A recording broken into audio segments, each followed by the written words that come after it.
The dog game is dying. Let's talk about the game first, not the dogs. It's the challenge of the wins, the competitive addiction, the thrill of the win, and the rewards of achievements. Losing only gives you the drive to come back. I learned to watch the winners, my motivation was there, my dedication was evident, now I'm a winner.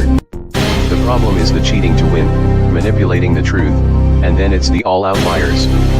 How is this sharing our achievements with liars, cheaters, and bullshitters? We have lost the historical value of the dog game.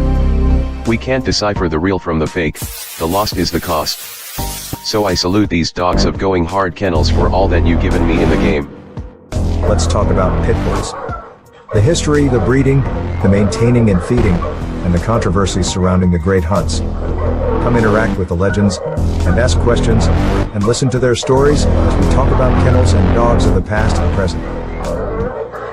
Hosted by one of the game's most respected kennels, with over 40 years in the hunt, going hard kennels Twin 1 and Twin 2, dogs like Champion the Debrat, the very first champion off Grand Champion Mayday, the Dog of the Year, and Register of Merit. Champion Pretty Mama, 2-time Best in Show and 2-time Gamest in Show. Going Hard's Bay Bay, Register of Merit, Damn to Champion What a Day, Champion Gus, Champion Elrod, Champion Yellowbird.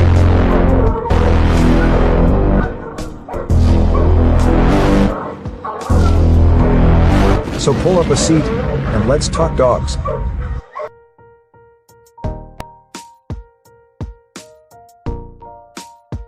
The dog game is dying.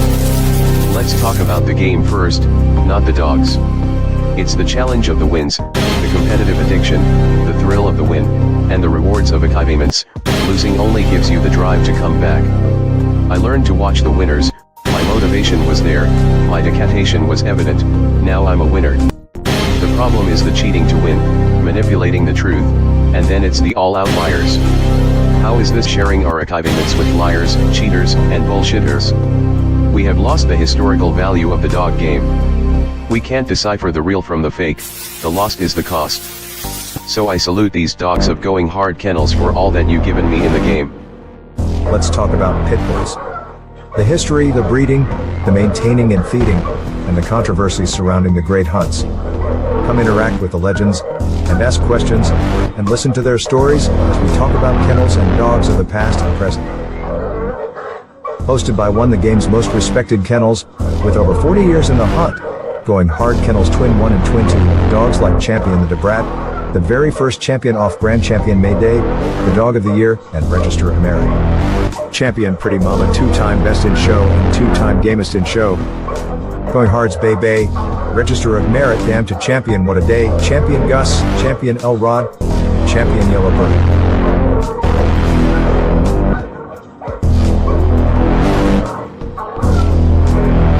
So pull up a seat, and let's talk dogs.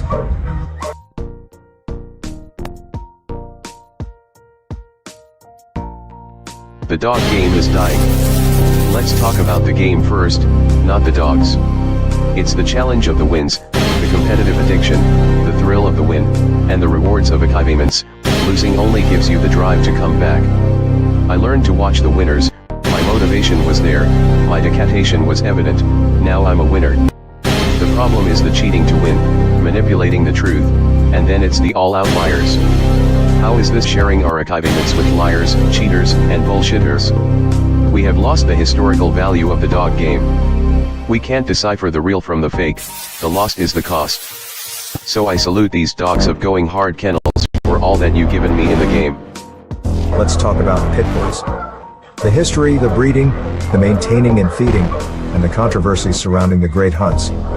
Come interact with the legends, and ask questions, and listen to their stories as we talk about kennels and dogs of the past and present.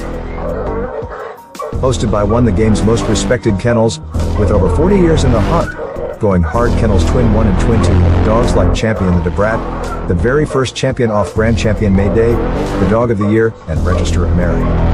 Champion Pretty Mama, 2-time Best in Show and 2-time Gamest in Show. Going Hard's Bay Bay, Register of Merit, Damn to Champion What a Day, Champion Gus, Champion Elrod, Champion Yellowbird.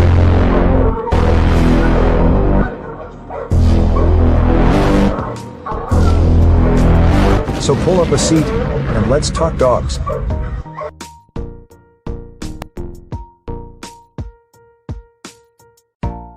The dog game is dying. Let's talk about the game first, not the dogs. It's the challenge of the wins, the competitive addiction, the thrill of the win, and the rewards of achievements. Losing only gives you the drive to come back. I learned to watch the winners, my motivation was there, my dedication was evident, now I'm a winner. The problem is the cheating to win, manipulating the truth, and then it's the all outliers. How is this sharing our achievements with liars, cheaters, and bullshitters? We have lost the historical value of the dog game. We can't decipher the real from the fake, the lost is the cost. So I salute these dogs of going hard kennels for all that you've given me in the game. Let's talk about pit bulls. The history, the breeding, the maintaining and feeding, and the controversies surrounding the great hunts. Come interact with the legends, and ask questions, and listen to their stories as we talk about kennels and dogs of the past and present. Hosted by one of the game's most respected kennels, with over 40 years in the hunt, going hard kennels Twin 1 and Twin 2, dogs like Champion the Debrat, the very first champion off Grand Champion Mayday, the Dog of the Year, and Register of Merit. Champion Pretty Mama, 2-time Best in Show and 2-time Gamest in Show. Going Hard's Bay Bay, Register of Merit, Damn to Champion What a Day, Champion Gus, Champion Elrod, and Champion Yellowbird.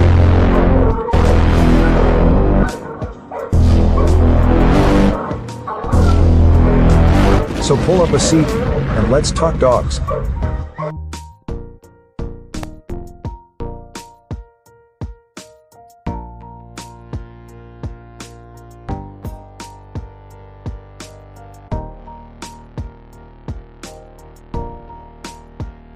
Come on now. Come on now.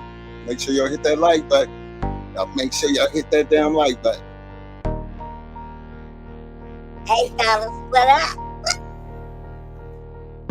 Say what up? Don't forget to hit that like button. Don't forget to hit that like button. Don't forget to hit that subscribe if you haven't already done so. Who's gonna be the lucky one to go from help us get over that 3,300? We at 3,299, and we need another shark in the damn tank.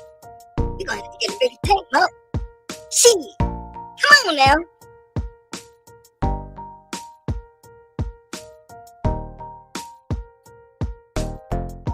Yeah!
All right, now I'm doing another shout out. Yeah! Shout out to CK Constant Farmer Kennels in the house. Yeah, fam! Big shout out to Black Earth #1, aka Havoc 360 in the house. See you, what up, fam? Big shout out to my man, Mr. Chico Nicholas. What up, fam? Yo. Tell me that ain't the DMV in the house. Yeah, it's DMV in the house. Represent. What up, fam? 910 Carolina Blue in the house. What up, fam?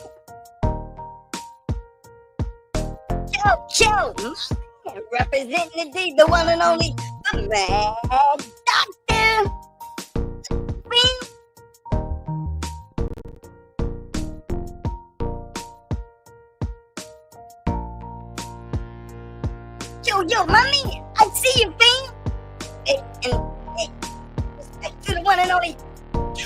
in the house. What up, fam?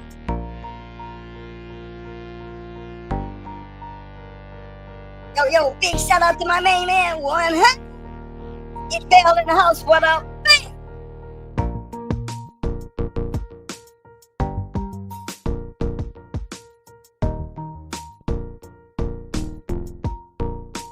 Oh, stranger in the house. Scarface. What up, fam?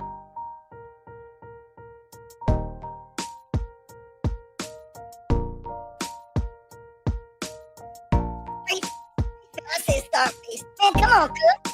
Get on my back, man. You know I can barely see. Hey, man, what up, man? Run this. Get in here and do the show, Mo. Oh, show your boy some love, cuz. Come on, cuz.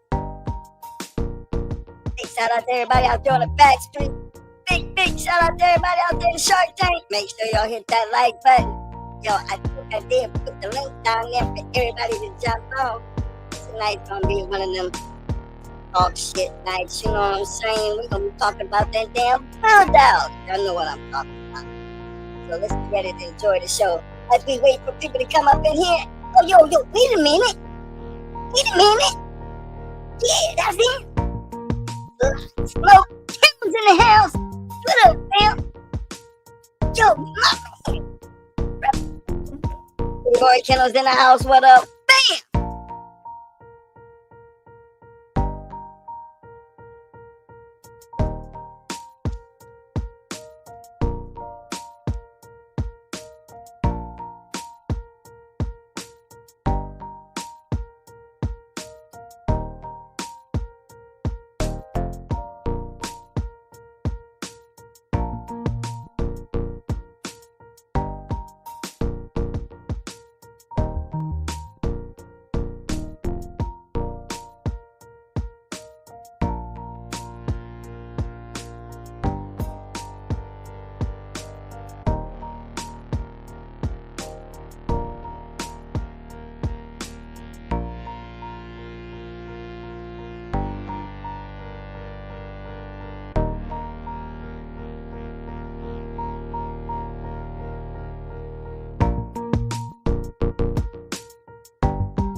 Yo,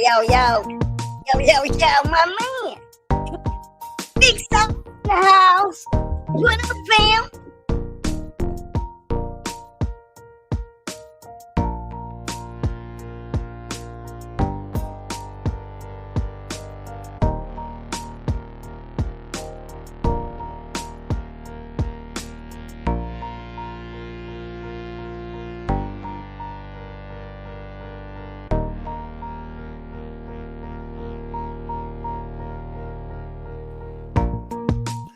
Yo, Mo, we gonna have to do something about their money. Money don't know how to stay off the mic, man. You gonna have to get him off the mic, man. We're gonna have a problem, cool?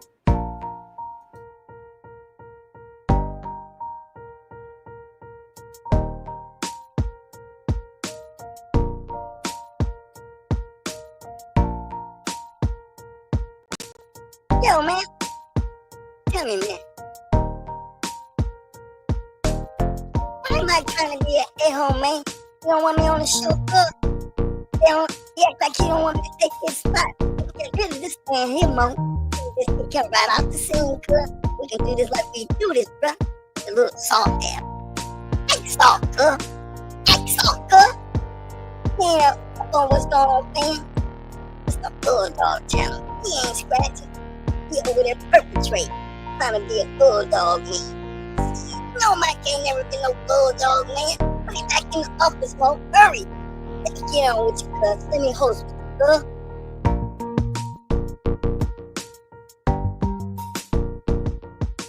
Yo, my man. Big shout out to Bo and them in the house. I see you. Bam!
Yo, yo, yo, what up? What up?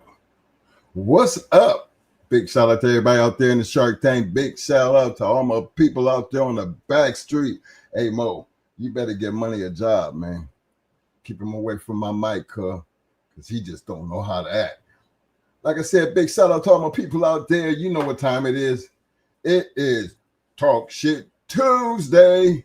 Yo, man, I put that link down there for anybody that want to come in and have a little discussion.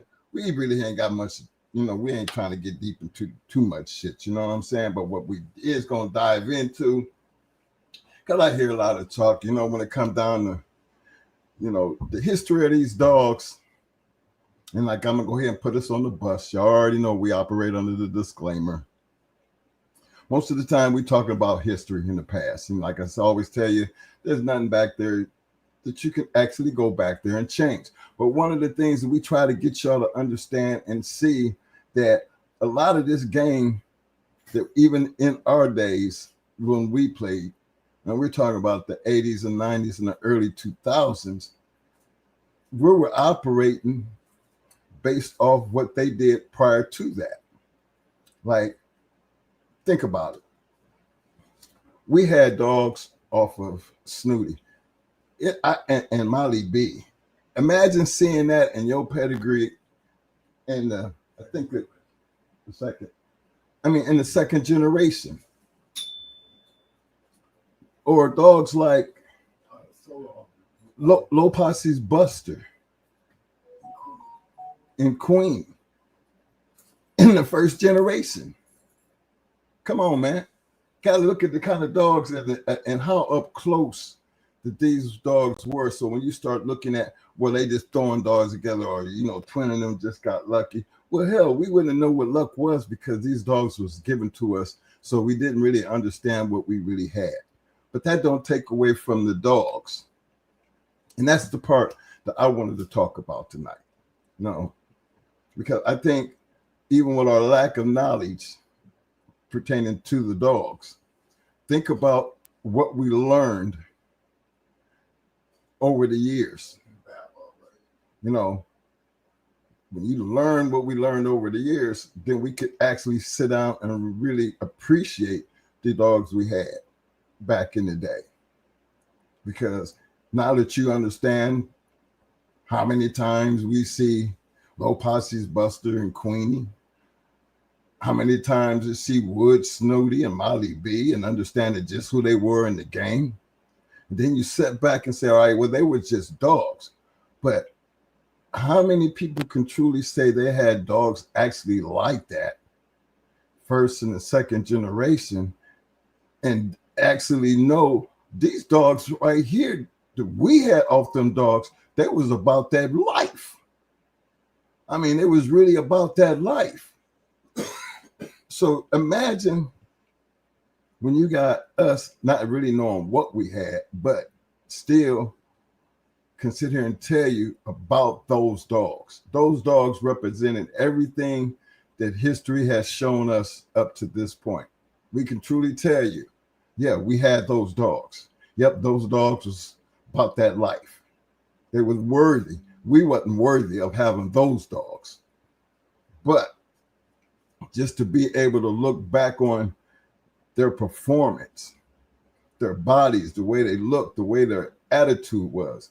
See, I know what to expect out of a Lopas's Buster and a Queenie dog. So when we see Lopas's Buster in a lot of pedigrees, you be thinking like, I wonder if and how those dogs was. But history has showed us, well, they showed us how those dogs was. Well, Twin, you had those dogs. Well, Solo was really about that life.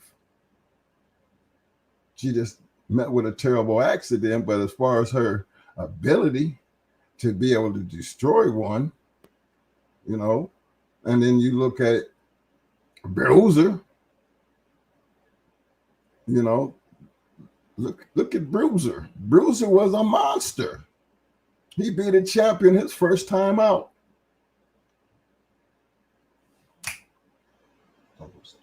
And then you look at Judo. Then you look at Judo. Judo off of that Molly B and Snooty. Look how many times we see Snooty in the Pedigree.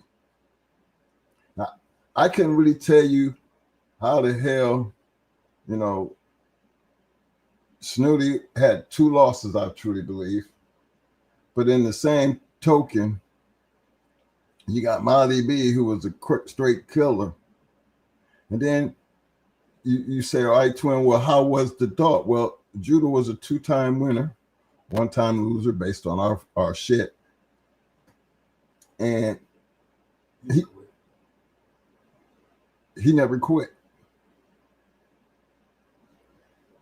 You know, didn't see the quit in him. So I try to pay attention to, all right, so why is they breeding the shit out of this 2-time losing ass Snooty? But then if you had a dog like Judo, and then you just follow, why was everybody still just so stuck on this damn Snooty dog? Well, understanding and having dogs off of him, we could truly tell you what they look like. Because Judo was a martial artist. He knew how to stay out the way. He had one hell of a mouth. And man, when he got on that head, he would discourage any rough ass dog that you brought in there with him. I mean, he was really like a defensive pro, you know. But man, when all 4 of his feet actually literally hit the ground, I mean, he used to grab a head, y'all, and his front legs would be like a speed, you know, those skaters that be on doing that speed skating on ice and how they be scooting around and they put their hands behind their back, you know, and just roll out. But that's what Judo used to do. He used to just put his legs all the way back. And I know, and Mo, and that's a funny thing about Mo. Mo said, when Mo realized, all right, he gets the weight right, he puts him in good condition. This is Judo's, you know, this is Judo's chance.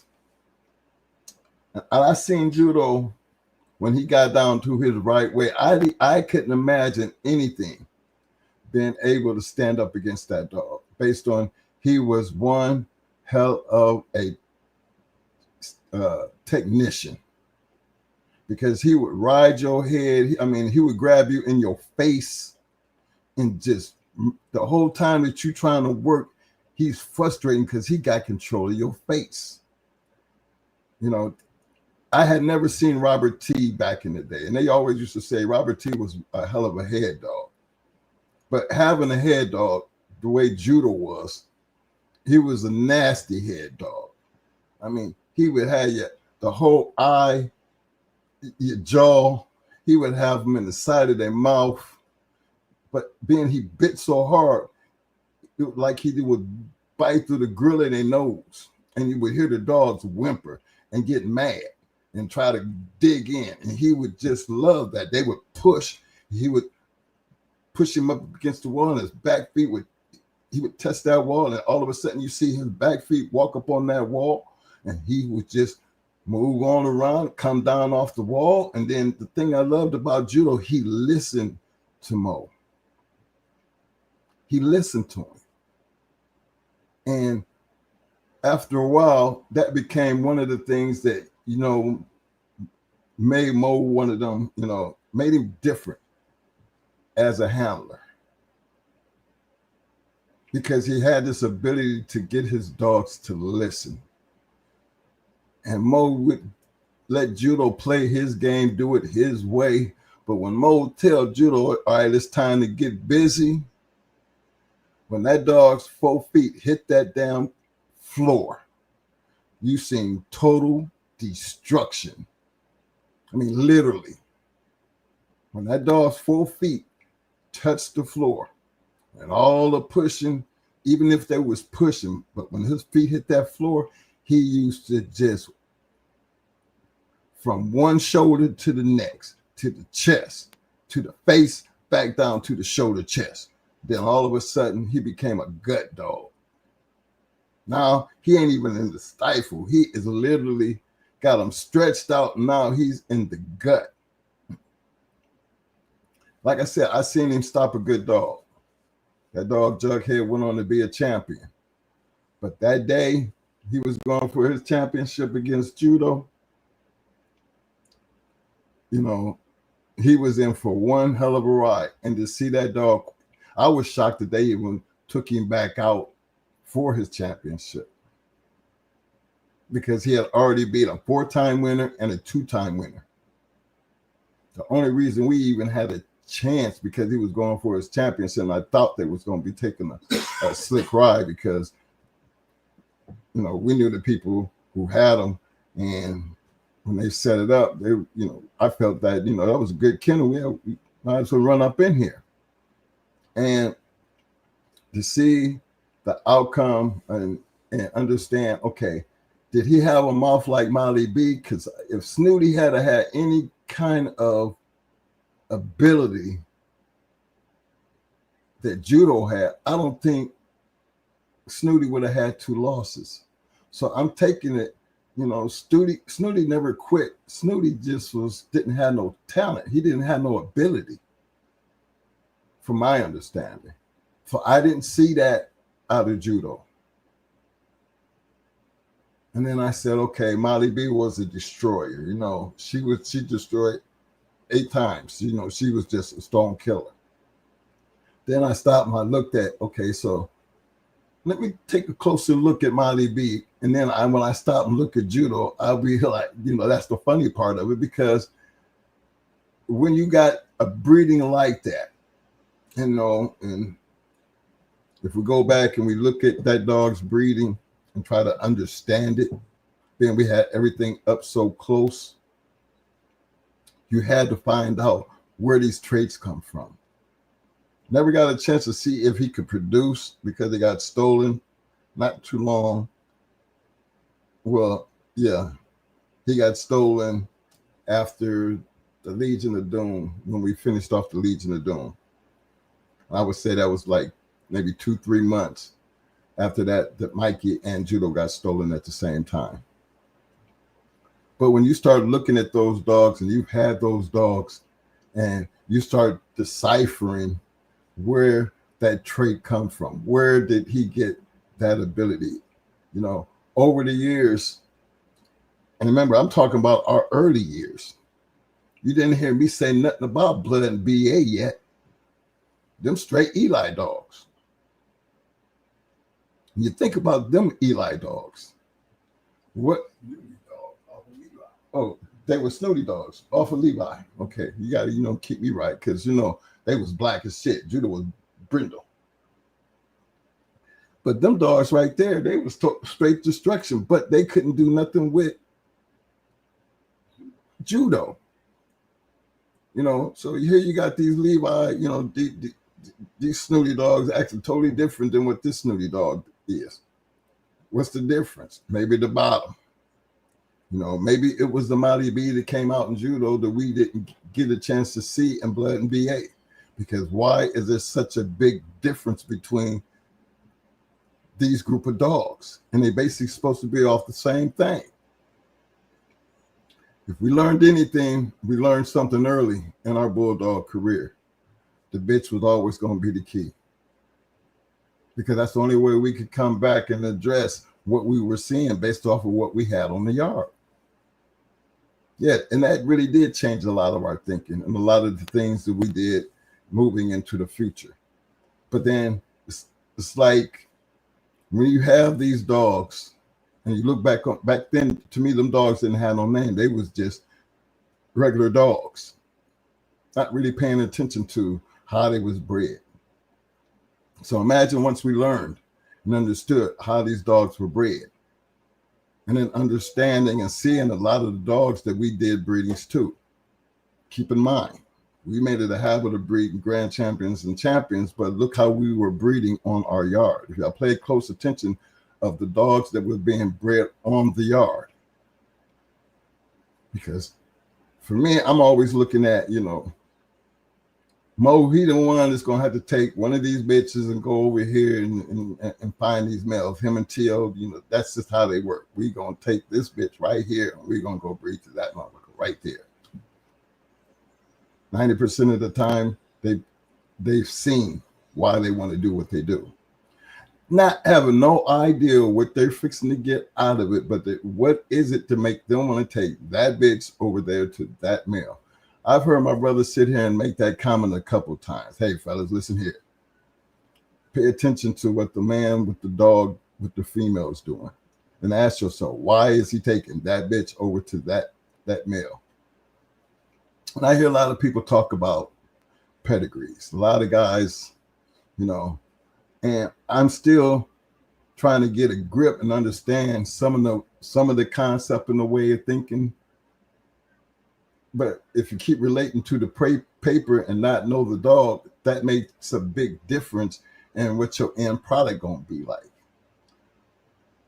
Because from the business side, for me, I'm always looking at it like, pay attention, you know, to your product. If the product ain't shit, why is we messing with this bullshit? You know, I will say that in a heartbeat.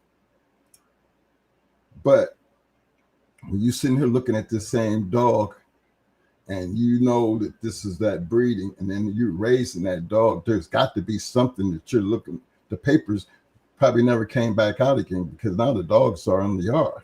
You're raising them. You're looking for that something. What makes that decision? What are you seeing as you're raising this dog to where you're going to be comfortable and be like, okay, that trait came from this part right here. And this part right here is what we're going to try to maintain throughout our breeding program. And as crazy as that might sound now, y'all seen a lot of dogs that we have bred over the many years. Why were we able to keep that back end success, knowing what all the different breeders we done, we were always able to keep that? Now, where did that come from? If you pay attention closely, you're going to see that we really bred a certain way to what he always said, man, you're always going to find somewhere in our pedigrees, you're going to find Zebo. You're going to find Little Tater. You're going to find Fitzwater's Goldie. Now, y'all might say, well, that shit is way, way, way, way back there. Well, I'm going to bring y'all a little bit closer. You remember the story he told y'all about the Supernat? He had Angus and I think, what was that dog, the female, Rosemary? Yeah, was it Ruby? That dog named Ruby, and how Supernat was talking about how Ace was a back-end specialist and he probably wasn't off of Charlie, and he put that little sign out there, you know. Well, one of the reasons why he always looked at Red Ace the way, and you know, Mo puts a lot of emphasis on that Red Ace dog. I loved her too, because really, you would have had to see that next to Pandy, she tell you something, y'all. I never seen a dog that was so athletic and so strong and had a mouth that was unbelievable. So imagine everything that came down off of her, because you never hear us talk about back-end dogs until we talk about her. So all the back end, you never heard him say nothing about Blood, B.A. Bruiser, Crybaby, Dusty, Mikey. I mean, that list can go on and on, but you never hear him talk about them being back-end specialists. See, our dogs at a point took a turn. The reason I say that, because I want you guys to understand how that turn happened. How do we go from those type of dogs, rough? You could go back in the history of Wood, Snooty, Eli, and kind of know what you expect. But then when you stepped over there and you're dealing with Charlie, the littermate brother to Jeep. Nobody really hears about Charlie, and then they say Charlie was a better dog, but then we got Jeep like the all-time favorite Jeep, went 3 hours or something with Homer. But did anybody ever talk about the fighting style of Jeep? What made Jeep so popular other than he beat Homer? Was it the breeding program? Was it the fact that maybe, just maybe, that everybody was looking into the gameness? Because maybe that was the key. Well, how about in our philosophy, for us and our way of thinking about it, time Red Ace came around, we wasn't talking about gameness. Because, by this time, Mo felt like with Red Ace, gameness wouldn't matter when you're dealing with a killer. We don't give a damn how game he is. They're not going to be able to survive this killer. So Red Ace laid him down. But guess what? Through the luck of God, the sports gods, he had already had dogs on the ground off of Mayday. He had already had dogs on the ground off of Mayday. Now, that's a whole new line of dogs we dealing with, y'all. All he did was took a dog from over here and said, well, we're going to go breed to that dog. Why? Because he's seen that dog. He's seen Mayday. But he knew Red Ace. What was he looking for? Was Mo really paying attention to the Charlie part of that breeding program when he seen Mayday? Or did he really take heed to what Supernat said about Angus? Because he used to say this to me all the time, Mike. No, sometimes I believe that Grand Champion Ace was off of Angus. Why? Well, look at their ears.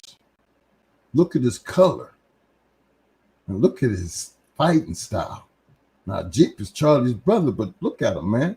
There ain't nothing in Charlie and Jeep that I seen in Grand Champion, 7-time winning Ace. He's a back-end killer, Mike. And he always tell you, hey, Red Ace was a monster. That's why he went all the way to Puerto Rico. And if, that's just one of them things that he rode on. And when he dealt with that Mayday situation, he was, man, if you give me that intensity, if these dogs, if Mayday can bring that intensity, and for a lot of you guys, y'all don't you would have to see Mayday. First of all, to understand when you talk about Mayday dogs and his sons, why he could produce like he could produce. Remember, we was on the early part of it. So after we get a chance to see everything that's coming off of him when we got it sitting on the yard, but then when you're looking at what you got on the yard, what made our dogs a little different than everybody else's? Well, training them got Charlie in they shit. And how many times have we said, well, we're going to keep Charlie there because that's what's on the paper. But his breeding program was all about the Angus part. And I really believe if he had ever backed off of that and went another direction, I don't think we would have had the dogs that we end up having. Simply because he played so close to that thing that he felt like that trait can be passed down. And if we can keep that trait at some point, which to me, he's dealing with the Zebo because he can't get that Angus, but he can feel around and he can always find that Zebo.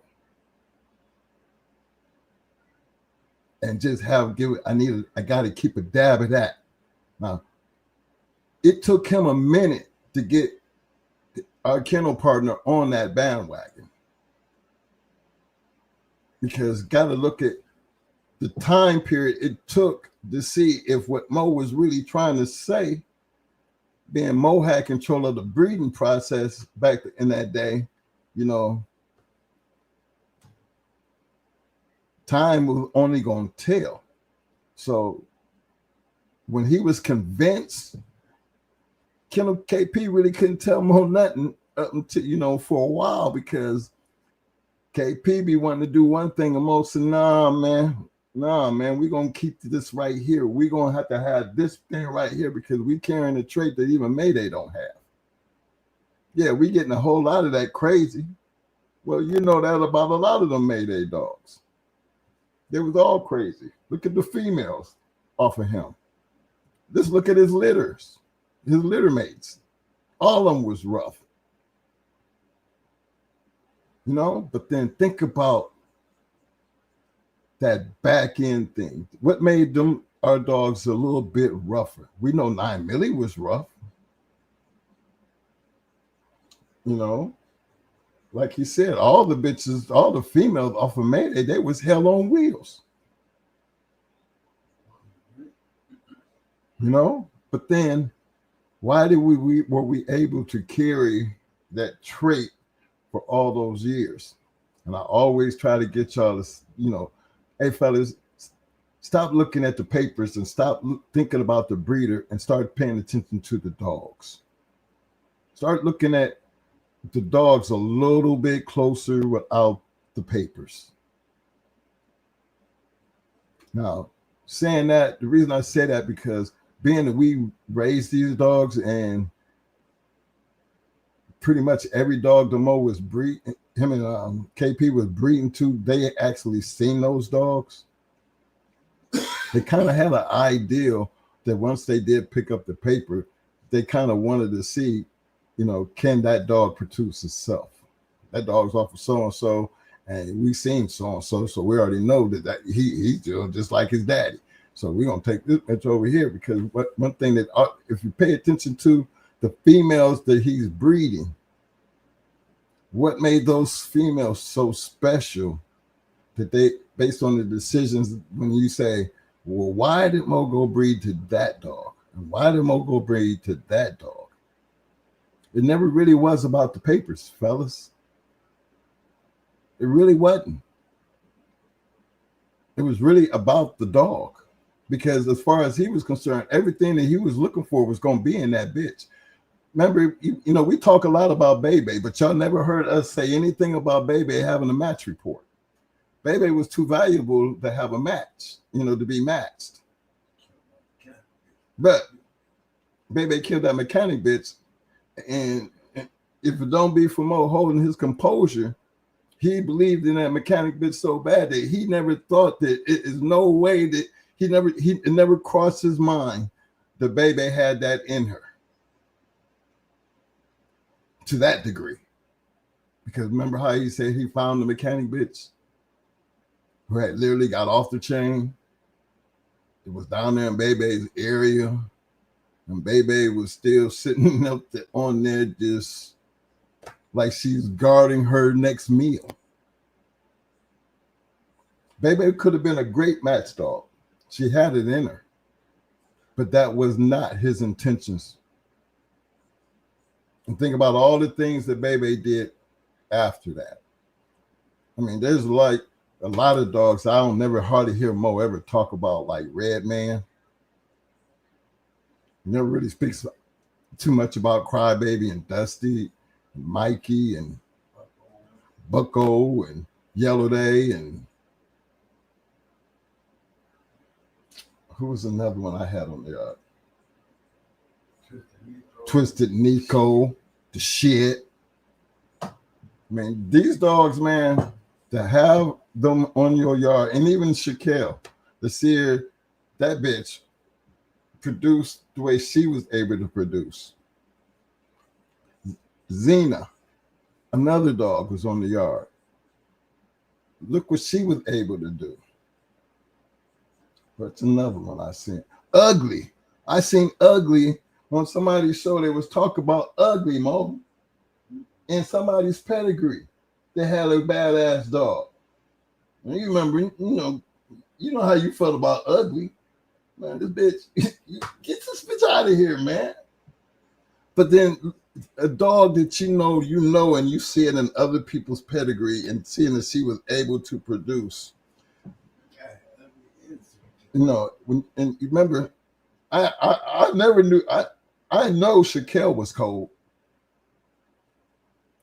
ugly. You know, she was just an ugly dog. She might have been hell on wheels, but she was. Mo said she was a cur.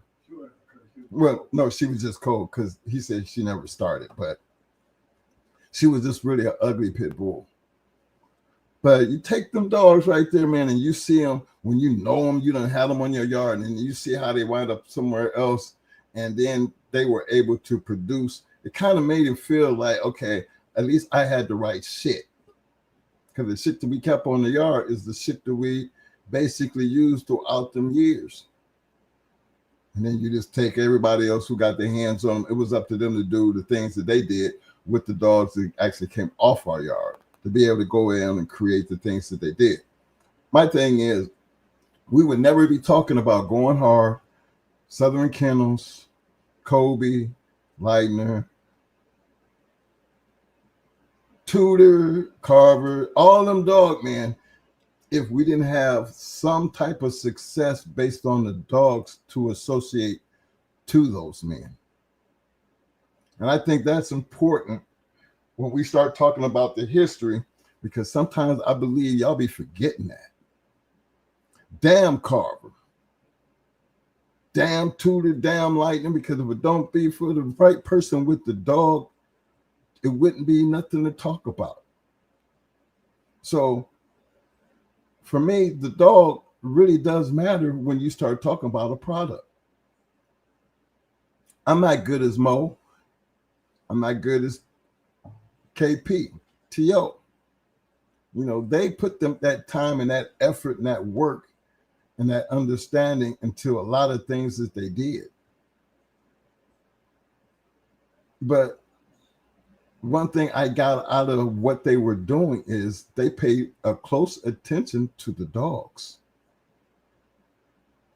It never was about a paper chasing thing. It was always about the dog. So not ever saying that we were great breeders, because it's impossible to call us great breeders because we didn't sell dogs. Never really was trying to have a breeding program. What we was trying to do is have, you know, warriors on the yard. Nothing but warriors, being able to produce our own shit. We don't have to go out and buy nobody else's shit. We gonna produce our own shit and test our own shit. And that part right there, we don't talk enough about, because again, it ain't about the breeder. It's about the man with the dog. Because the dog can take care of their business if it's in them to do. But you ever heard the saying that you can have a good dog that will be totally fucked up in the wrong dog man's hands? And one of them things that I think that was Ajax and who was that? No, yeah, the Ajax Noriega shit. So as long as Havana Chico had that dog was a monster. It took one person to come spend that big money on that dog, and instead of him letting that man make that dog a grand champion for what I felt like was one of the biggest fights of the year, you know, a Mayday dog going into a dog like Ajax was. I think if it had stayed in Havana Chico's hand, Ajax would have never had a chance. That's my opinion. Because how in the hell is a greenhorn? What is a greenhorn doing with a dog like that dog that has been proving himself, taking on a dog like Ajax? And Ajax had a good camp. You know, those are the mistakes I be talking about, that history gonna go back and you say what you want to say. The fact is, Noriega lost. All them first 15 Mayday dogs that came up in our era around our time frame, that was the only loss. And who do we blame that loss on? Not the dog. Because if the dog had to stay where it was, and all Havana Chico had to do was hold on to the dog, go ahead and take on that Ajax situation, then sell the man the dog. But sometimes money just do shit like that. You know what I'm saying? Money just and who you gonna? I mean, you spend that kind of money. Who gonna tell you what to do with your dog? So I understand the young man's situation, but he wasn't skilled enough to take on a responsibility that big. And some of us have went on many years, and I've seen this. There have been a lot of guys that have been in this dog game who has yet to ever produce one champion, no ROMs, no PORs, no nothing, but they true to the game. You know, who you gonna blame? Because as a human being, the human part of the dog game is the dog man, dog woman, because you guys are the ones that's making the choices. So if you've been in the game all this time and say you can only talk about one dog, that one dog is better than no dog. At least, the possibility of you being able to just know what it is to have one and say, and be glad to have your name on it because you produced it, that's big for me.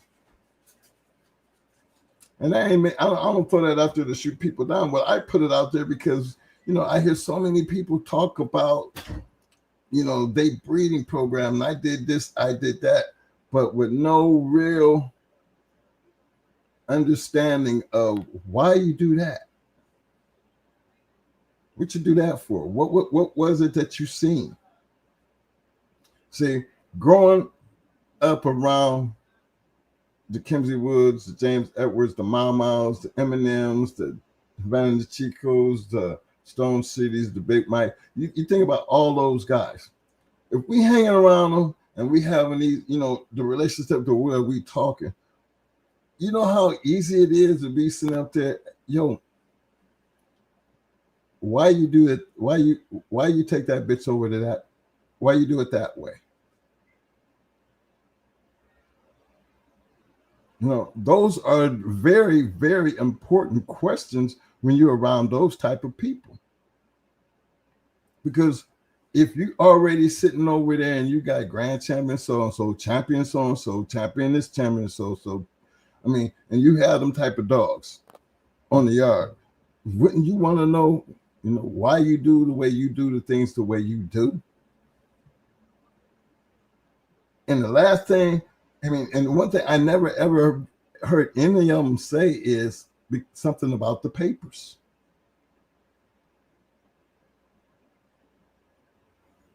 I've seen a lot of conversations, even if you really sit down and talk to Mo and you didn't know, you don't know papers that well. So, a lot of people call Mo and ask him what he think.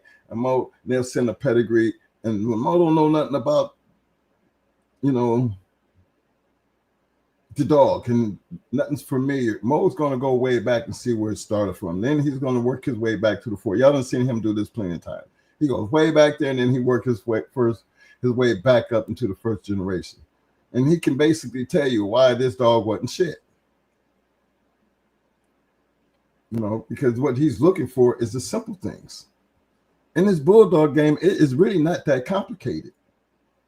We might always have our opinions based on something that was already done. Remember, there's a pedigree there. We might disagree. That pedigree ain't the way it's supposed to be. All right, but for just the sake of the conversation,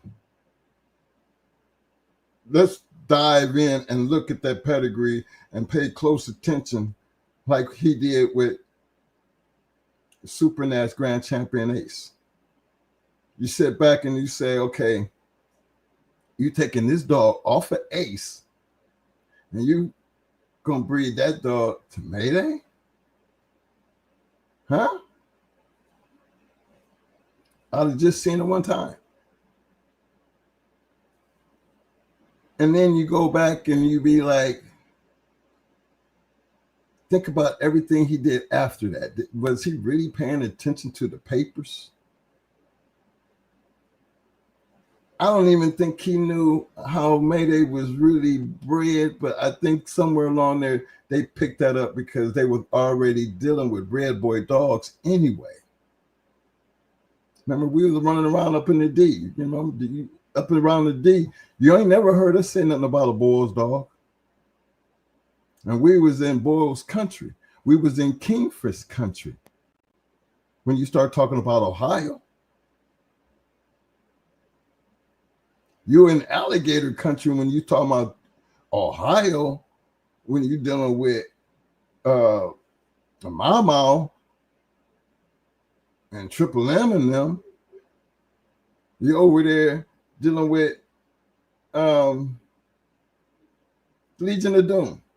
Remember that old George I was telling you about, this old ass man who was doing breeding up all them dogs for all them years, and the Legion of Doom. When you talk about Luther and you talk about Dolomite and you talk about Grand Champion Doom, and then you go back and look at them papers and then you start seeing that, don't know who that old man is, but you see that dog say Old George. And Old George, it was in a lot of them black ass dogs papers. And to know that that man been sitting here breeding these dogs, and trust me, fellas, when I say this man had been breeding these dogs over many, many years. He wasn't out there trying to sell them dogs. Mo told you. Satan and Timex and that female, they was like killer bulldogs that was out running around in the yard. They was together, y'all. And y'all would stop and think and look back at that shit and be, that was a bunch of bullshit dogs out there running around like that. But no, that wasn't that's not right. Them dogs were stone bona fide destructive animals. Bona fide. See, it's the little things that I be stressing. The little things that I be like, hold up. Let me hold up. I just seen something right quick.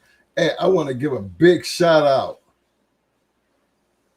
to my man Bugs with the goods, coming in with a 5-piece showing his love. Appreciate that, fam. He said, peace, twins. I had the pleasure of seeing Champion Noriega when Takedown had him. He was a badass dog, wasn't he? Bugs, he wasn't nothing to be playing with. And that's one of the things I be talking about. This thing here with these breeding programs and how you do, everybody got their special way of doing it, doing anything. But have you really ever stopped and took everything that you learned and said, I'm going to take a little bit of what you understood from all the greats of the past. You try to figure them out. That one question is, why did you do that? Because remember now, females get more pub than males. Remember, the male is nothing but a stud. You can go, if you wanted to go spend $1,500, $500, $600, $700 on a stud dog, you go spend your money. There's a lot of people who probably spend a lot of money on that Mayday shit. I'm just one of them who don't believe that you could breed a dog where he got down there 1,500 damn offspring, and the dog could with no frozen semen was able to produce that many dogs. I think I would have his nuts embalmed. Damn the dog. Embalm the damn dog and the nuts. Shit. My thing was, that is a lot. And can we truly say that every dog was going to come out like that? That first wave that we fell into, that we came up with, was he really able to produce like that again? Because he was wasn't even he wasn't even a 4-time winner when we seen him. He was just a champion, right? Mayday. Yeah, he was a champion. Yeah, he was just a champion. So you look at that, you never knew the dog could, be able to produce like he was able, not just to see how he go, but to be able to produce the way he was able to produce. But then knowing what you know moving forward, there was something that always came along. And you sometimes you'll hear Mo say, he don't be talking about none of that back end shit when it came to Mayday. If you heard Mo say anything, the first thing he gonna come out of his mouth is, man, if you ain't never seen Mayday, you ain't gonna understand what I'm saying. But this dog has a certain level of intensity that was beyond anything that he ever seen. And that says a lot.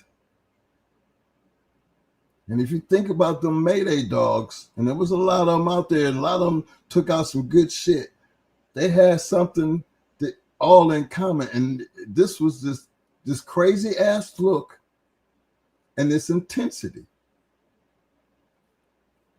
Even Brad had it.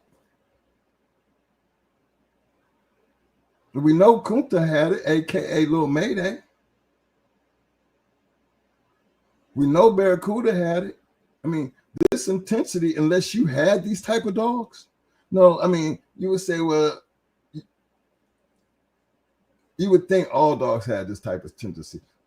Okay, but come on now. As a dog man, been around dogs as long as we have, and as many things that we have seen, it should be something that should automatically trigger in your head that when you hear Mo say, man, these dogs came with an intensity that was different than other dogs. But you have to own one. You would have had to have one that you owned and took control of to see and hear for yourself what that looked like, what that was like. What did he mean by intensity? I know it's just a word, but take that word and then try to put in your mind what that word looked like. Because I'm going to tell you something. Brat was a destroyer, literally. But Brat was crazy as fuck.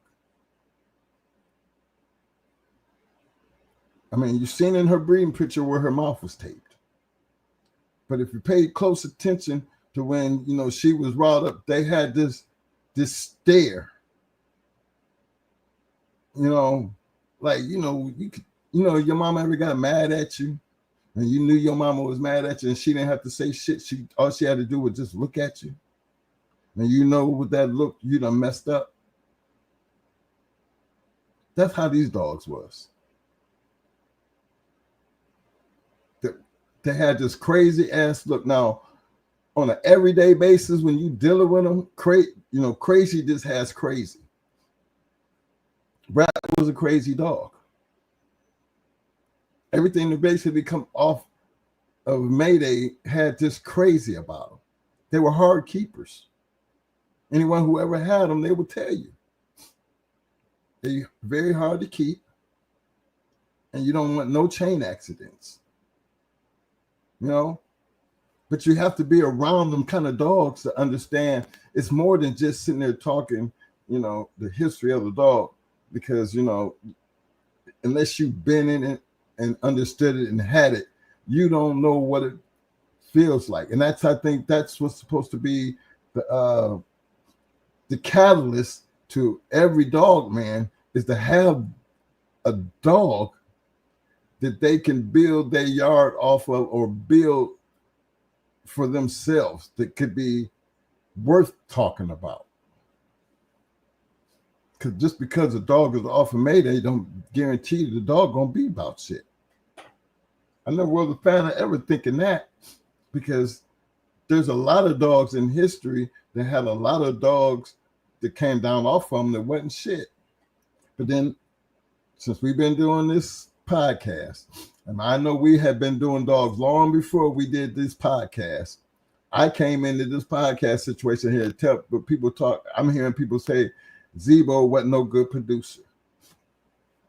And, you know, for us, I thought that was funny because I just always felt like, you know, what did we miss? As much as Mo and KP used to hype on them dog Zebo and make it a point. I mean, they would go way out their way just to make sure it was there to bring forward, because they always felt like if we can tap into that, and always was lucky enough to tap into that, because whether it was breeding a Nico or Cock Diesel and all them, and even Mayday, which one? Red Ace her little mate brother, he was a people biter. I mean, but then we know Zebo had that in him. I mean, Angus and Zebo and them, they wasn't nice dogs. Well, Red Ace wasn't a people biter, but you know, we couldn't really tell because we couldn't let her around shit. But her little mate brother, they ended up having to put him down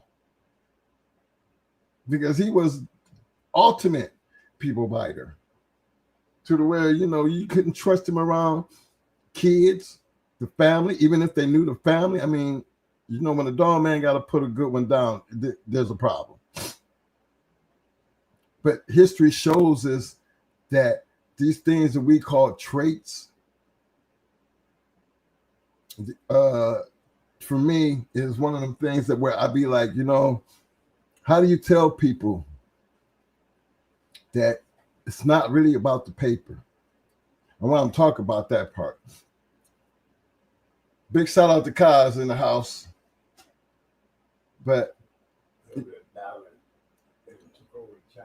I see that you guys down there, y'all got the shit going. You got it going on. But I told you I get around and I listen to everybody. Big shout out to Kaz, because Kaz, he bought this new word, the hyper vigor. And I've heard so many people commenting. But one thing I can truly tell you about Kaz, it's hard to argue with a man who kind of know what he's talking about.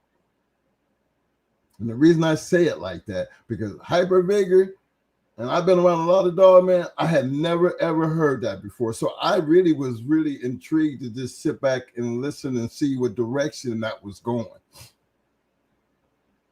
But you can't knock something, because for me, I can't sit there and knock something that makes scientific sense.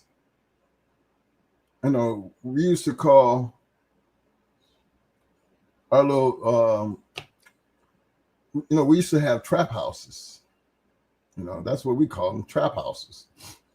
You know, but I guess they had new words as, you know, generation changed, words changed. I haven't figured out, you know, even the little things that Moby talking about. Maybe that hyper vigor is something that we was dealing with. We just didn't have a name. We took it as an action. We took it as something that we needed. Maybe we stumbled upon, you know, that combination, but maybe time has given that that situation a name. That's what I was listening for. It's intriguing to me, because again, after all these years, I never ever heard none of them old guys talk like that. Never knew. But it was exciting to hear a man that was talking about something, knew what he was talking about. That's the first thing. Not saying he's right or what's wrong, because I really don't understand it, but I did listen. And if it makes sense, it almost sounds like, you know, our way of thinking, but not, you know, but didn't have a word for it. We just taking the action based off of what we see and what we're trying to do to get the dogs that we're trying to get. They just put a name on it. Even tell you how to get it, which if you listen to what he's saying and pay attention to how our breeding program, did we slip up when we were doing hyper vigor breedings and we just didn't have a word for it?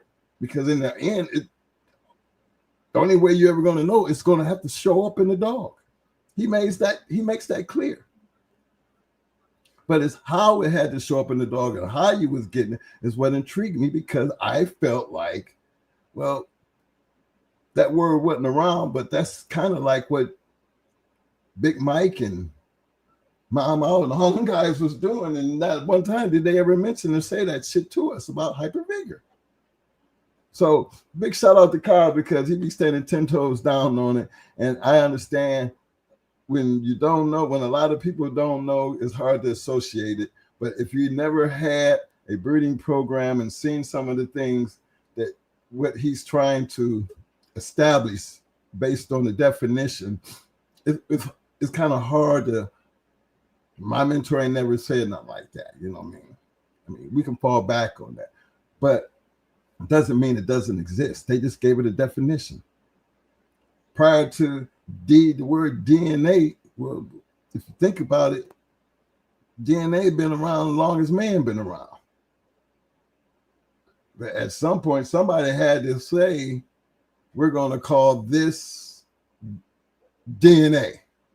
Somebody had to come up with it to where we know what DNA is. But prior to that actually having that name, we don't, that shit been around, and they probably been messing with it, and it was just part of the everyday process.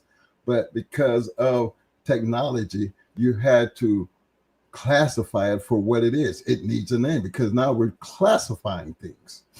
And I think hyper vigor is just another one of the type of things that they were classifying that we didn't have a name for. We just basically looked at it like this was just part of the breeding program. And if you take the definition and apply it to all them old dog men, it really does make sense. Because I don't believe they just freaked up and did a lot of the things that they did. Because I know KP, Mo didn't freak up and just do anything. They put up in too much work and time to be just saying we stumbled up on some shit, or they just do some shit together and no, fellas, it never happened like that for us. Everything was calculated. Believe that. Everything was literally calculated. That breeding program is something that is something we talk about it a lot, because I think he'd be trying to show y'all, look, fellas, this is the formula is something that he did not create. The formula is something he found that, he's seen. And without explanation, he's trying to tell you, I didn't make this up. I actually watched other people do it. They all had their certain way of doing it, but I'm taking it like all these guys got good dogs, Mike. All these dudes got great dogs. I mean, what are they doing? Well, they get in there and they find out that formula. And people, I heard people talk that shit about that Fitzwater's Goldie and all that other shit and that little tater. But let me tell you something, man. If you ain't never seen them dogs show up, you got to watch this show, because you're going to always see them dogs showing up. I mean, you're going to always keep seeing them dogs show up back in the back of our pedigrees. I wouldn't give a damn in 2025. You go back far enough, you're going to still see a whole lot of little tater. You're going to still see a whole lot of Zebo. You're still going to see Fitzwater's Goldie. You're going to find out that we really don't get away from too much. Not when it's already, regardless of what year it is. If you understand the process, and that's the key, understanding the process, because in order to start anything, you got to have a formula with a foundation. We've talked about this from day one, way back on the yard. You ain't never seen us change from that shit. I've always seen Mo, he tried not to throw up his shit, but he trying to make a point, he will go pick up his shit, show you his shit, and go show you he ain't the only one. This one did it, that one did it, that one did it, that one did it, that one did it, he did it before he did it, so-and-so did it. And then when he be talking about them pedigrees, he's trying to show y'all, hey, did y'all ever wonder why he took that bitch to go breed to that male? Or why Tudor took that dog and bred to that dog? Well, we always try to tell you back in the day, it wasn't as many. So they wasn't, what was their catalyst? Well, the catalyst was the fighting dog. The fighting dog. That's the thing that they was basing. Well, I took that bitch over to the breed of that bitch, to that male. Or I took that and did to that. Remember, Tudor and Carver used to do things together. We know Tudor and Lightner did things together. We knew Tudor and Heinz used to do shit together. I mean, Big Mike and Southern Killer used to do shit together. Stone City, Big Mike, all of them. I mean, even us. Remember, we fell into that crew. We all we did things together. We bred dogs together. Them relationships meant a lot. So is it why you go breed to Mayday or why you go breed to Stone City, or why did you go breed to something that Hardcore Mike had? Why did you do that? Well, did you see the kind of dogs they got? You paying attention to why? If damn the papers, let's look at the dogs. Let's look at the men with the dogs. Let's try to understand why they doing and why they're having so much success. Why they keep repeating and doing the same thing over and over. And you're gonna ask me, why did I take my dog over to that dog? Oh yeah, you should. That should be a giveaway. Man, you ever seen that? Do you know anything about that dog? You ever heard anything about that dog? I can tell you how he bred, but you don't really know nothing about that dog, though, do you? You don't know that dog fighting style. You don't know how aggressive that dog was. You don't know how crazy that dog was to handle. You don't even know how old that dog was when it turned on. All you know is what you see right here at this point in time, and that breeding was made. But you really don't know nothing about the dog. Fellas, why would that have changed over all the years? I mean, that conversation has, and from my understanding, it will never change. Because that's where greatness started. That's where the legacy of the pit bull started. So yeah, I was one of them who agreed they always got better, because actually, if you paid attention to history, they did.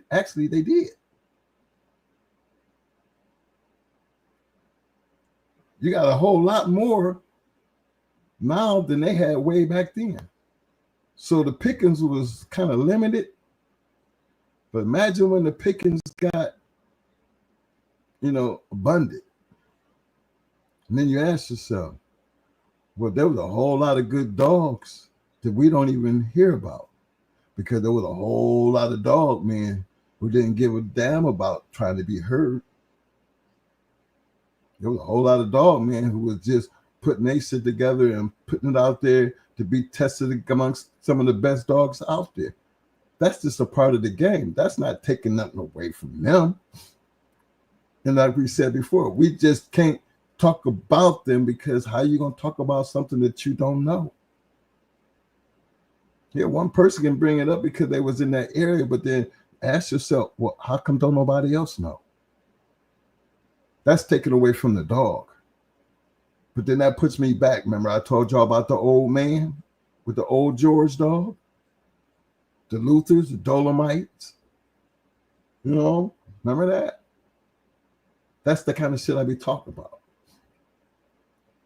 How did them guys, how did Mo and KP and them wind up on that man's yard? I'll tell you why. Legion of Doom is in Warren. We're from Akron. That's like an hour, 45 minutes away from each other. I mean, who gonna be in dogs and not know who the Legion was? Who don't know who Bill is? Brothers. I mean, for us, and he wasn't really one of them journal type dudes, fellas. He just so happened that you want to go into somebody, he is the one for that area. Think about all the people that was up in that area. I think Frank Bunch was up there. I think Stevens was up there. Ozzy was up there. I mean, the Kingfish Dogs was up there. Remember, we wasn't around a bunch of them Bulls dogs when the Mayday dogs and the Red Boy dogs came through on them Bulls dogs. Yeah, we was around for that change, but then we still know what it looked like when things start changing.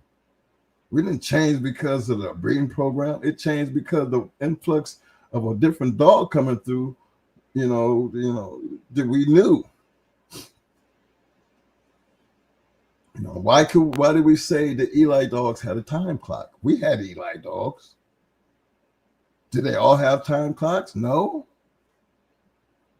But the majority of them did, because it's only all you got to do is withstand the storm, and then you start saying that shit about them Bulls dogs, people start getting upset. Thank God for dogs like the Queen and many others. But maybe when you got too much of something, it can make the best of something look bad. That's why out of all the 1,500 and something Mayday dogs in here, people talk shit about Mayday. I'm kind of like, well, if I have 1,500 offspring,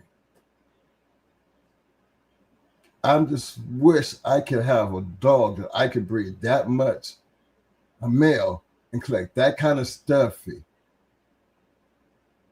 I would love to have that, fellas.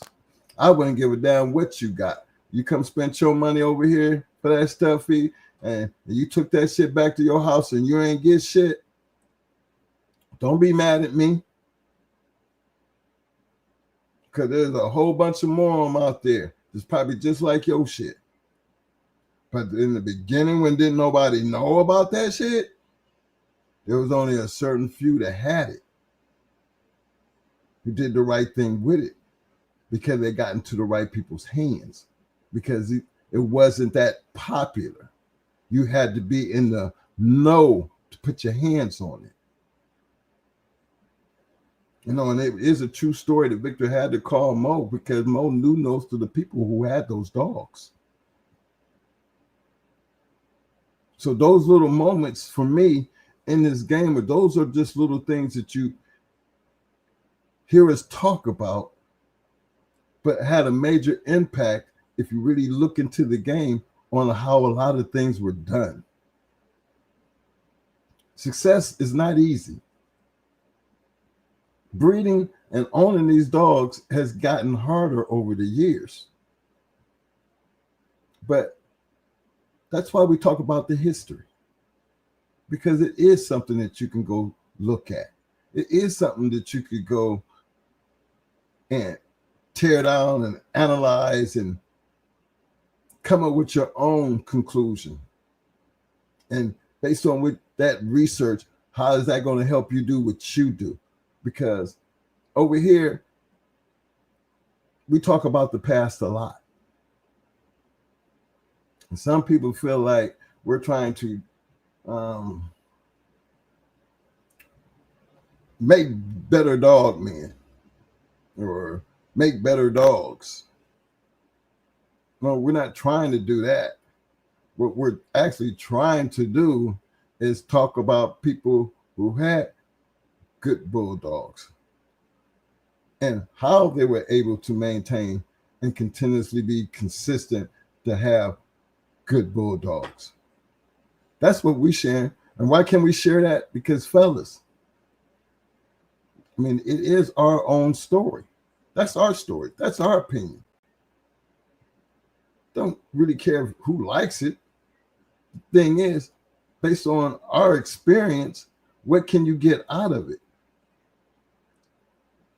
Everybody didn't have a Stone City dog. Everybody didn't have a Southern Kennels dog. Everybody didn't have a Supernats dog. Everybody didn't have a Cock Diesel. Everybody didn't have a Gigi. Everybody didn't have a Fatty Girl. Everybody didn't have a Psycho. All these dogs that you hear me naming, everybody didn't have. But remember, Fatty Girl went on to produce some good dogs. Gigi went on to produce some good dogs, but them are still going hard dogs. Y'all don't pay attention to that because you don't see going hard there. But you guess what, fellas? They are going hard dogs. Why? Because it was going hard. It was a going hard person who created those dogs. See, we was just a hub when we were active. We, KP and them, they just put the dogs in right people's hands. And when them right people want to tell their story, our proteges, because they got a hell of a story, even if they don't never tell their story. My thing is,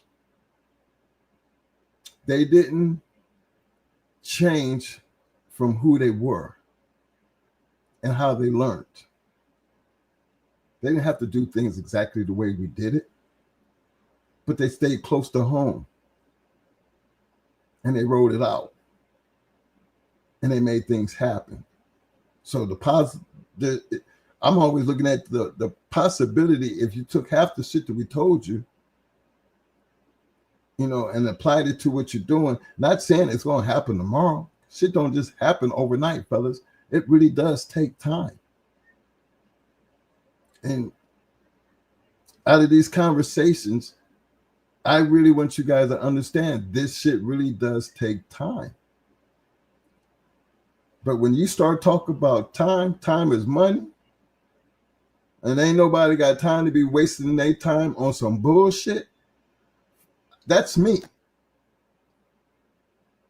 That's my job. That's where I am in this kennel.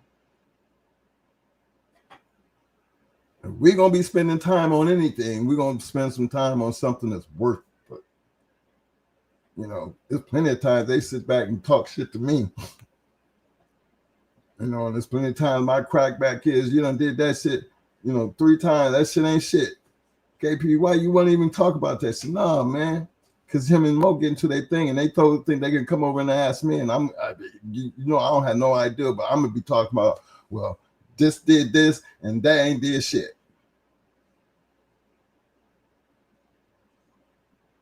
I'm quick to doing it like that, and that's gonna be my argument, and that breaks the ice, because now I'm the third party. Mike don't know shit, but what he said makes sense. Why do we keep throwing money at that shit when it ain't shit? We can spend them resources over here. That type of shit. But then that's the business part of the game. But we didn't create that either. That's been a part of the game since its inception. You know what I'm saying? Let me see what's going on out here.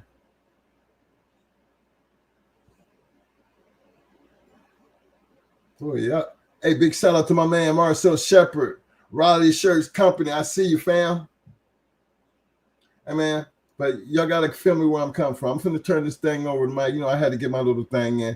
RBG Lone Wolf.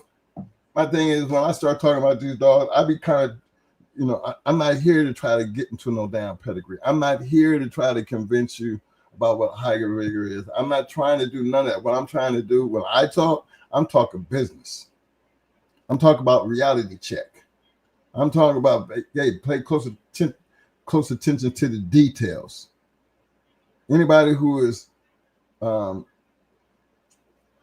have a job or you have an expertise in something. First thing you're going to tell somebody is pay attention to detail.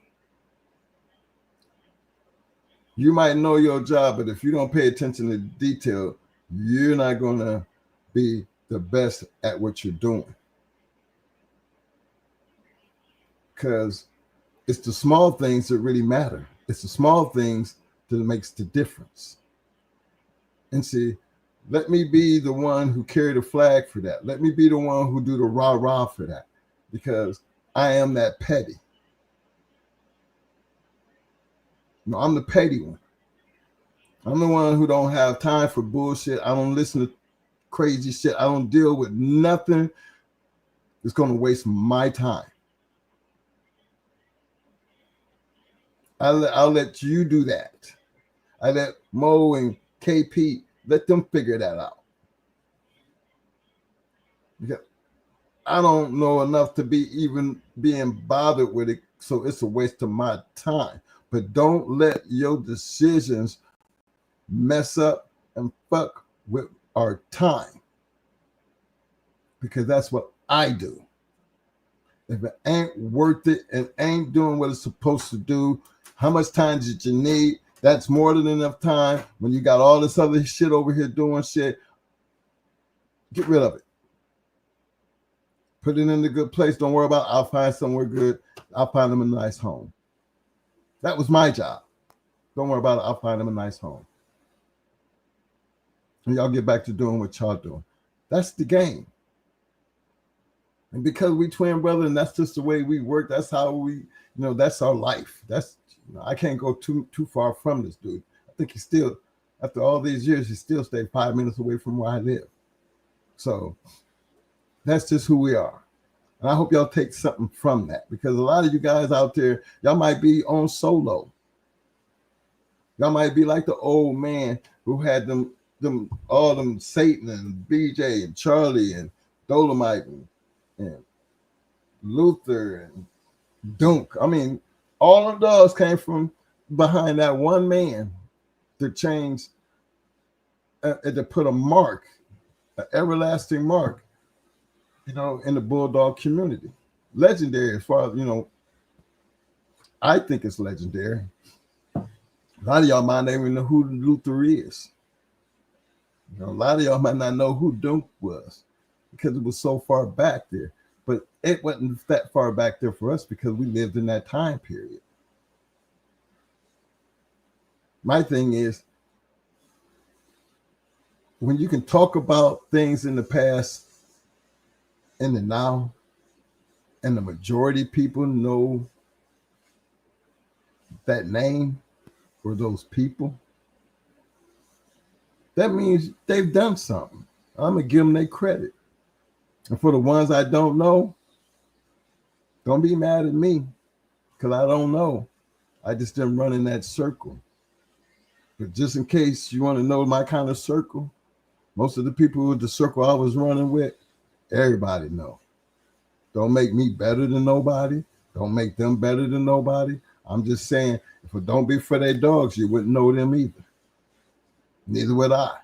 Because why would I be wasting my time with them?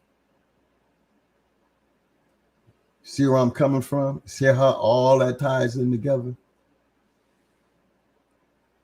Stick to what works. Anything other than that is just a bunch of shit. Why waste your time on a bunch of nothing when you can spend a lot of time on something that's worthy of time being spent? Yo, Mo. So you, bro, do what you do. What up, yo? What's up? Let me get this closed off right here.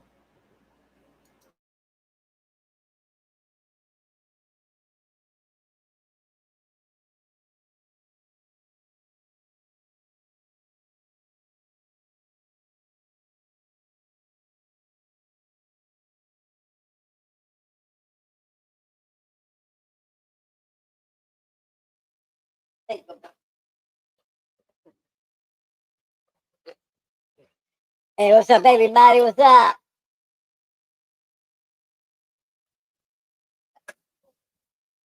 Mo, man, get off the damn mic, cuz. Get off.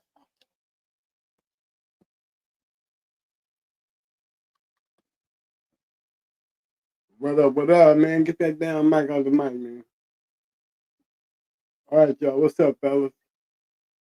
What y'all doing? Having a cat going on down there in the chat? Look, man. You know?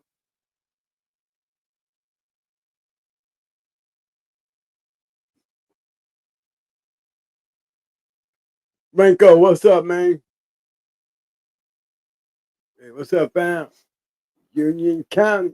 What's up, Hardy? Hardy Dow. Thank you. Hey, Hardy. You know Sam Lambier and them up in that area, man? Mm-hmm.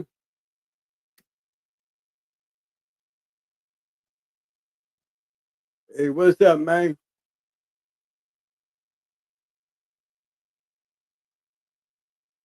Yeah, I'm trying to locate those Sam, see he's still alive.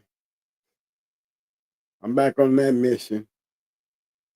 Hey, I kind of remember these dudes.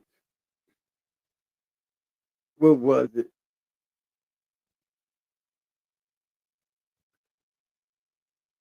Another one I'm out here trying to put a APB out is but MVP.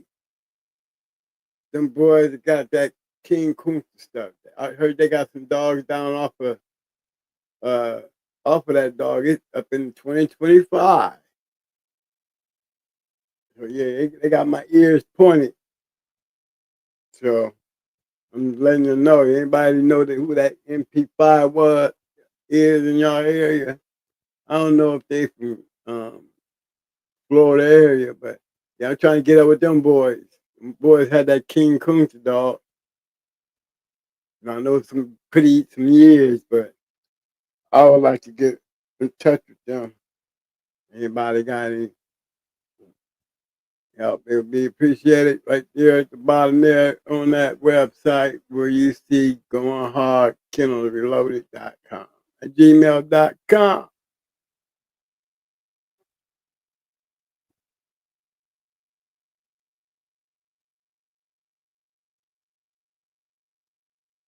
You know what I'm saying? Yeah, here Mike was making some good talk, that's for damn sure.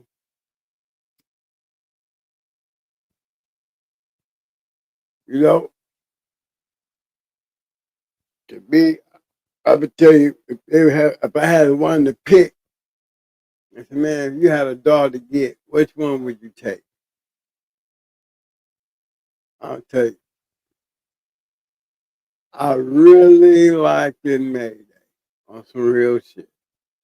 I liked the Mayday. Yeah, them dogs was something a little different. A lot of them dogs out there, but I'm telling you, that damn Mayday was something different. I see Twisted, I think Luke King, I think that Cuda go. I didn't see all them go. Jaeger, man, I done seen some. I just am very impressed with the daddy. Give me Mayday and Queen of Hearts. Didn't turn around and give me for a Christmas present Pan. Ooh-wee. If I could give me another red ace, I think I didn't show the shit. But the shit to me, she was like red ace. She had that freak mouth. Yeah, she had a freak mouth. You know, I knew she was gonna turn out to be as good as she was. That probably been the only dog on my yard when I got out of the dog. But I did let her go on a deal. A deal bought the brother and the sister. But them boys up there close to the home of the OH and the Dime, they say that little female Nico Storm that we had, she's the only survivor that didn't get snatched up in the raid. And that's because she was sent to Ohio. Man, you know, they got a dog down off of her. I mean, she must have had some nice litters to kick out one. They say it's pretty good. Time will tell. You know what I mean? Hey, I got a question. If me, I like going in the old journal. And I like hooking up and going through there, man. You know, I've always been a journal man. You know, and that's for real. It's just so much information you can get out of the books like the Journal and Fat Bill. You know, those are very interesting. You know, at a common, you know, watching the show and those Bulldogs, you know, you sit there and read them matches, man. You will look down in there, man, and it give you a different look of being a Bulldog, man. It give you a different look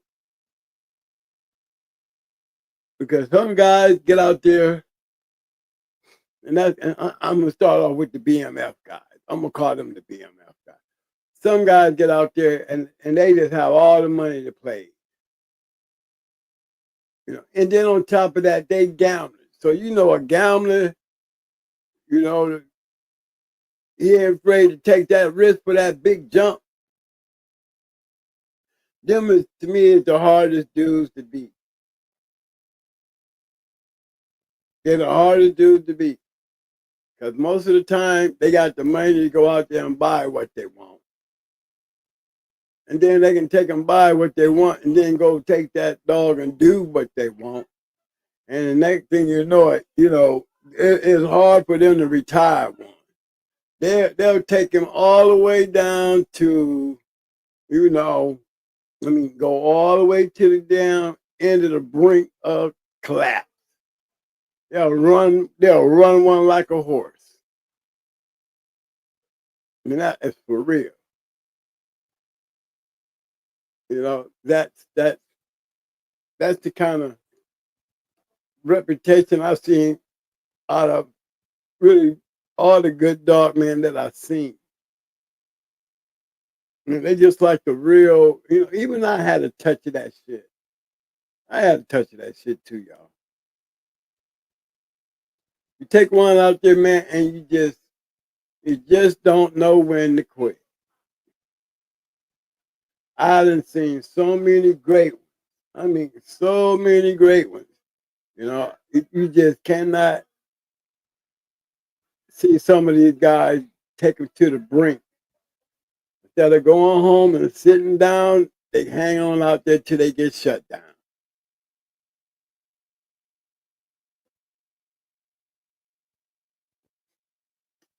Yeah. Some here I won't bother with. Any interested, they would consider who they are and change who they are and how they learn and get out of it. Get out the house. Oh, okay. Oh yeah, I got a little chat going on. I just sitting here and I just start looking over here at y'all chatting. Was like, damn. Hey, what up, Eagle? Yeah, boy. Oh, War Eagle. Eli Monster. Hey, y'all, you know what I need? I need.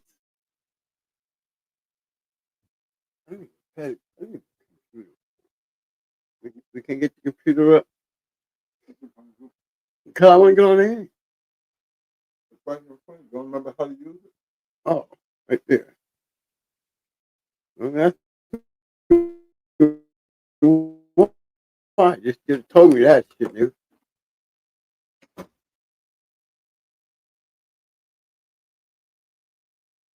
Let me see, y'all.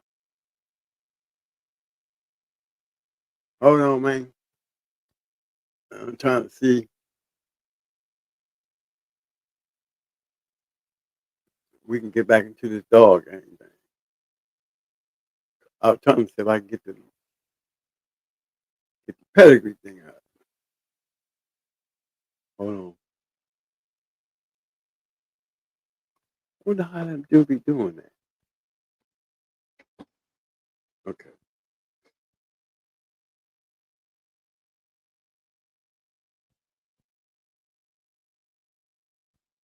Hold on, guys. Right there.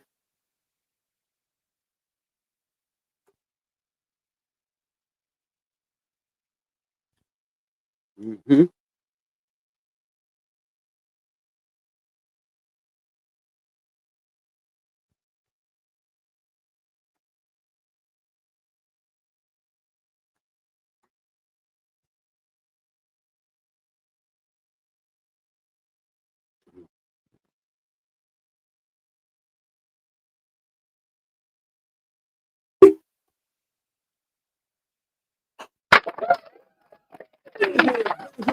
What the heck?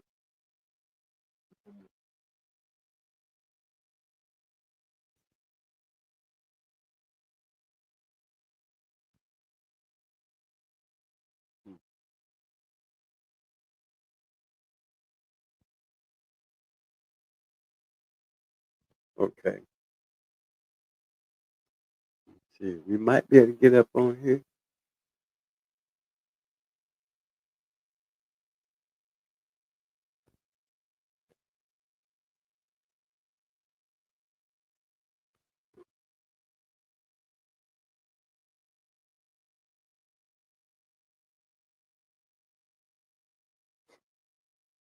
Hold on, man. Jimmy. Hey, Jimmy.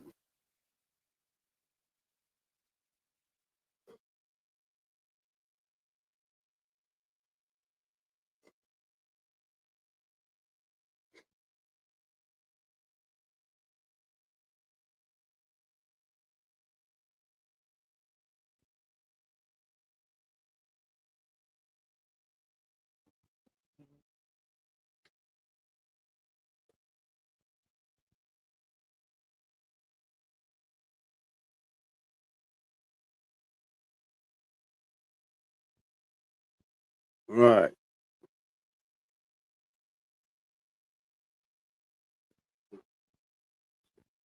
Well, not to YouTube.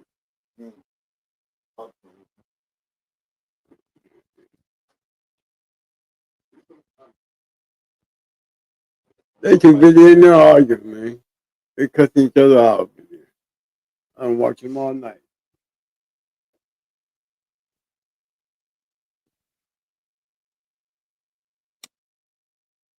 Mm-hmm. Yeah, man. But I remember what I was talking about. I said the people I was looking for. That would be a real interesting combination. Cause I know some going hard stuff that's down here in this area here that I would love to take and just go over there and get me some of that stuff and then come back here with it.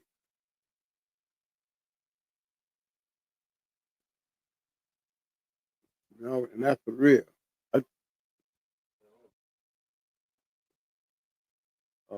Is our internet connection straight?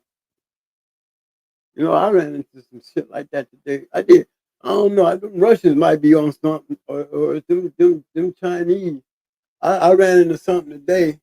I was working on my computer and I had copied something, and I was putting together paperwork, and I tried to do a footnote,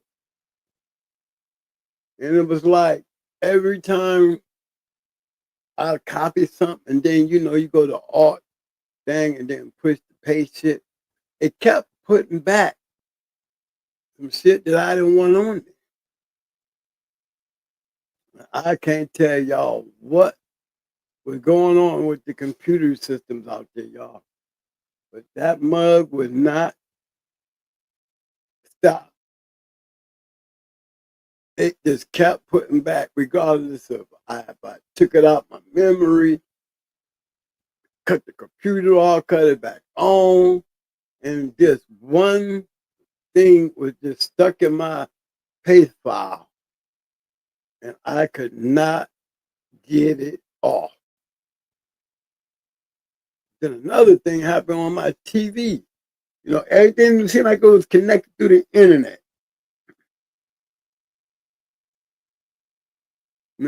My TV was getting in there, and it was just, how you sit there on some of these TVs when you got the internet connected all to your shit, and you go clicking into them other networks like Hulu,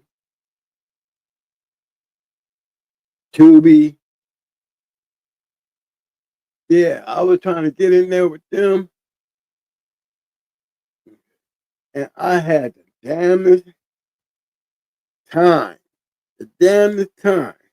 getting that shit up. it would just sit there and that little circle thing just kept moving and moving and moving and moving. Yeah. Yeah, fellas. Let me see if it pop up on the board. I hope I got everybody's attention now. Maybe I can get y'all to stop fighting out there for a minute and pay attention to me. I wanted to go over something like quick. Okay? Because I'm going to tell y'all why I'm looking for that King Kunta dog. No, I'm very impressed. But, word out, they said they got offspring, they got some pretty good dogs coming down off of it. Another one I'm trying to find is, I know my boys up in the band, they had one moving around off of, I think it was Champion Rasco. And boy, down there in that Bama town, y'all know about that Champion Rasco? Had that yellow man in him. Yeah. See, them the kind of, you hear the ones I'm talking about. Yeah, them is the ones that be making my perk up. It's perk like a Doberman. You know?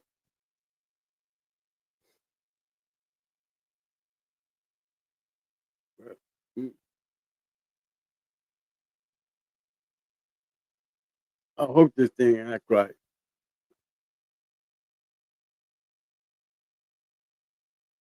Oh, man.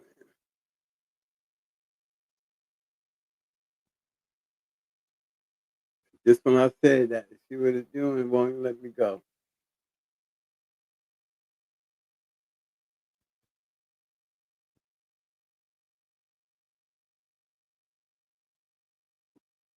Okay, I'm in there.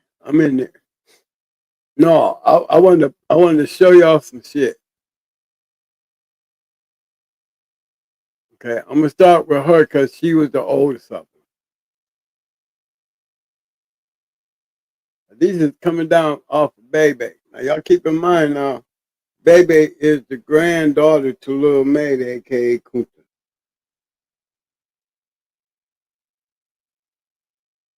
I'm gonna show y'all some shit.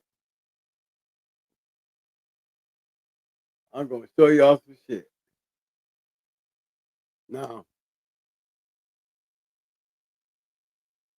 this is one a day after puppy. I'm gonna see if I can get a closer picture of it for y'all. Let me see if I can turn it up just a little. Y'all can see. But she was a little nutcase herself. You see the airplane ears, right? As she got older, she was a splitting image of Brat. She just had more white on her, on her chest and her feet.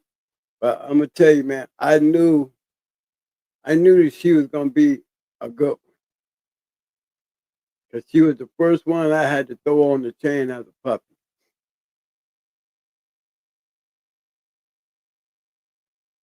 And when BBK got in touch with me and they wanted to get a dog, and I had to pick one, I picked her. Cause one, it's like Mad getting in touch with me and wanting to buy a dog all of a sudden.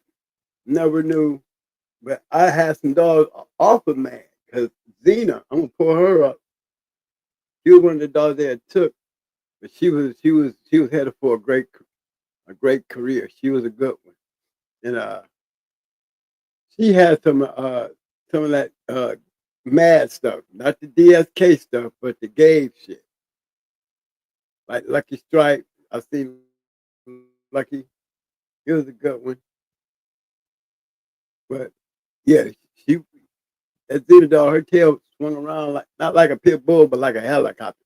And it was something that they said in that line of them dogs. They was known to have them helicopter tails. Instead of wagging back and forth, they whirl around like a damn helicopter propeller. Yeah. Okay. Now I think I got the computer working good now.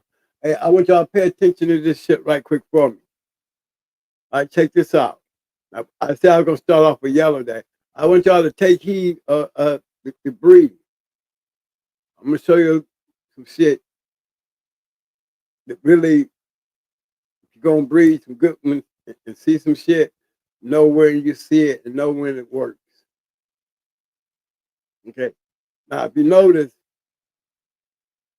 coming down off of Baby, if you took this Stone City male, we know this is familiar because we didn't seen Little Buck, we see Secure Cal, we see dogs like Prodigy's mama, she was a yellow buck dog. I had one bred to this stuff, bred back to Bozak.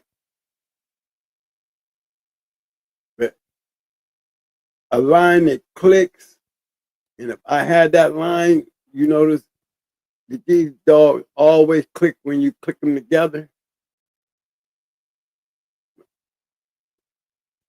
Let me do this one here and show y'all this. This is the dog I'm looking for. Not in particularly him, but if he's still alive, I take him too. I'm trying to get up.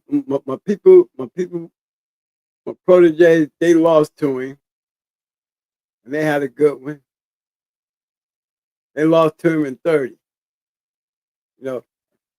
Common aspect, but good aspect. But look how this dog is bred. Now we know this dog here. If you were to take this dog here and replace it with Brat, so you would say this dog right here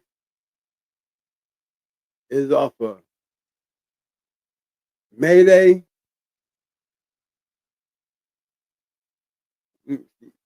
Mayday, yeah. Mayday and Red Ace. So you're gonna put Jeep, Debo, Grand Champion Ace in this pedigree right here. You're gonna change that. Okay. So all this would change.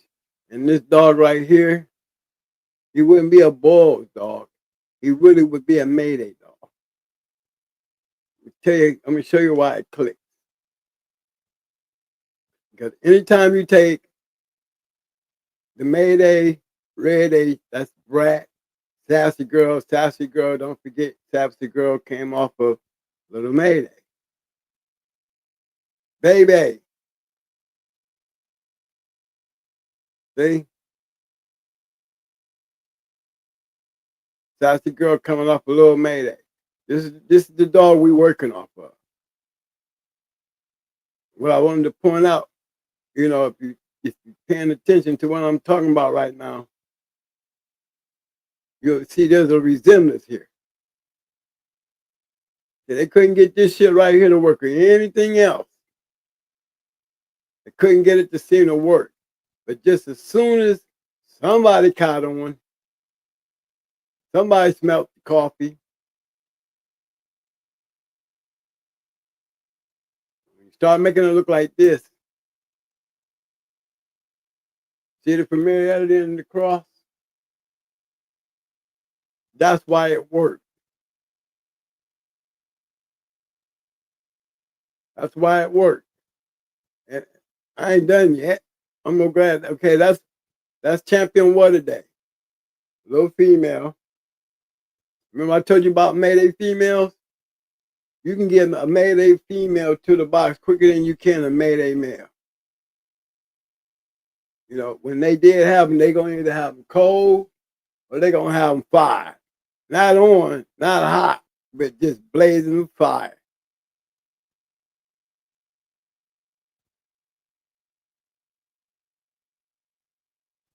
I go back to King Kunta. Look at his top.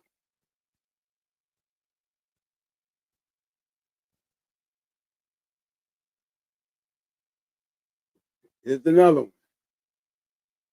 And everything I'm doing, I'm going to be going back and forth as I do this, I'm gonna be switching between Baby Champions and King Kunta.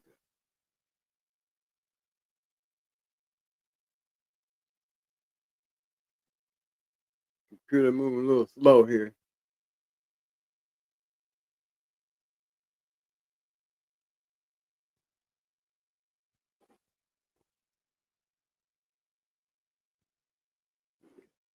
The next one I'm gonna pull up off of Baby is that other female, Yellowbird. If you notice Baby ear, see that? See, that's the Mayday ear, and that's the going hard ear. Okay? The Mayday ear, the going hard ear.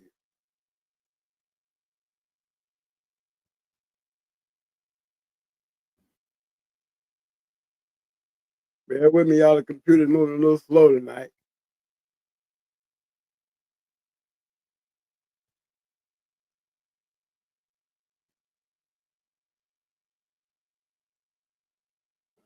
I'm wondering if it's even, it haven't even changed over. Let me see.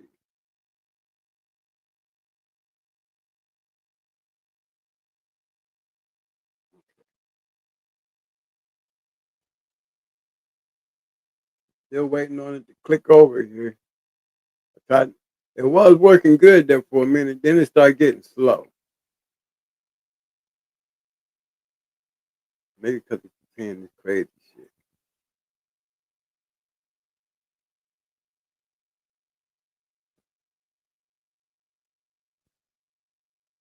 I might have to bring my technician back in here because this mug is looking awful slow.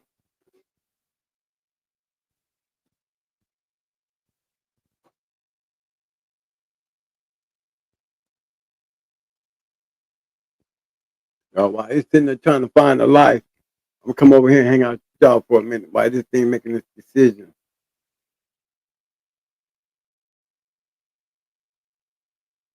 To work for me. Right now, it ain't trying to work for me.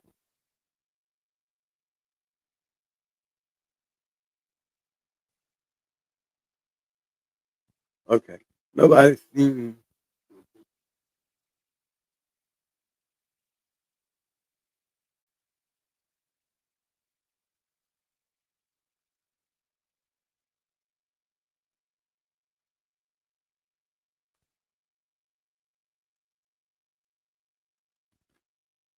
Hey, what's up, Mayhem? What up, fam? Hey, Union County, which one did you talking about, man? My favorite stuff off the Windy City Combine was the Reno stuff. Yeah, Reno had some nice ones, man. You could get a good one off of Reno, but you had to cross it right. No, I'll dive in there and take you on a trip with that one. You know,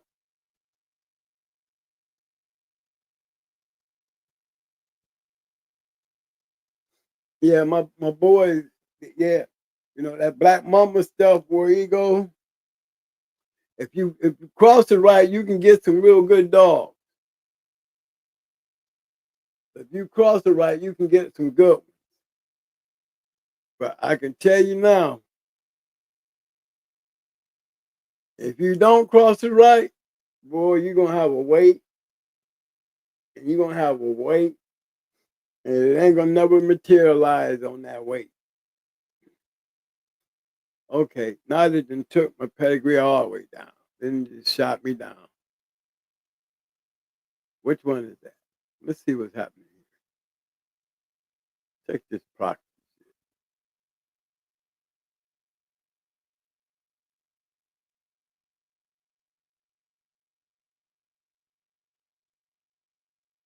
Still got that one up.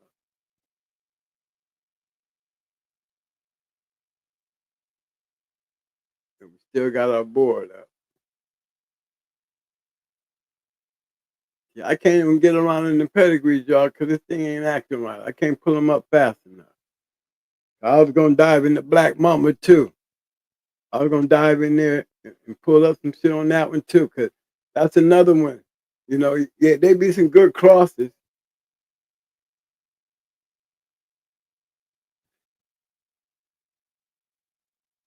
You must live up there by old Bob.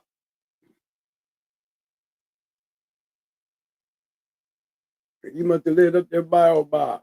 You know, my question with Bob was, you know, if you've ever been on his yard and you seen his puppy room, you know that block building he had where he kept his puppies at. I always wondered how, when you put litters together like that, how in the hell do you know what puppy came from what litter? I mean, he had to take a picture. He had to take a picture of that litter before he put all them puppies in that one area. If I go to get me one off of Reno, I might get me one off of somebody else. You know, he might have been doing some old Maurice Carver shit. You just never know. Because I've been in that building where those puppies was. And those puppies, they didn't have little collars on. Friend, I pray you are not talking to me because I only own monsters. The rest works in the garden. I was talking to, was it you to put that up about the Reno stuff? If you wasn't the one out that was talking about the Reno stuff, and it was you, because I put you on the board, the Black Mama stuff. Yeah, I was talking about the Black Mama stuff. And yeah, I am talking about that Black Mama shit. Mm-hmm. I know. You know, yeah. We got a lot of that Black Mama stuff down here. You know what I'm saying? And I mean, I ain't gonna change my word. I'll say it again. If you don't get the right one or you make the right cross, you're gonna be waiting, waiting, and waiting. I can't get the thing. It won't bring up the pedigree, so I'm stuck on this thing right here. So I'm scared to move, but I don't want to get the screen all tied up. Yeah, it ain't gonna show it. Watch. That's Kunta. That's the one. That's not the other one. It won't come up. And if I click on the other one, it might do the same thing. So I kind of just left it there. So I wouldn't have an empty board like Yep. So yeah, that's what I was saying. It came up, then after you left, it never acted right again. I wanted to bring up Back Mama and them too, you know, but I can't really move. If you take that one, it's gonna screw up. Maybe you open up another one. Open up a fresh one. Let's see if we can get it.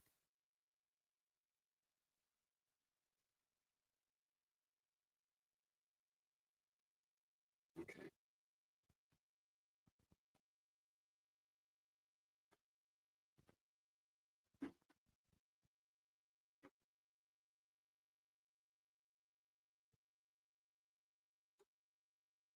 Yeah, go ahead. I'm gonna see if I can get it.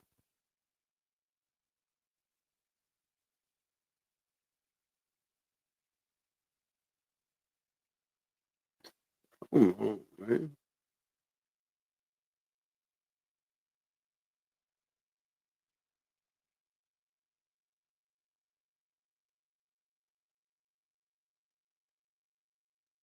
Hold on, guys. I'm working on it. I'm working on it.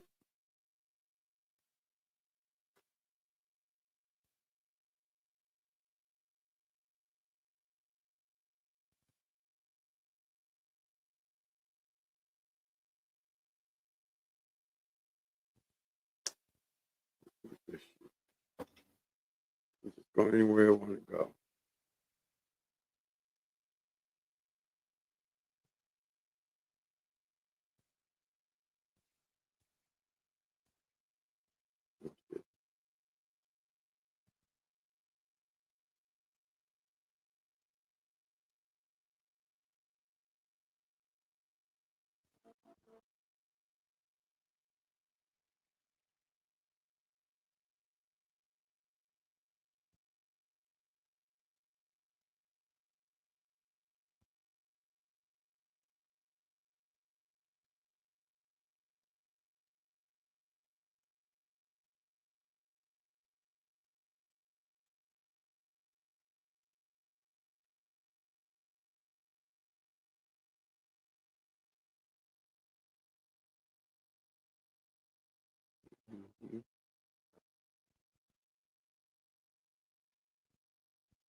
No.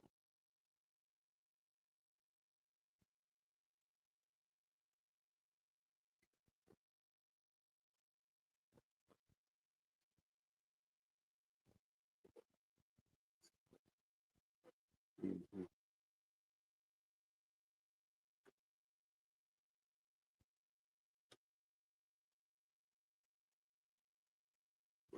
I know.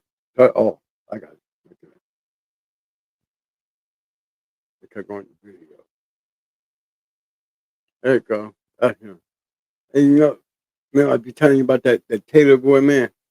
That's the same dude who created Revenge and all of him. Oh Lord, I've been kicked on the pedigree.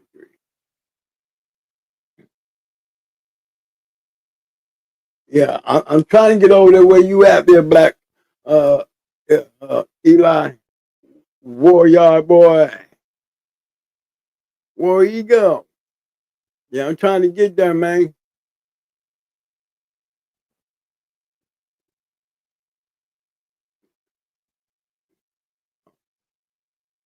There you go.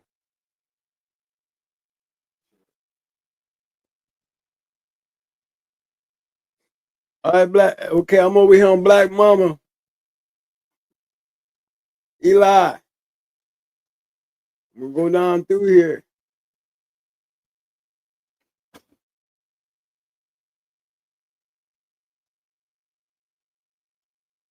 Let him make the grand champion win that.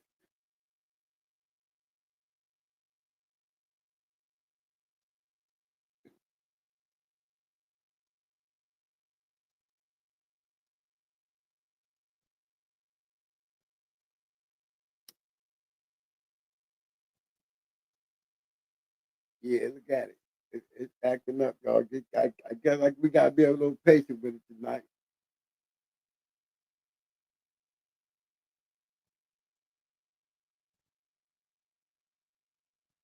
This the time I be needing my damn computer. You know? Yes, sir. Why it's doing that? We already trying something else.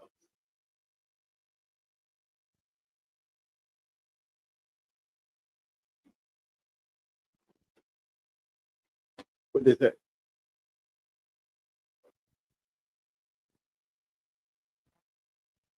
Hey, what's up, man? I'm on the air. Hey, what's up, man? I was trying to get up the Black Mama stuff. And my computer's moving slow, man.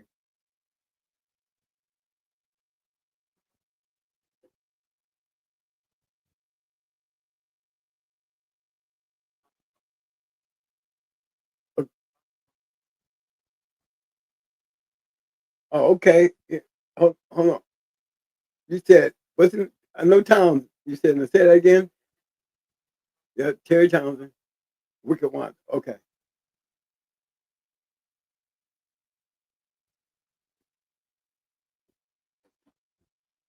I got you, Eli.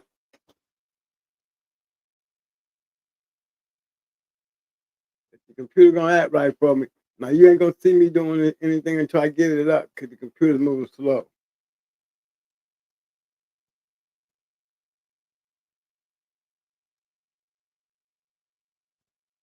Wicked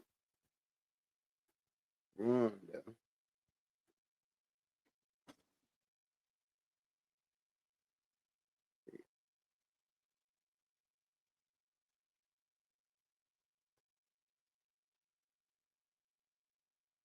Townsend's Wicked Wanda.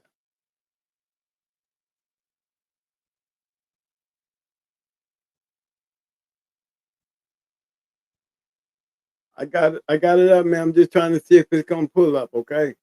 Because the computer's been acting funny. See, I'm still on that damn pedigree right there. It's still swirling, trying to pull the dog up. But I got the offsprings on that, man. As soon as they come up, man.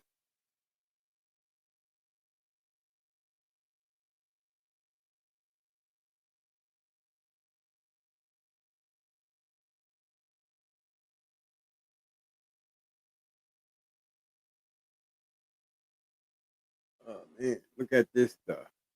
Get back over here. Get choked out. Look at this.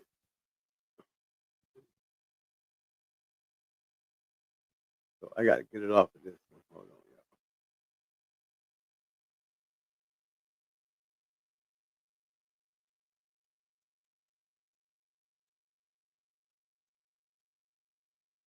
Get my face back up on here.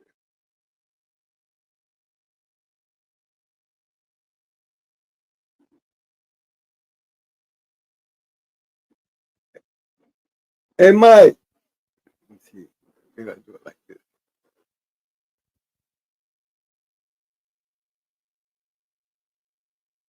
Hey Carlos.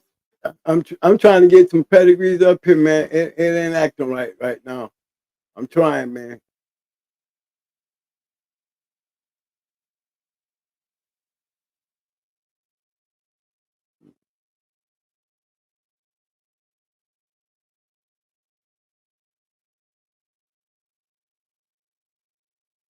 Okay. I'm working on it, man. I'm trying to get it up here.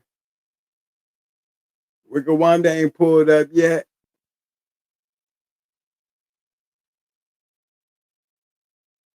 They trying pedigrees online is slow for everybody tonight for some reason. Oh, okay. All right, good looking out, man. Oh, okay. I see y'all. I feel y'all. Y'all saying pedigree online fucking out. Okay. Good looking out, man. I thought it was me over here. Yeah, they must be feeling that earthquake too. What up, Uncle Willie? Good to see you up in here there, Uncle Willie. Hey, did anybody go to the pig picking? How was it? Anybody got any response to that call out right there? I want to know, how was the pig picking this year? I know my boy from Super Kennels, he got in touch with us and wanted to know if we was gonna go through there. We wanted to hook up.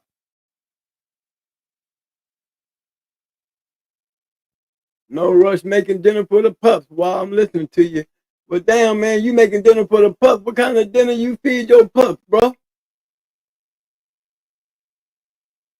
What's that? Branko? Branko, what you cooking up, cuz?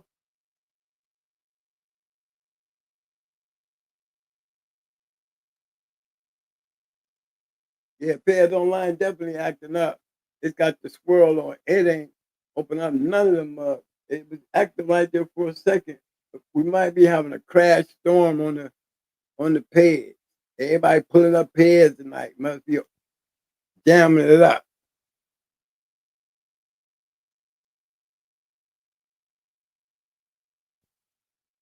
Go on them.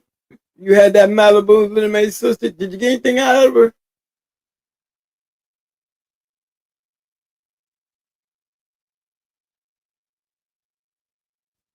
Or you like that Dinkin stuff, Union County? Yeah, I had pictures, man. I had pictures of Deacon. I had pictures of Reno, Crazy Tippy. Man, I be telling y'all this all the time, but man, I was on that man's yard, man. It was at least 2 or 3 inches of snow out there. Going down said she didn't make it. She didn't make the cut. Said, twins, we need to have a pig picking. Whole hog, I cook it. I'll come your way if you do it.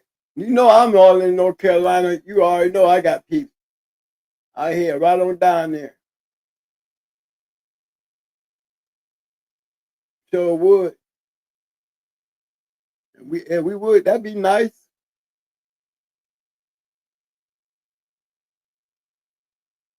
He said, I had Chaplain pistol off the Deacon. How did you get anything out of him, man? Did he produce like Deacon? Because, you know, I think Deacon produced better dogs than he was. And Bob said the same thing. They don't know what it is about that dog. But he said, boy, that dog will throw a good ass pup for you. And he did. But he liked it. His brother Yeah, he liked it, his brother too. No, Beetlejuice and them was pretty nice. I liked it. I liked it, the Beetlejuice stuff. Now, anytime you got litter mates, you get champions out of litters, champions, you might be on to something. Cause just getting one out of a litter, boy, you're doing good. That's hard work. If everybody could do it, everybody be running around with a champion on their yard. At least one. But if ain't how the game works. You said Book put through the best female you ever seen in your life. Well, she must have been real special. I done seen some bad females. I done had a few the females. When you get one, boy, they definitely will show you something a male can't. Rat the shit. There was good. Crybaby was a good one. She was a Rasco dog. She was nasty. I like killers. I don't know. Yeah, you know about you freaks now. No, I done seen some damn many of them. I don't even call them freaks no more. Because, I start calling them all freaks. You know what I'm saying? We ain't gonna have a standard. We're gonna end up having a standard for what a freak is.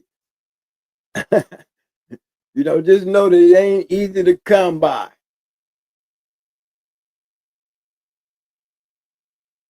And that's the truth.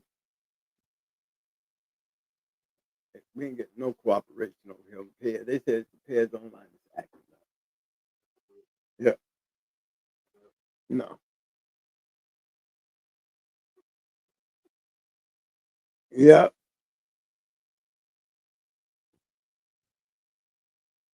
Yeah, a lot of the Deacon Dog was pretty good producers on, but they do good males though.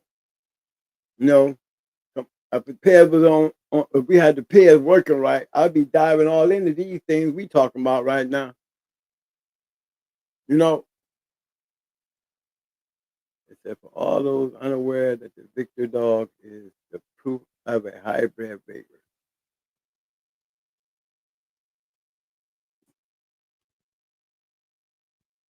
Okay. No. Hybrid Vigor is. Damn, my head ain't working right now.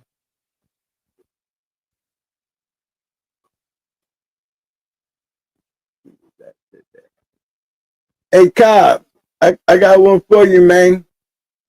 Hey, look at man.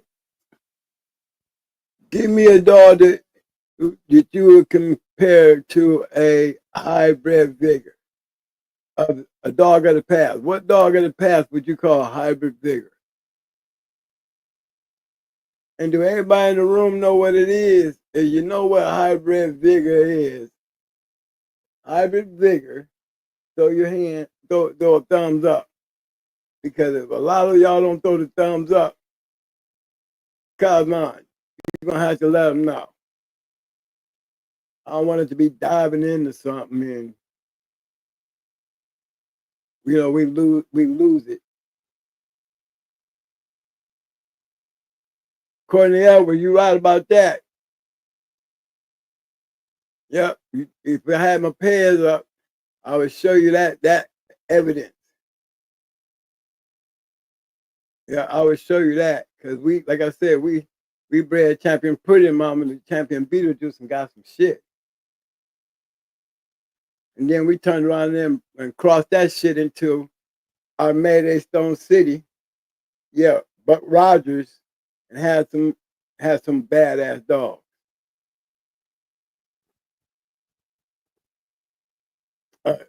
Yellow John?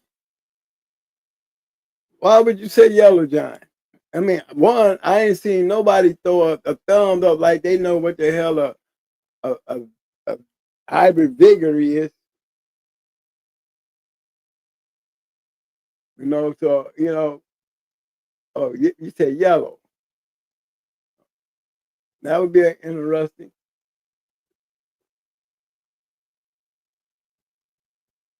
He said, then yellow John. Okay. Okay, so hey, for everybody who don't know this conversation, who's actually paying attention, Cosmo, let them know what a hybrid vigor is, man. I'm gonna slap it up there on the banner so everybody can see, so we can all be on the same page when we get to chatting up about it, since we can't put up no pedigrees right now. I did pay my yearly subscription. They owe me a damn day if I can't get this shit up. And if you want to come in, man, we got the link up too. All right, you put the link out there if that works. There it is. Yeah, you're welcome to come in, man, and give us a little insight on that. Uncle Willie, what Bobo dog you talk about?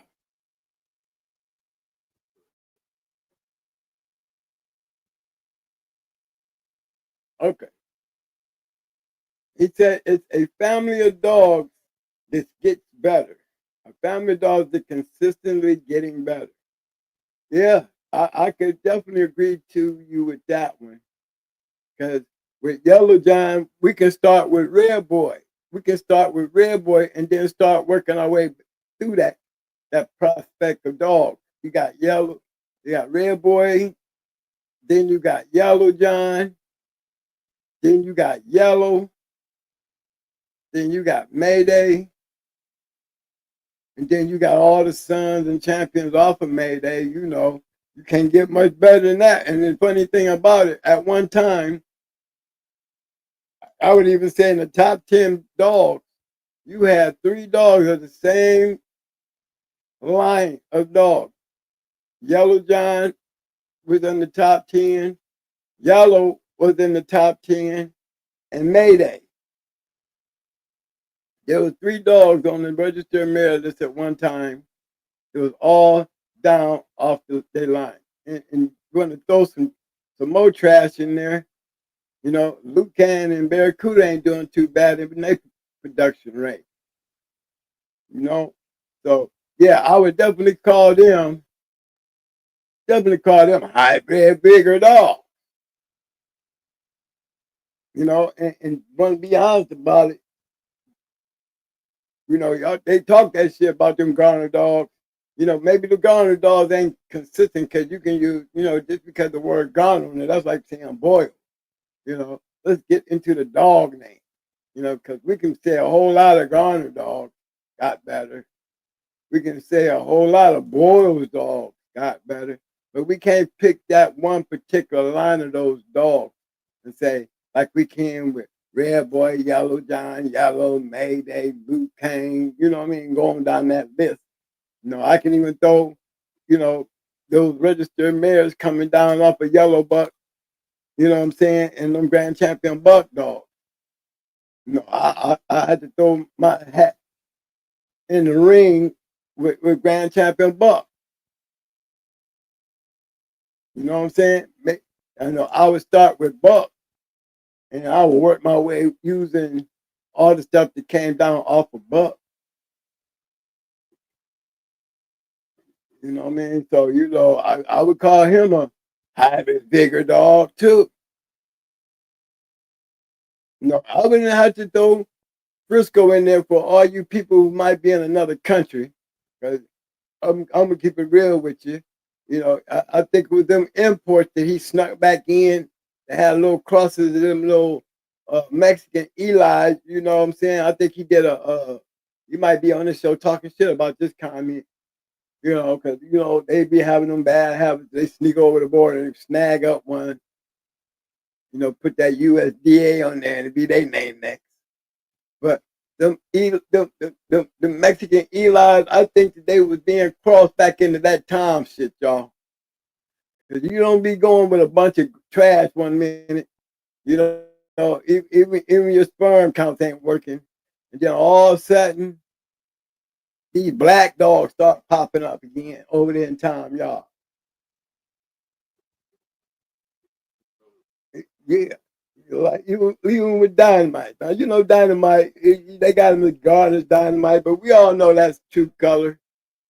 You know, he's taking his name on there, but I'm gonna always see him as true color because he was grand champion, true color dynamite, dog of the year, down there up in there. So yeah, I honestly think, in his line, I can't really pick out that certain one.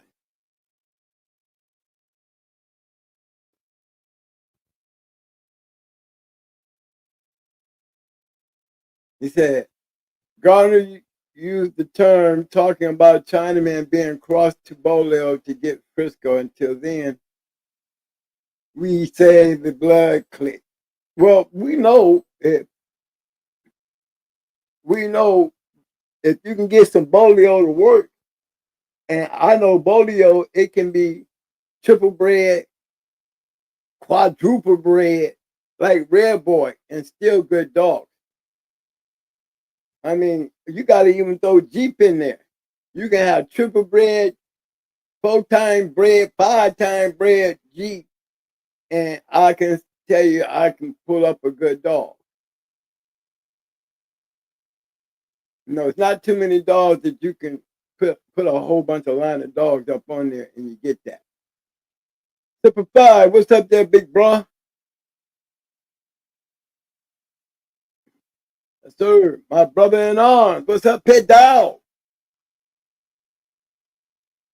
Yeah, I agree. I mean, I like that Bolio. I think that Bolio was too. Courtney ever said Mayday is one of my choices for hybrid Vigor. I'm going with that too. I'm going with everybody tonight shit. And when I start putting my hat in the pot saying, hey, it's everybody's night shit. Everybody threw out some good ones. At least the ones that I'm listening and seeing right now. Them is really good dogs y'all putting up there. Yes, sir. Yep. Based on the definition, I would have to agree. Oh, man. You said the best bitch I ever seen was a daughter off a grand champion Sparky bred from a daughter off a banjo. You know what? That's not a bad one right there. Best animal I've ever seen. She went through Lester Hughes like butter. Yeah, that sounds like a good one. But I had some shit off of Sparky, man, and it did not impress me. Yeah, I had a son off of Sparky. He didn't make it through the yard of them Mayday dogs. But crossing Sparky with some banjo shit, hey, that brings you some fire. I know the banjo stuff gonna crank something up in there.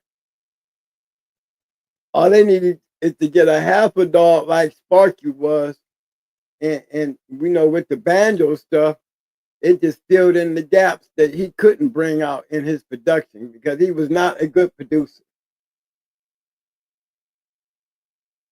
He was right down here with us, so we seen a few of them off of him, just didn't make the cut. One to make it to the locker room, but if you in the locker room and can't get out the locker room and make it on the field, then your value ain't really much. But you was good enough to make it to the locker room. So we don't take nothing away from any dog that can make it to the locker room. It put it like this. There's more that don't than do.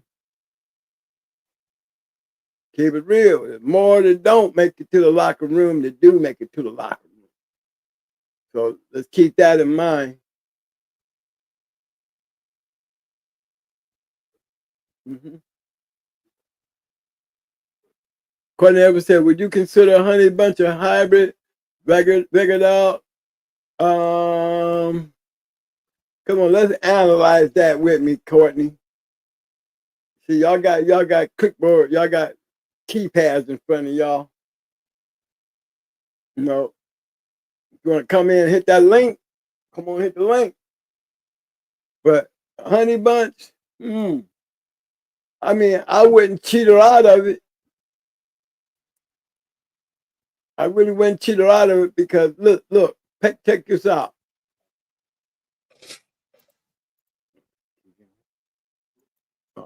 Hey, what's up, Cosman? What's going on, OGs? How y'all brothers doing tonight?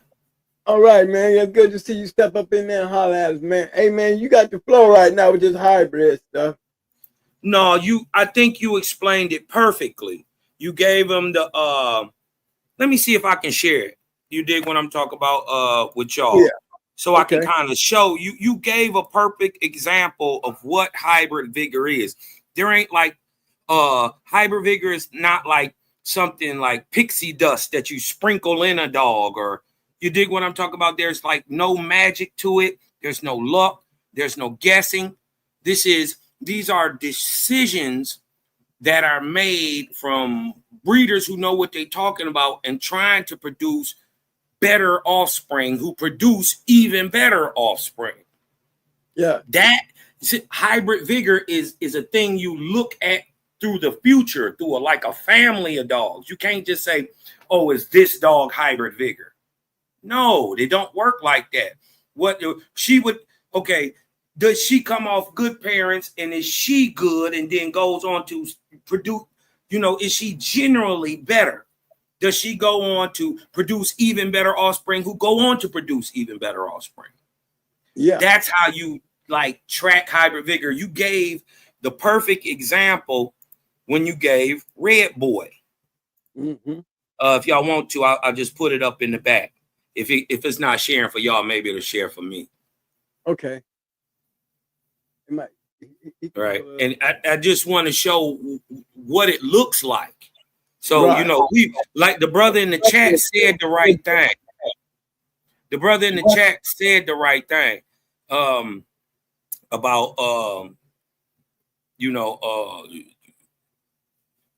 what did he say? Let me go back. I don't want to misquote what he said. He said,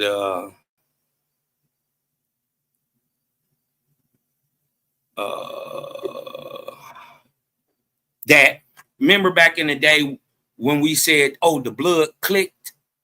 Yeah. Or that blood worked together. That blood make it work.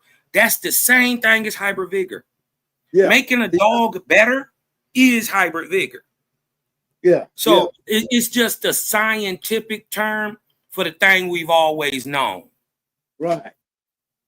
You did what I'm talking about? But I used to think like that, but I didn't know you had a word for it. You damn straight right about that. But you was thinking about it though, right? That was your whole point. Yes, sir. Right. To make that whatever you bred up better than where it came from. Yeah. Well, right. I don't know. We got some good runs in it, but it would be hard to top that Mayday. You know what I'm saying? Because but Mayday is proof of heterosis or hybrid vigor. So we got let's show it. We got Tramp Red Boy right here, right? Yes, sir. Tramp Red Boy goes on to breed Yellow John, right? That's correct. A better dog. Just a better dog. They're all good. Yeah. All great. But just a better one. Yes, sir.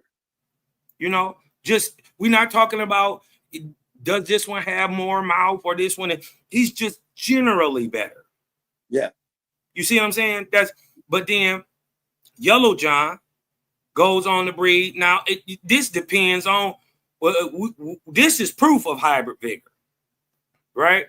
In his first 3 children, he got 3 PORs in a ROM.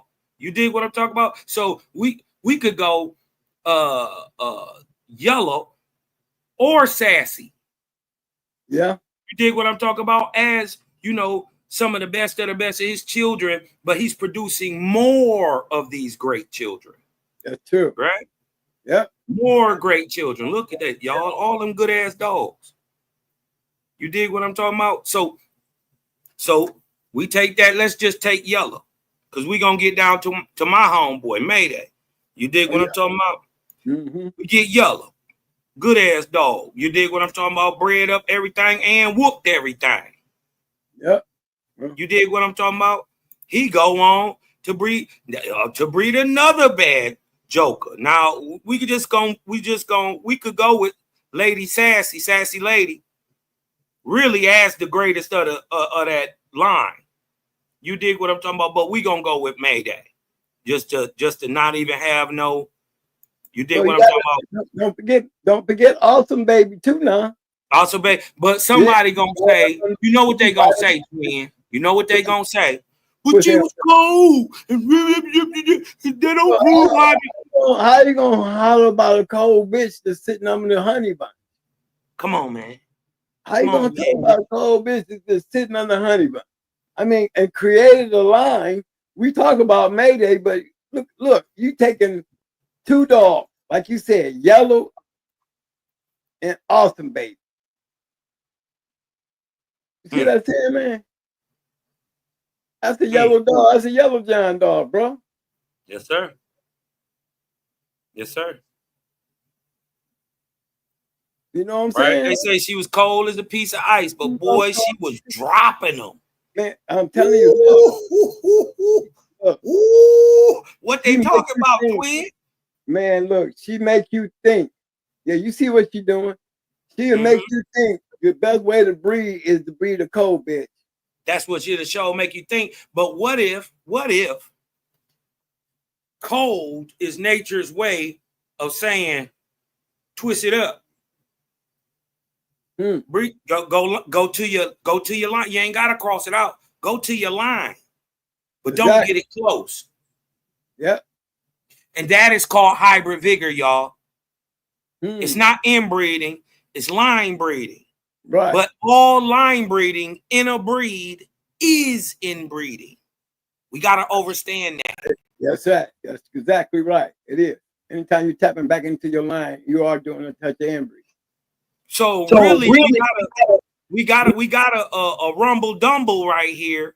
You dig what I'm talking about? Really, who the baddest motherfucker of that yellow stuff?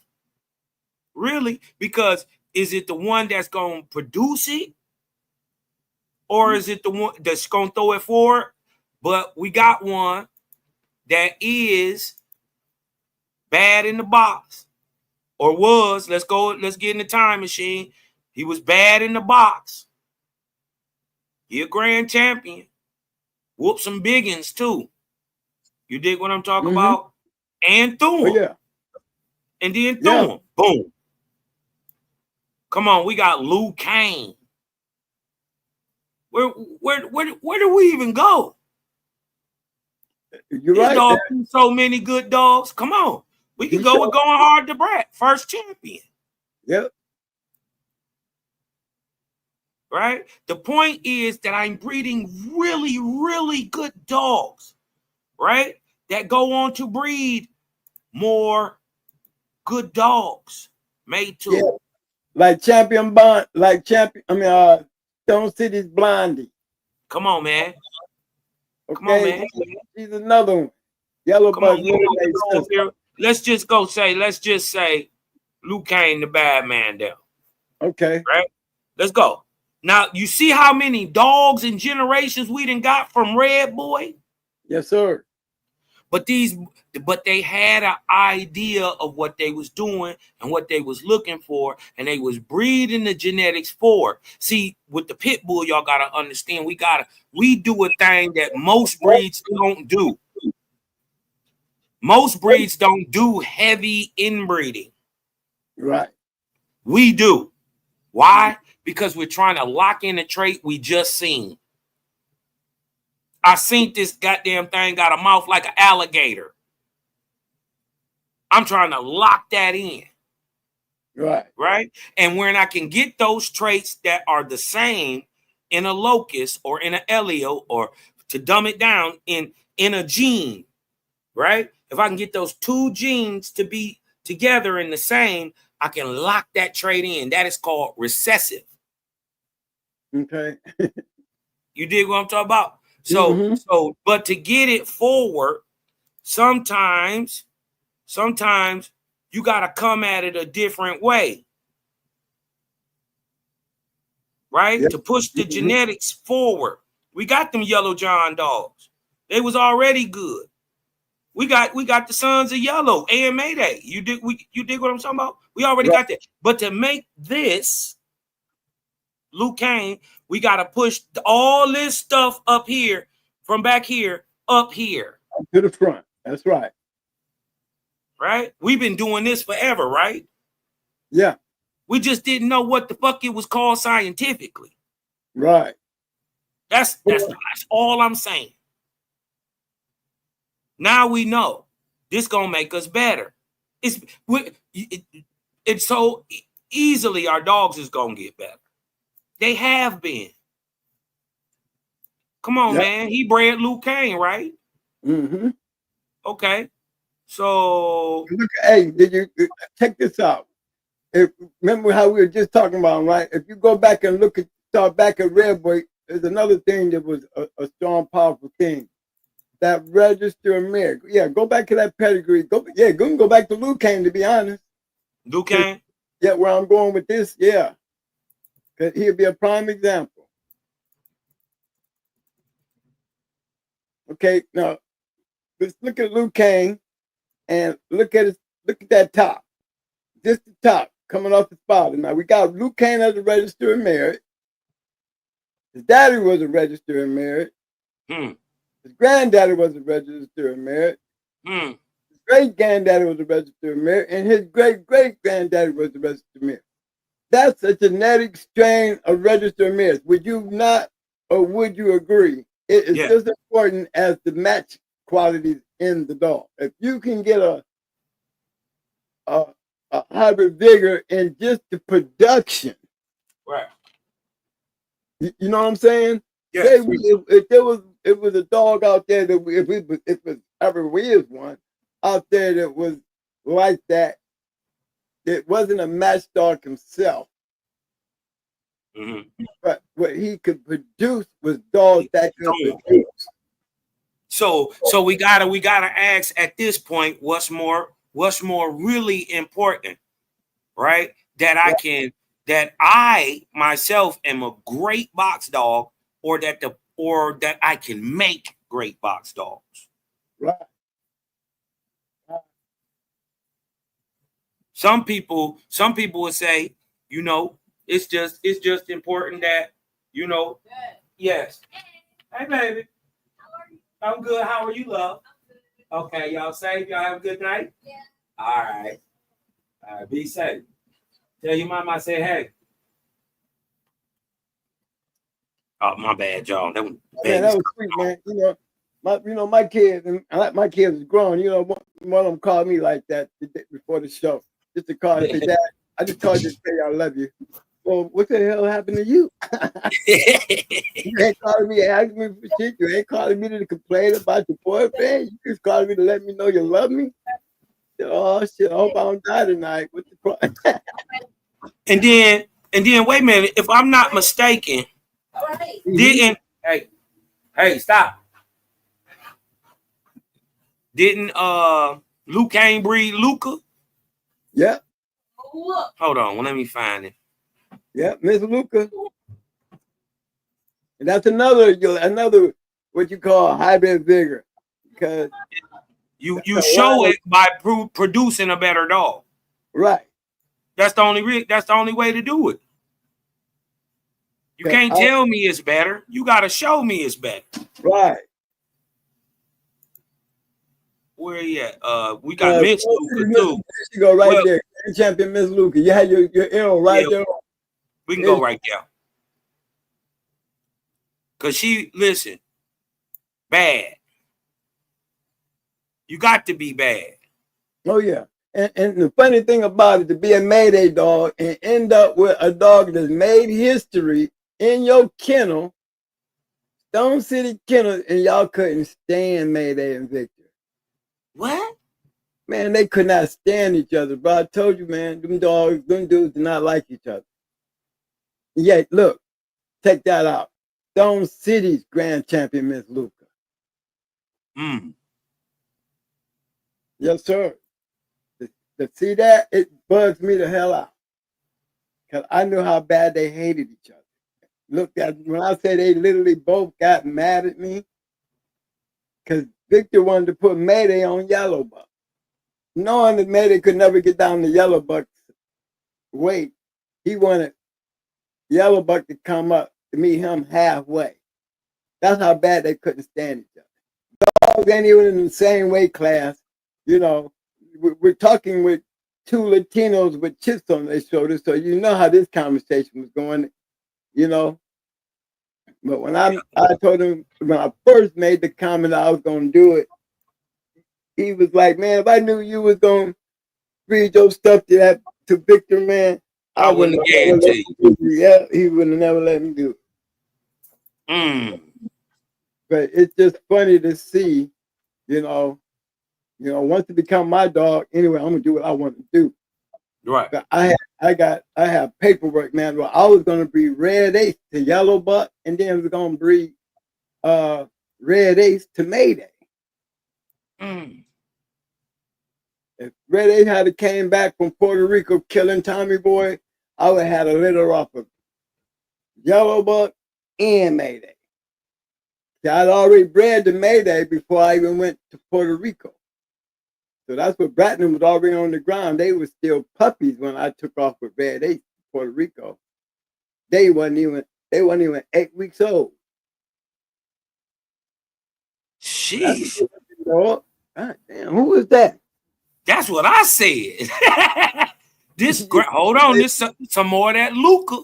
Some more of that Luca. I'm up and look at the screen. Like, what the hell? Who in the hell is that? Look, you see them long legs, man?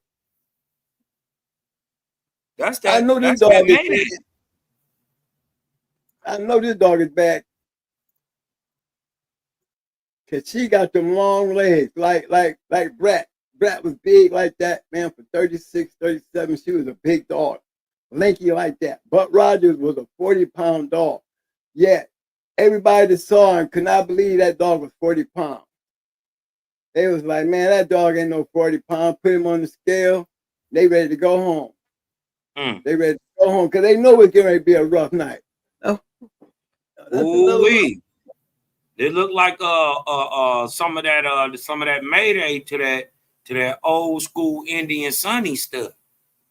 Yeah, I see some Jeep down in there. I see that Jeep cake. That's brother sister breeding. We're gonna have to put something on there. Yeah, I'd like to know. Hey, let's go investigate that bottle, baby. Yeah. You know, you see where I was going. You see where I was going. You already know what's up. You already know where I was going. This is one-time winner. Some of this Arts Missy, Jeremiah, host Jeremiah. Honey Bunch on the bottom, through Bo, Jeep Blood, through the Garrett's. But this is what I'm interested in. This. That Indian pistol shit. That Arts Missy. Yes, sir. You say a game dog, not much else. That's it.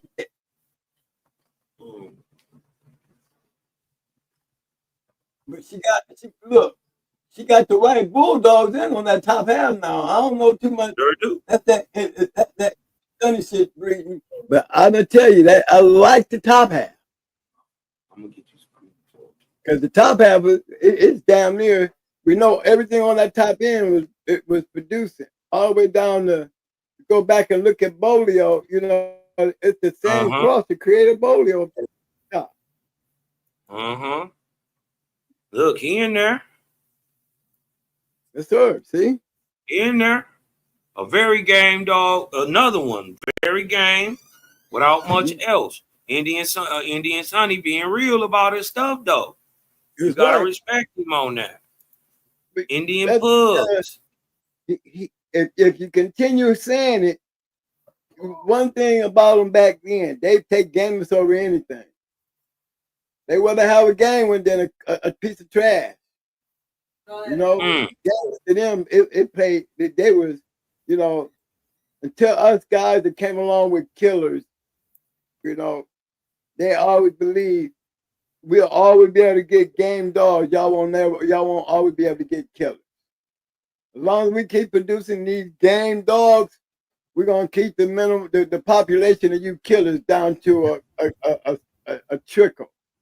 Well, Now look at this. Look at what you're saying. This is proof of what the OG is saying. They just bred this dog, right? This black shine dog, right? A very game dog without much else, right? Look what they bred it to.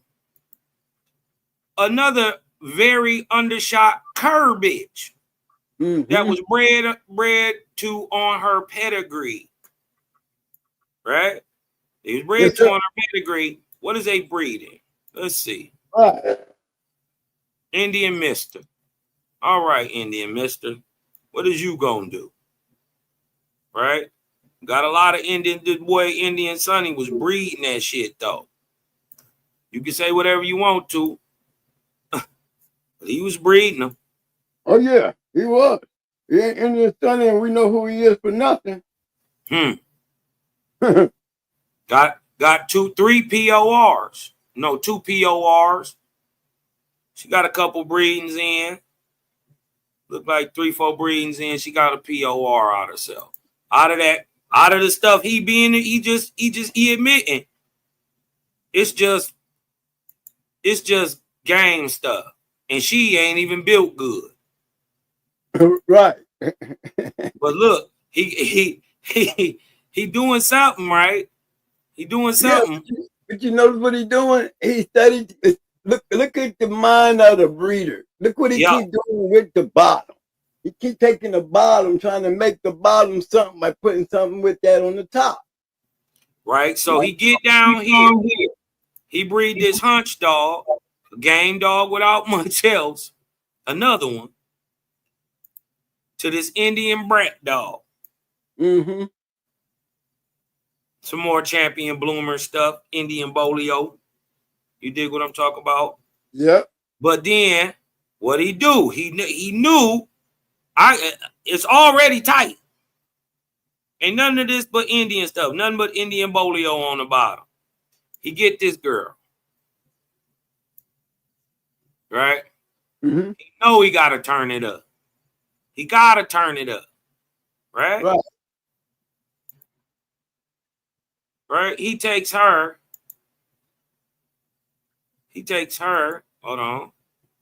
To White's Rocky. A son of Jeep. Bred to a daughter of Jeep. Right? That's White Rocky. He put that on top of that.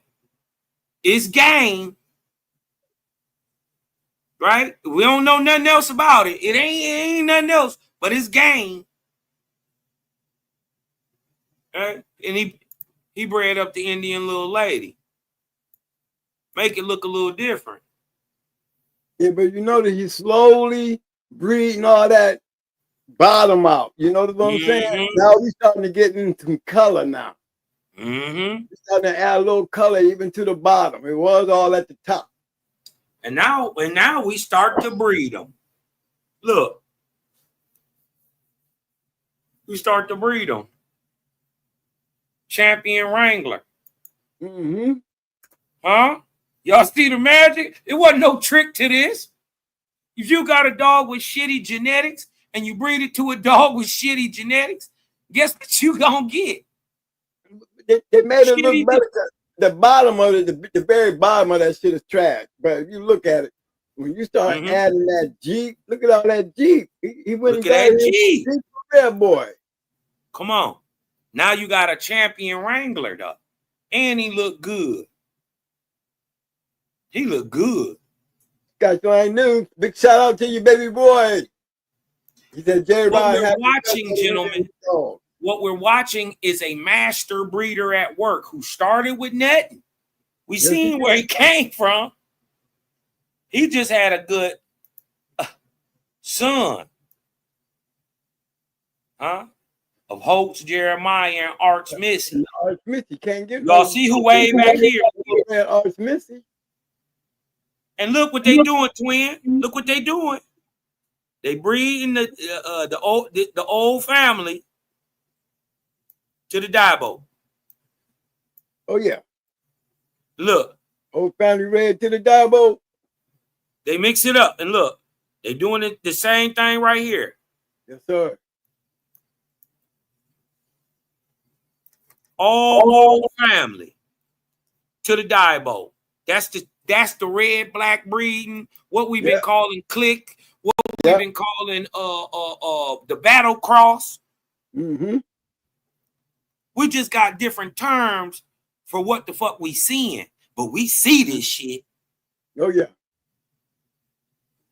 We see it. Look at and then look. Recognizable names though. Double Barrel Archmissy.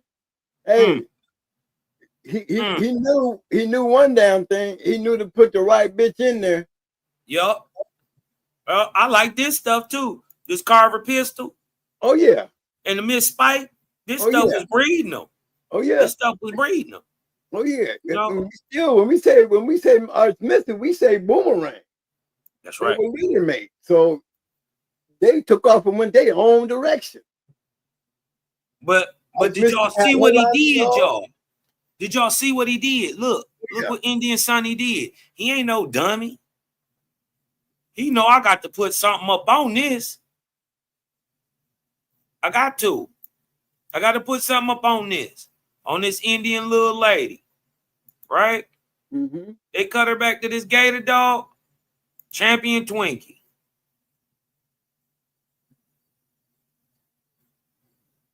Well, you know, Gator, he was a good one anyway. And I didn't keep real. He was a good one anyway. He was a good one. Got another one. One time. Little one-time winner. I'll take one. Oh, yeah. We'll take that. I'll take it. I'll take one. You dig what I'm talking about? I'll take that.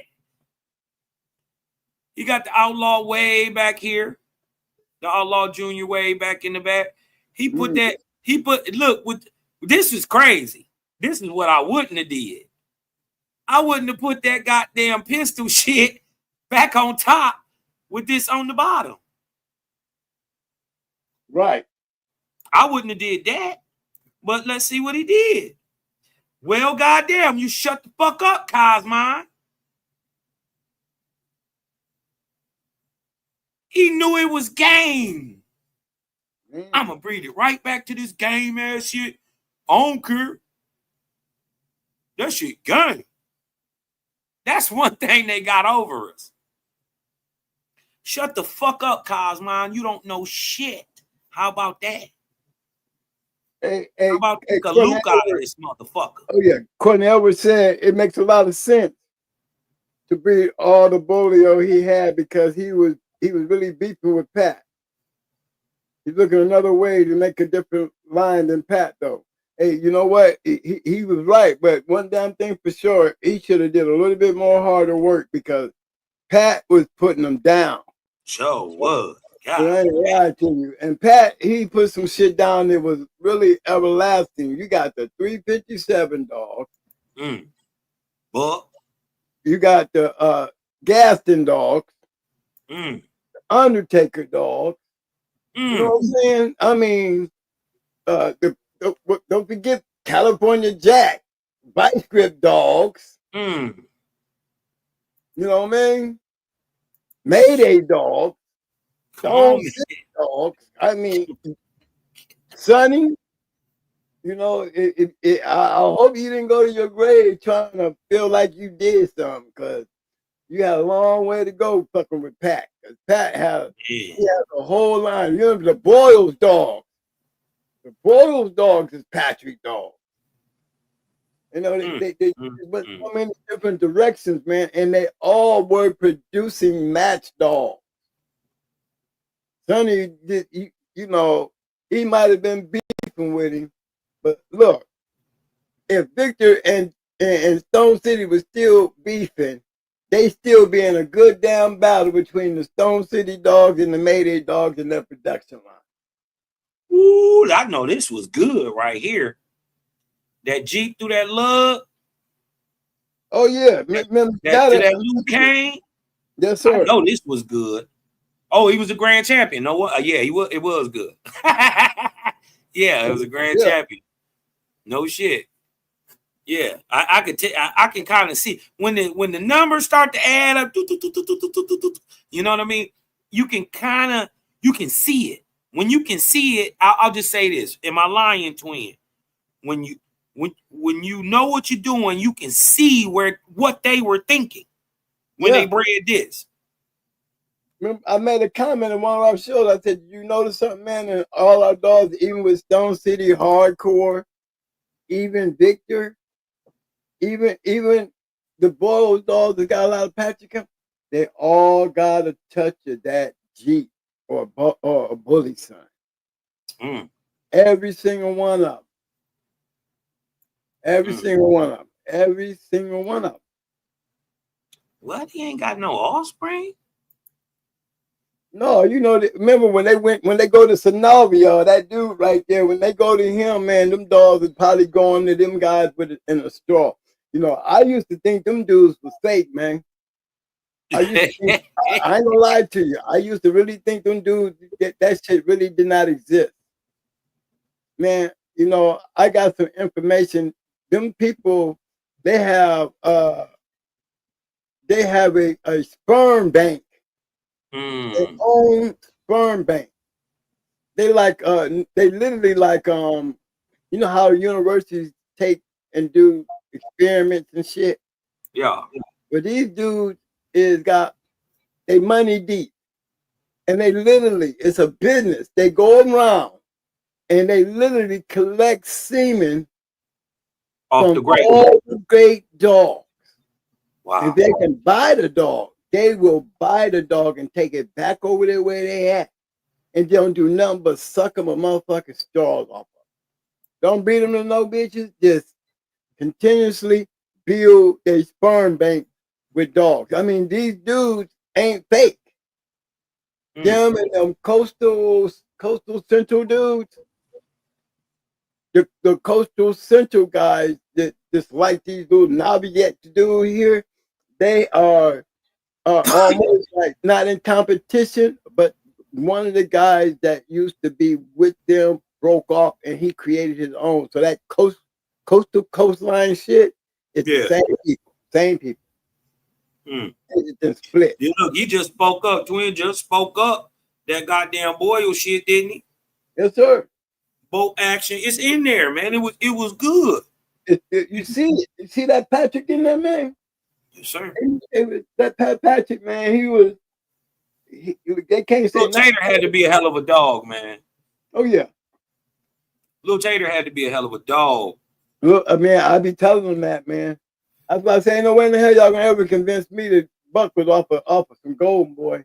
Because Golden Boy ain't producing shit. That line itself were good dogs, but that is not Buck. Right. Little Tater is Buck. Look, here's the solidifier. Look at Hollingsworth Dolly, Hollingsworth Polly. They litter mates. Them was two sisters. Both of them bred like Buck.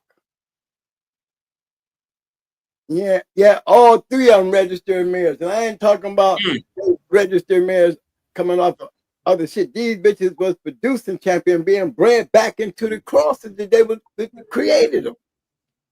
If you knew that the Buck was working with the yellow, they just put Buck and yellow with in there and go back to the carver shit, throw a little carver in there, you got a Bulldog.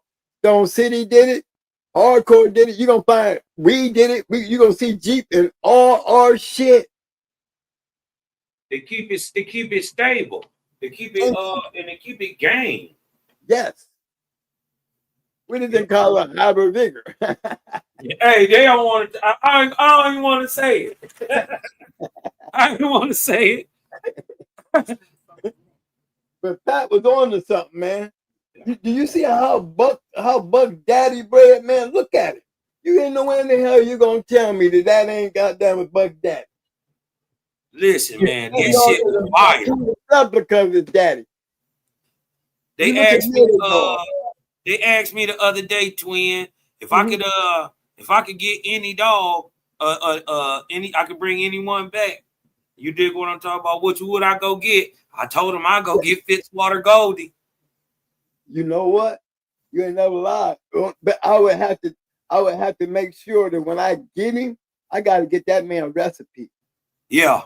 Because that man is in damn near a whole lot of great dog pedigree, not just the Buck Carver stuff. Yeah. That Fitzwater Goldie is damn near, he like Diabo for real. Right. He right there. When you find him in them big dogs, you're going to find that Fitzwater Goldie. That's right. When they good. When they real good, he in there. Yes, sir. And I tell them, if you really want to be smart about it, you better make damn sure you have some of that Klaus Stabber in there. Ooh, they not ready. Don't tell them nothing, man.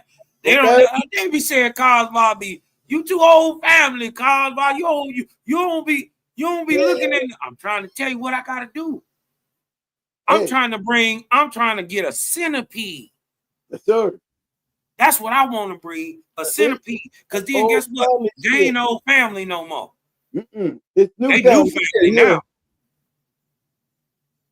Yes, sir. I'll take a Klaus's big boy. That's it. That's what we work to do. We try to bring, you know how guys give you a pedigree and you look in the fourth generation and you see all that color.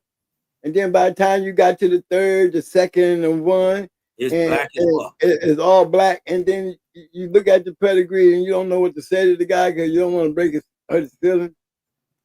Yeah, and it could be some good line bred dogs back there in the fourth generation. You know they doing good line breeding. You can see it in the fourth. You can see they doing it.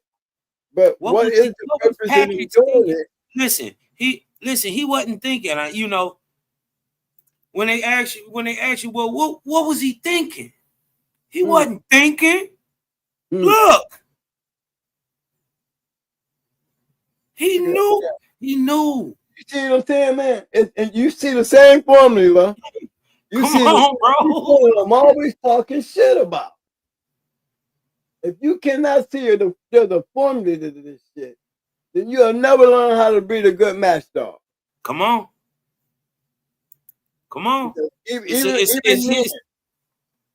It's rhyme and reason to this shit. They not guessing, y'all.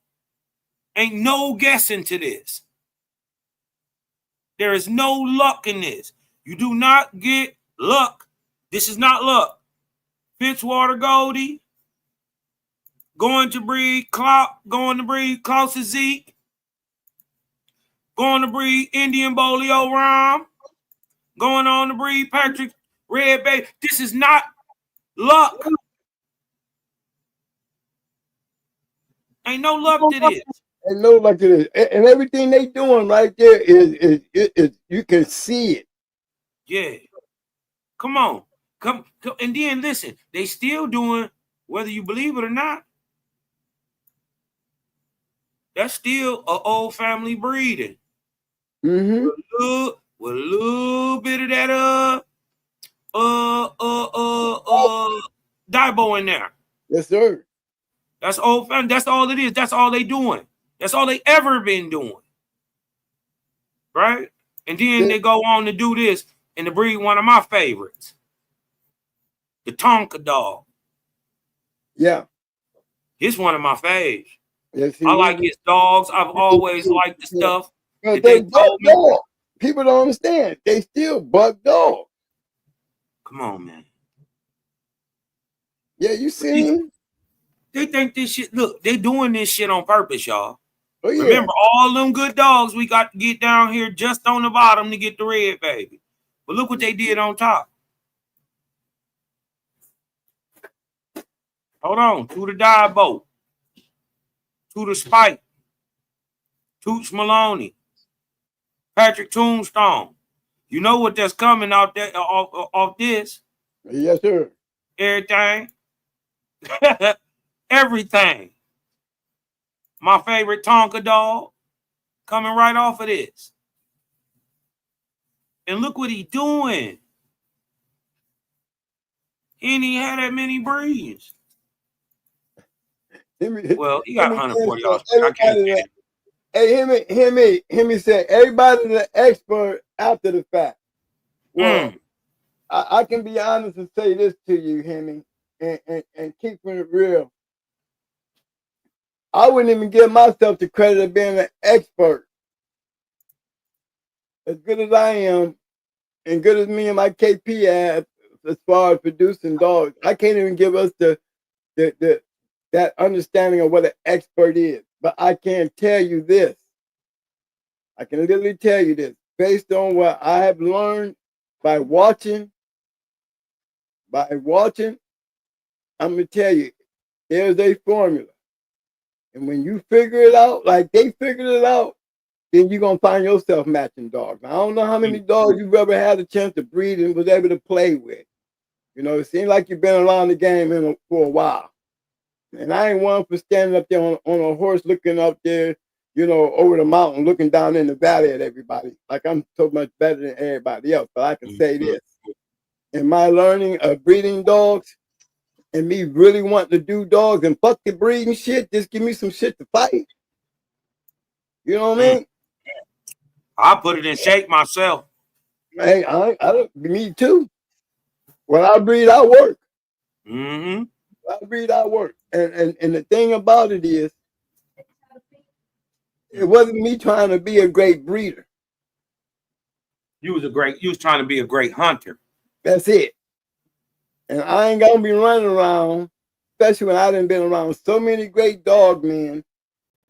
Been around James Pope, who taught me how to read those papers. Not only did he teach me how to read them, he taught me how to read them and get the type of dogs that you wanted. Y'all gotta remember James Pope, and here's another brother I know.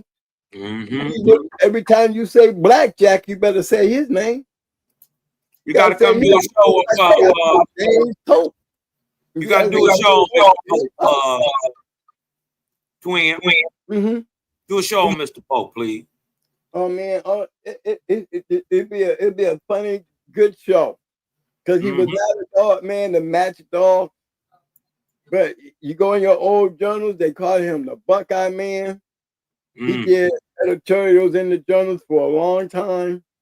The man was a masterful dog man when it came to understanding and breeding. And you know why he understood the breeding? Because he was good friends with Kenzie Wood. He was good friends with Mr. Abernathy. He was good friends with Snake. You know, I keep it real. Pope was a black dude, and he had a beautiful white wife. Yeah, he did.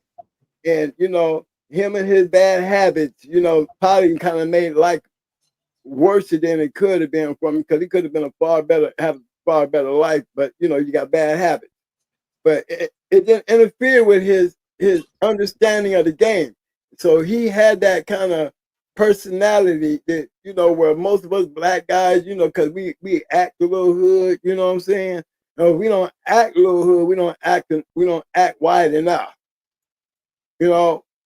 And he was able to get in there and get deep with these guys.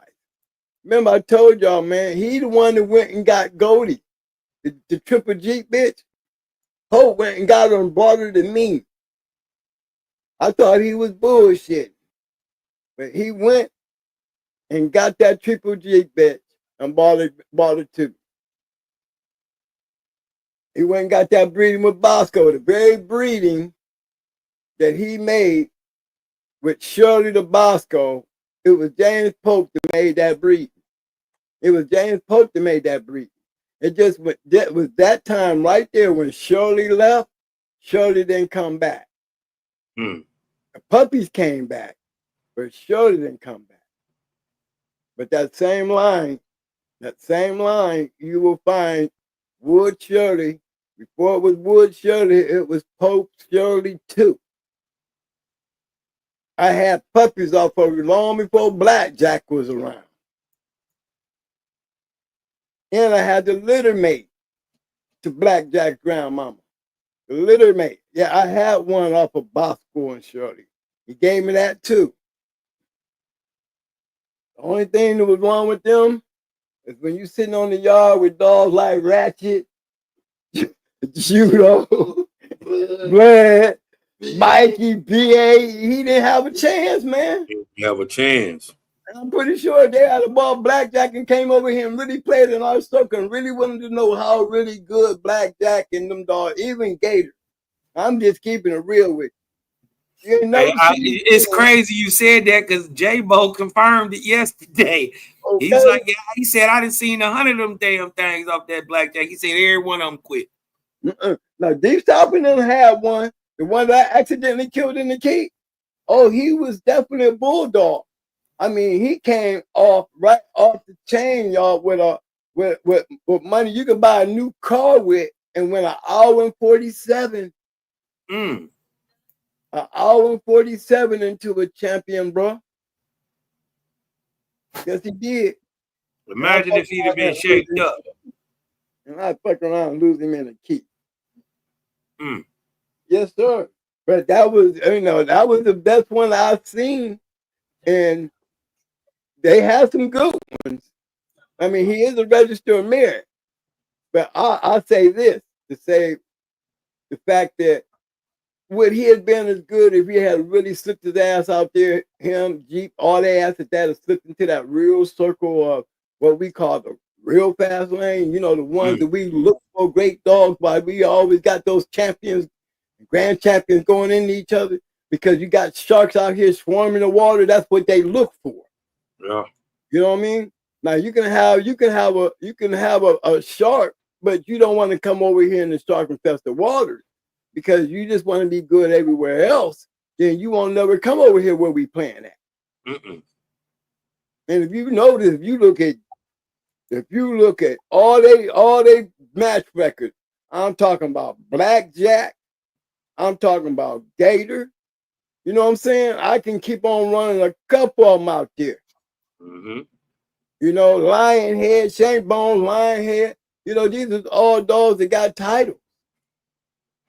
And they ain't saying that they ain't going into anybody. What I'm saying is you had guys out there like the body snatcher with Ruckus and them dogs right there. Listen, I think that dog just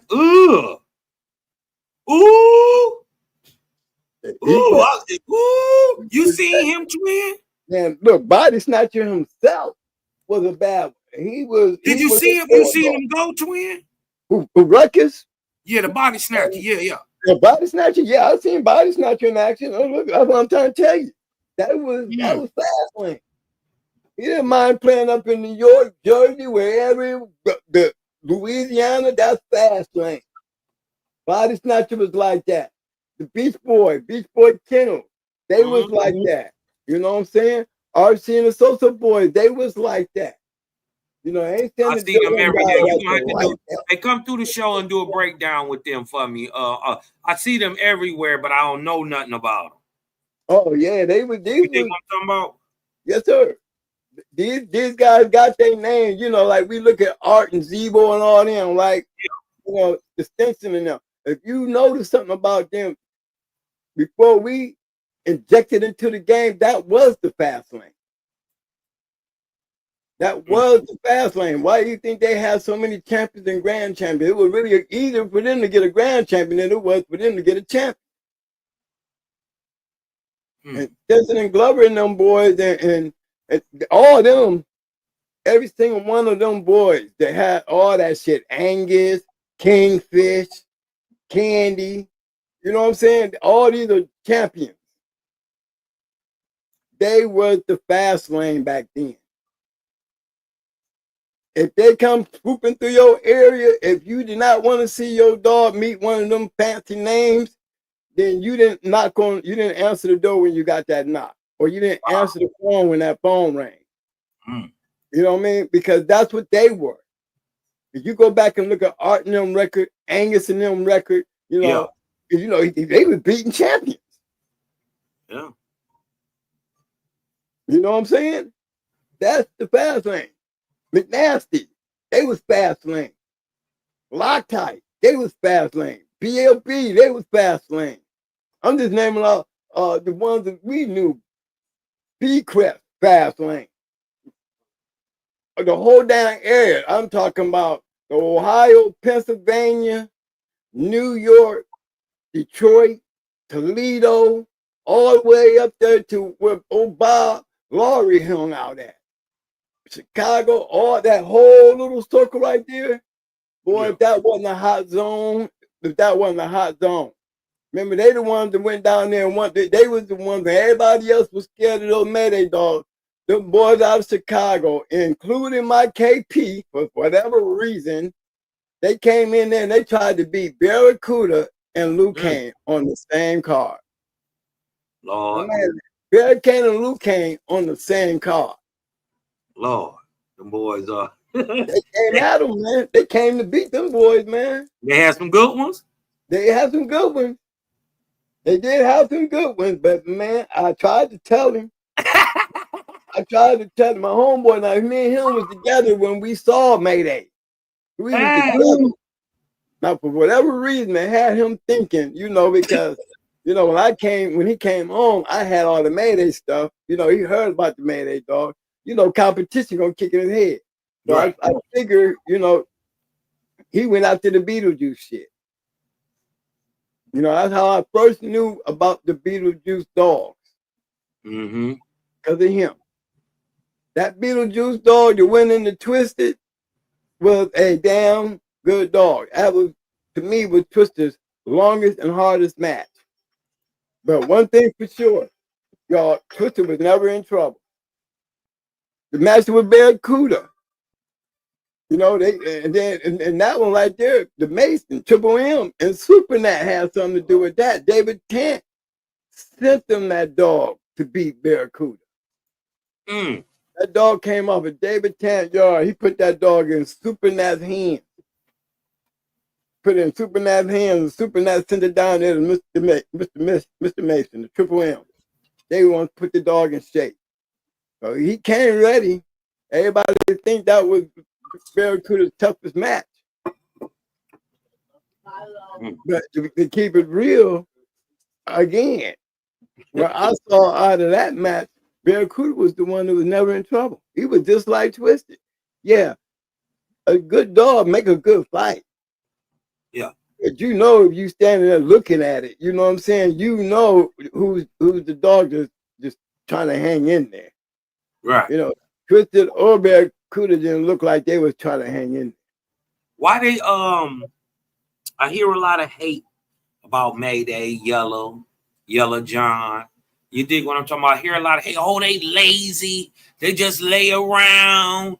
They don't do nothing. What is that about, twin? You was there, bro. So like I said before Mayday left, I can literally tell you 17 champions. Mayday. That's including the males and the females. I'm talking about right off of Mayday. Hey. And this is before he left the United States. Now there's a few of them. I can say out of those 17, I would say 3 of them came through Ecuador. I know 3 of them that really came out of there shortly after Victor left. These dogs came from Ecuador. But the other 14 was right here in the United States. Now, I don't know what they be thinking when they talk about them. I mean, you got Mayday, 17 pages offspring? Come on, man, 17. Yeah, 833 offspring. Yes, sir. And then you got wall. If you got that many, imagine how many dogs is out there. And like I said, you're going to have more trash out of these bloodlines. And that goes for all of them. You're going to get more trash out of these bloodlines than you're going to get good dogs. Only a few of you going to be blessed to be able to get one, to make that cut, and to make history. Make yourself part of that history of that dog. The only way you're going to do that is you got to win with them. And I can guarantee you, anybody out there who's ragging on them, just got to understand, you didn't get to one, bro. You ain't get to one. Ooh. You didn't get to one. That's all. Everybody can't get that. That's what it is. And then for us that was able to get it and was smart enough to know how to breed it, and the only way I got smart enough to know how to breed it If it don't be for James Pope teaching me the paper, then I would never understand what Stone City and Hardcore was doing with their dogs. Or what David Tant was doing. Maybe they learned their trick from David Tant. Maybe David Tant learned his shit from Fletcher Shavers. Because remember how Fletcher Shavers was breeding Red Boy? That's right.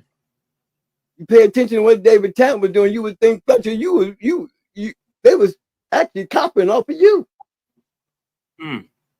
And if we had Fletcher, when I look at what Katie Marlowe and Bass and them was doing with them Red Boy dogs, then I would think that you was copying off of them. Because it seemed like all y'all doing the same shit. And guess what? They was. Every single one of them. I'm talking about Hardcore did it with yellow. Look what Hardcore did with it.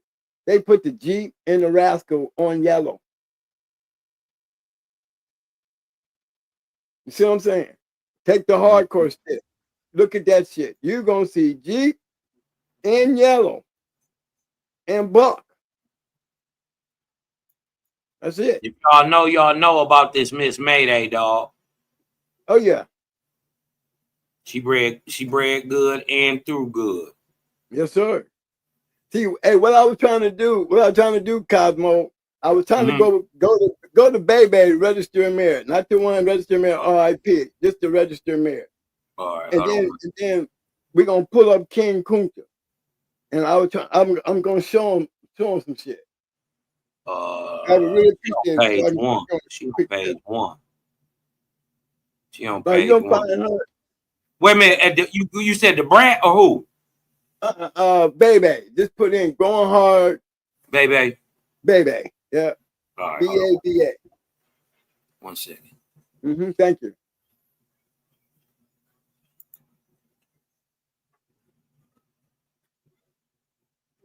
Why don't you click the link? I know he's watching this show. He ain't on the phone. He's trying to hand you the phone.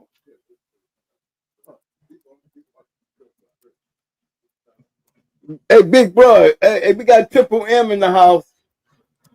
You probably don't want to come in here because you know I'm going to talk that thing to you. Oh, I'm going to be there. Mike bet me $20 you wouldn't show up. He bet me $20. So now I got to get on him now. Because look, he ain't got his cigars from Bakari. Hey, look, Triple M.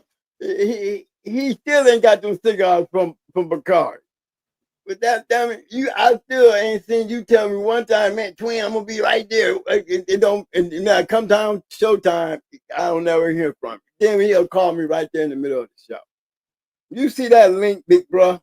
You better click on that, man, to come up in here. That's the only way you're gonna get. Look, I lost $20 messing with you. I just knew. Because before look, when he said he was gonna come through, I said, man, look at it. He calling the phone now. He calling the phone. Bro, hit the link, man. Bro, hit the link. Why'd you call me on the phone, man? Hit the link. Call me on the phone. Look here, man. He man, I'll tell you, man. I said, man, Mike done gave up on you, man. He was like, no, for real. Go ahead and tell him. I said, man, I'm trying to tell you, man, Mike ain't playing messing with you. He gave up on you. And sure enough, man, I told Mike, I said, man, no, it's gonna work this time, man. He reassured me. I told him how you was and how you gave up on him. We laughed about the shit. Yeah, he gonna be there tonight. And just as sure as hell, I bet that dude $20 and lost it. And you already know Mike won his $20. He won his $20. Now go to the offspring. I'm going to show y'all something about how they breed. Now, Baby is a registered mare, and I'm going to show you why she's a registered mare. For me copying, and everybody else copying. Look who she was bred to. She started off, Mayday was her first breed. Maximo, Mayday? Yeah, Mayday was her first breed. Champion, what a day. You see how Mayday bred? That's Mayday and Brat. Now they took that right there and we bred that to to Brat. To Baby. keep in mind, Baby was off of the yellow buck Miss Nico breed. She was the first Mayday Stone City cross. That's what she was the first one. Mayday. Who was that? Yeah, you see that little yellow there? You see all of them up there. Mayday.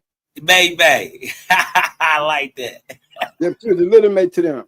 Hey, what's that, big bro? Hey, where's the link? Where's the link? Hey, Mike.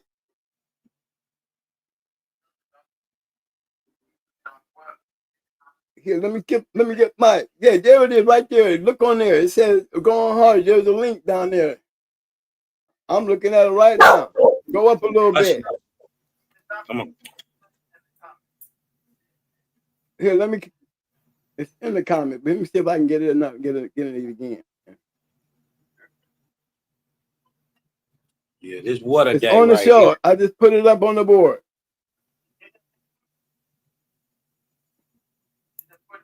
Yeah, it's right there on the board.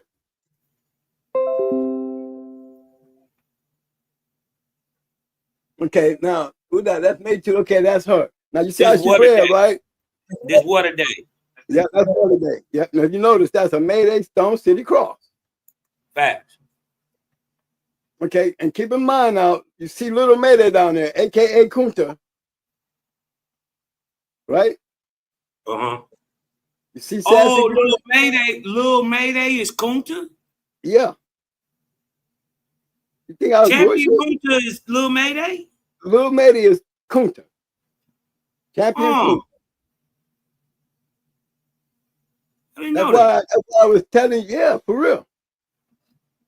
That's why you trying. Okay. I'm taking you on the trail. That's right. I get it. Yeah. When I said bring up King Kunta, when you go see King Kunta, knowing that Kunta wasn't no good producer, then how did he come up with King Kunta? Because they crossed him into the line that he was supposed to have been bred to all along. And I'm proving this by going through Baby. See, that was water day. Now, if you go to Champion Gus, you go back to Baby and then go back to, you was at water day. Now, here's the other champion off of it. Okay, Mike, he should be in the room. I got the link clicked up there. Oh, big bro, he called. I told him, he said put the link down. Okay, we on Gus. Look how he bred now. What do we see there?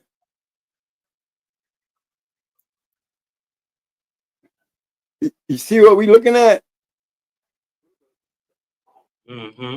It's still a Stone City cross. Exactly.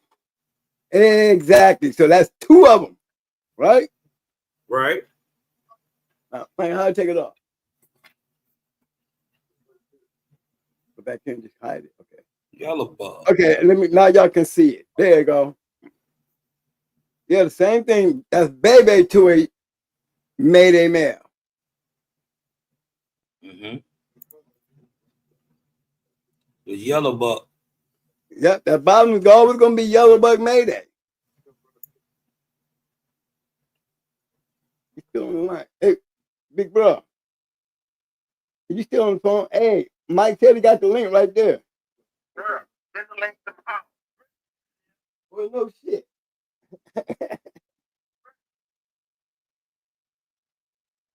Okay, where we at so far? We on who now? This Gus. Okay. Now let's go to Elrod. So that's two of them, right? Yep. Two different breeds. Elrod. Yep. Winner. Yep. Look how he bred.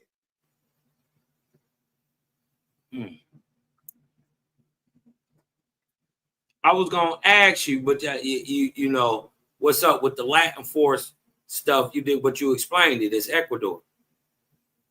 No, it ain't Ecuador. It's in the state. Latin Force? Yeah. No, all them champions was here. No, Maximo, I remember when I saw Brat and them, I remember Maximo in Orca was picked up in Miami. Then the transporter came to my yard, and he grabbed Brat and the rest of Brat's pups. Oh, I get why they bred the Maximo. Okay. Oh, the Maximo's great looking hound. He got a bunch of leg up under him too. Okay, I like and then that. he got 2 champions out of him. Okay. I didn't know what. Okay. All right. Yeah, there was 2 champions out of him. Elrod and Yellowbird eliminate. Now you go click on Yellowbird. Yellowbird. Yep.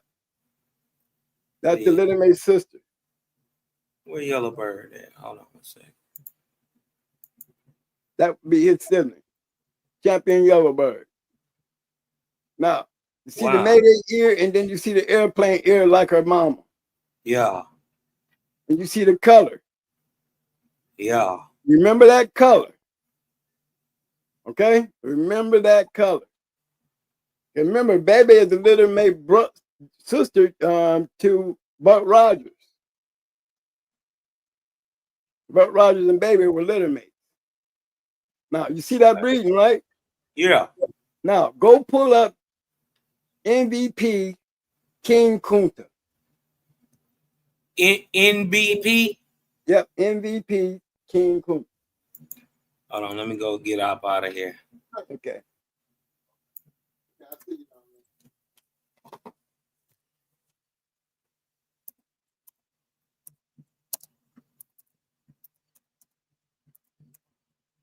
Man, I really appreciate you doing this with me tonight, man. You know that, right? So you know I got you, OG. Anytime. Oh, y'all, we got Triple M in the house, y'all. Triple M. Triple M, say something, big bro. Okay, that's King Kunta. That's King Kunta. See the color, right? They shade it, but you see the color. Okay, look at the pedigree. And they said Kunta can't produce. But look what they finally did with it. Look at some Bolio shit. Right. See, Kunta, is he Kunta in there in the 3rd generation? Yeah. Replace that and put, that's Little Mayday. So that's Mayday. That's Brad's Little May brother right there. Okay. That makes sense. That makes sense why it looked like this. Exactly. The only shit that worked. They finally stepped away from the Boyle shit and did what I did. You see the Mayday Stone City cross? Yup. You see the Terraquel? Terraquel right here. That's right. Little May brother to Little Buck, Baby and them father.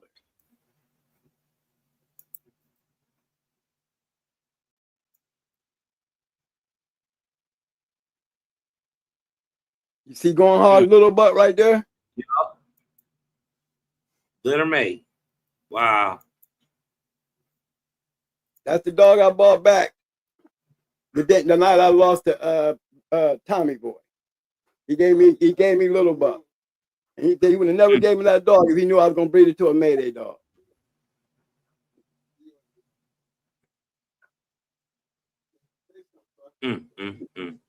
But you see how they did that.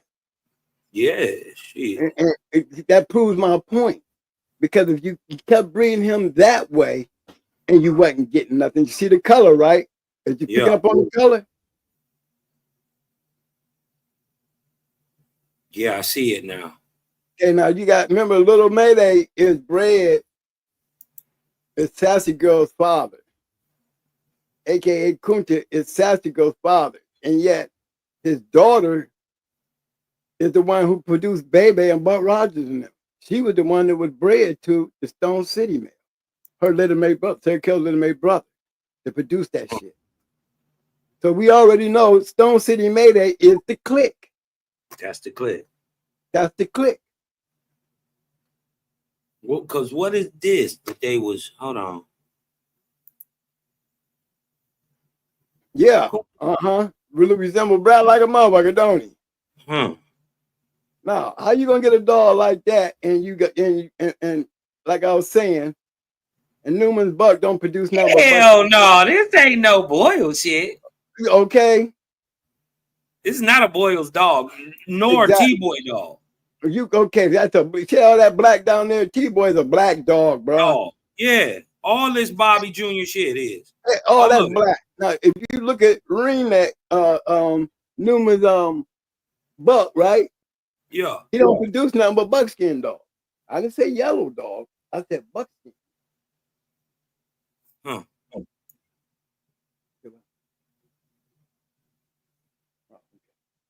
I seen a lot of this stuff. The hecklers, the oils, the Boyle stuff. Mm-hmm. Yeah, we had it all up in Michigan. Yeah, I seen a lot of this stuff. It's still up here. Yeah. Yeah, that's where it got famous at. And that's where it got that too. Well, look, the Dirty Mary, the Cherokee Chief stuff, the Reno stuff, this hecklers back here, Eli 3, seen a lot of this stuff. Oh yeah, Eli 3, yeah, that was all in that Satan stuff that we had. That's I seen a lot of this stuff. It was good. It was rough too. Yeah. Yeah. Little bitty little black dogs that'll bite your dog in half. That Grand Champion Grand Champion State was bred with that black shit. But if you notice, it's the Patrick's, it's the Bolio stuff. Yeah. Crossed with the Eli stuff. It all goes back to Carver. It ain't a Ain't no way though. It's a Carver. I don't care what you saying. That's not the pedigree for this dog. It sure the hell ain't. Now, if you pull up Brat and you look at her picture and then come back and look at him. Hold on one second. Hold on one second.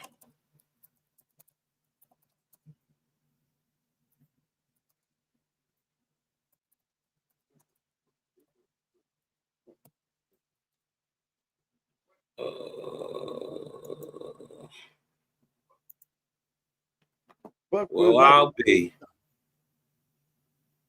I'll be a monkey's uncle.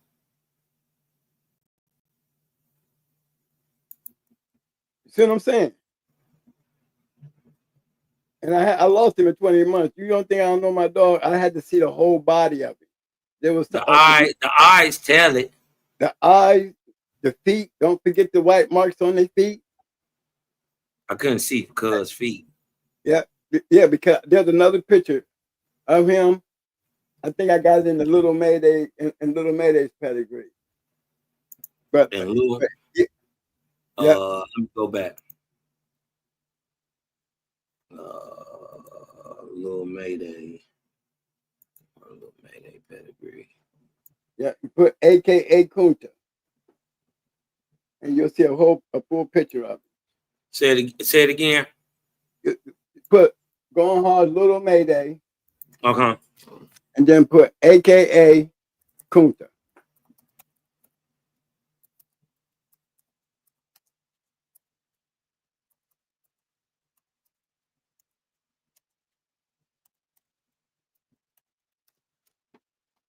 Oh, okay. I see it.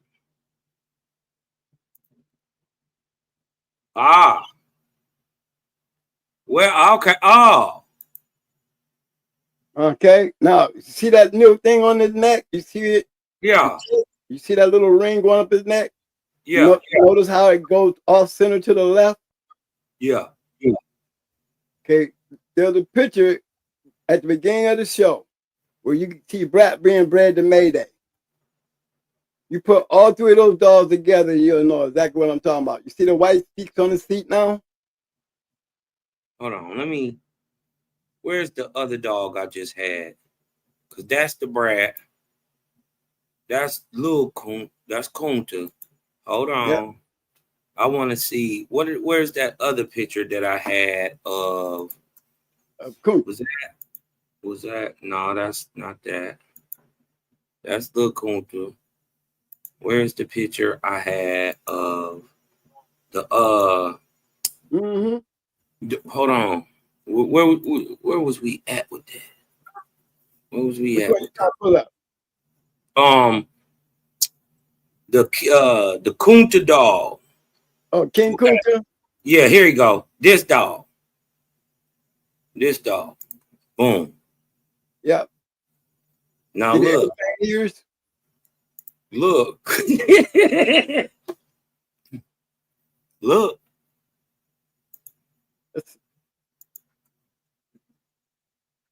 Look, you see the mark going off to the well, it's to the right if you, but it's to the left in the picture. Yep. Right here. That's the same That has dog. the same mark. This the same They dog. got the same mark. Barracuda. Same mark. What was That Little is not a Mayday? quarter dog. What was Little Mayday? Little Mayday is not Little Mayday. What the fuck is this? Yellow Giant. Oh yeah, we knew what we were doing back then. Went 343 to a draw with Cottingham's Cotton. Went 343. Everybody went home. Yes, sir. I get it. You see how the breeding is? There's a formula to that breeding. There's a formula to the madness. And it's and working. Her bottom side is that grape, that red ape shit. Red ape and Ornello's monkey and all them were litter mates to Amber's litter mate. Were Amber's litter mate brothers and sisters. The mother of the red ape, the one we bred the grand champion ace. That bitch right there. That bitch right there. That Brenda. Going hard, Amber. Yep. Mm-hmm. See that bottom side, that gypsy bitch. If you was to kick on her off her sibling. And we got her out the box. We brought her home. Out of Jocko. Y'all got an out of the Jocko in that shit. At the very bottom, yep. But that's that. She was biting like a motherfucker, wasn't it? It didn't start. She had a good mouth, but when we bred the grand champion ace, it turned from a good mouth to a great mouth. Hybrid Vigor, y'all. I just had this. It is what it is. What was y'all seeing in this dog? What did y'all see in Super Nat's Grand Champion Ace? What was it about this Zebo shit? You dig what I'm talking about? Zebo, this low passe. You know what I mean? Hetrick. If y'all know, y'all know. Listen, this shit work. Look. Well, we know that. Remember Queen of Hearts? Remember we talk about it all the time. This shit work, y'all. Yeah, that's Queen of Hearts. I mean, not Queen of Hearts, but double grand champion Tornado. Her whole bottom is Hetrick dog. Remember, I told everybody we was the one that stood there was making that breed into Tornado's bottom. Cheryl Powell, down in North Carolina. It was Hetrick dog. Her whole bottom is Hetrick. But when we bred the ace, we wasn't even thinking about ace. We was on the highway. We was going out to Ozzy's crib, and we was taking Amber to Ozzy to breed one of Ozzy's champions. We were trying to bring some bulldogs back through, taking her out, so he had all that yellow. What you was gonna bring it with us? Y'all was gonna bring it to that Hank stuff. Whatever he had over there, that he presumed that he liked. Oh, he a bulldog, man. Yeah, he a real bulldogger. Yeah. Y'all trust it. Okay. Yes, right. We were looking for an out with that yellow. Yeah. Yeah. Go ahead, big bro. Bing.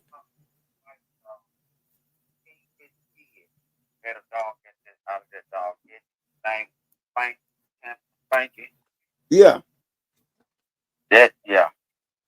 I almost got that dog from when went on to vacation. And that goes back to the old COVID stuff, right? It got that Hetrick TNT in it too, though. Yeah, all of it. All the people that I got to talk to that had some of that in their dog always had champions. Mm-hmm.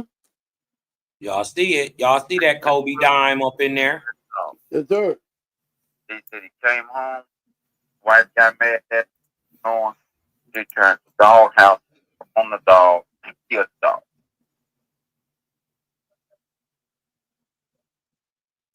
No shit.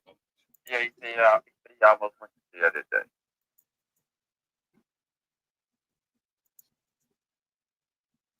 Because he was in love with that dog. Y'all can hear Triple M, right? He low, but we can hear him. Yeah, I don't know. He in the room. We just can't hear him. He gotta take his thing off mute. He gotta tap his phone off mute. Hey, Triple M, you hear that? What'd he say? He said you probably got you're inside your room. You got the mic on mute. In your phone. On your phone. I think I told him. Well, we talking on the phone, so we know because you in the room. We just can't hear you. Say a couple words. Can you hear me now? Let's see. Can we hear him now on the show, Mike? Can you hear me now? No. It's still to the phone. Huh? It's still to your phone.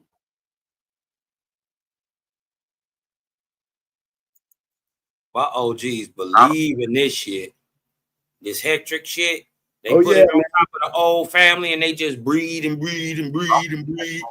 Man, they don't go off their yard and they got monsters. I'm trying to tell you, man. If you to look at Tornado's pedigree, if you were to look at Tornado's pedigree and look at the bottom, pull up Tornado while you at. Let's go. Hold on. You excited about those hectic dogs? They you know, I grew up with that stuff. You know, I haven't seen it, you know. They mix it with the kingfish, they mix it with the McCoy stuff, they mix it with the old family, and it be big and rough. Mm-hmm. Double grand champion or nada. Toro. Mayday. That's it. Grand champion. But hold on, what my thing ain't acting right. Hello. All right, we can hear you now, bro. All right. Hear you now, big bro.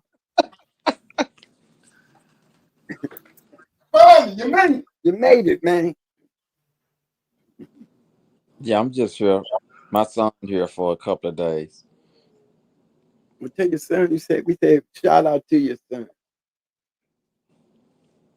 What's up, They obviously believed in this dog.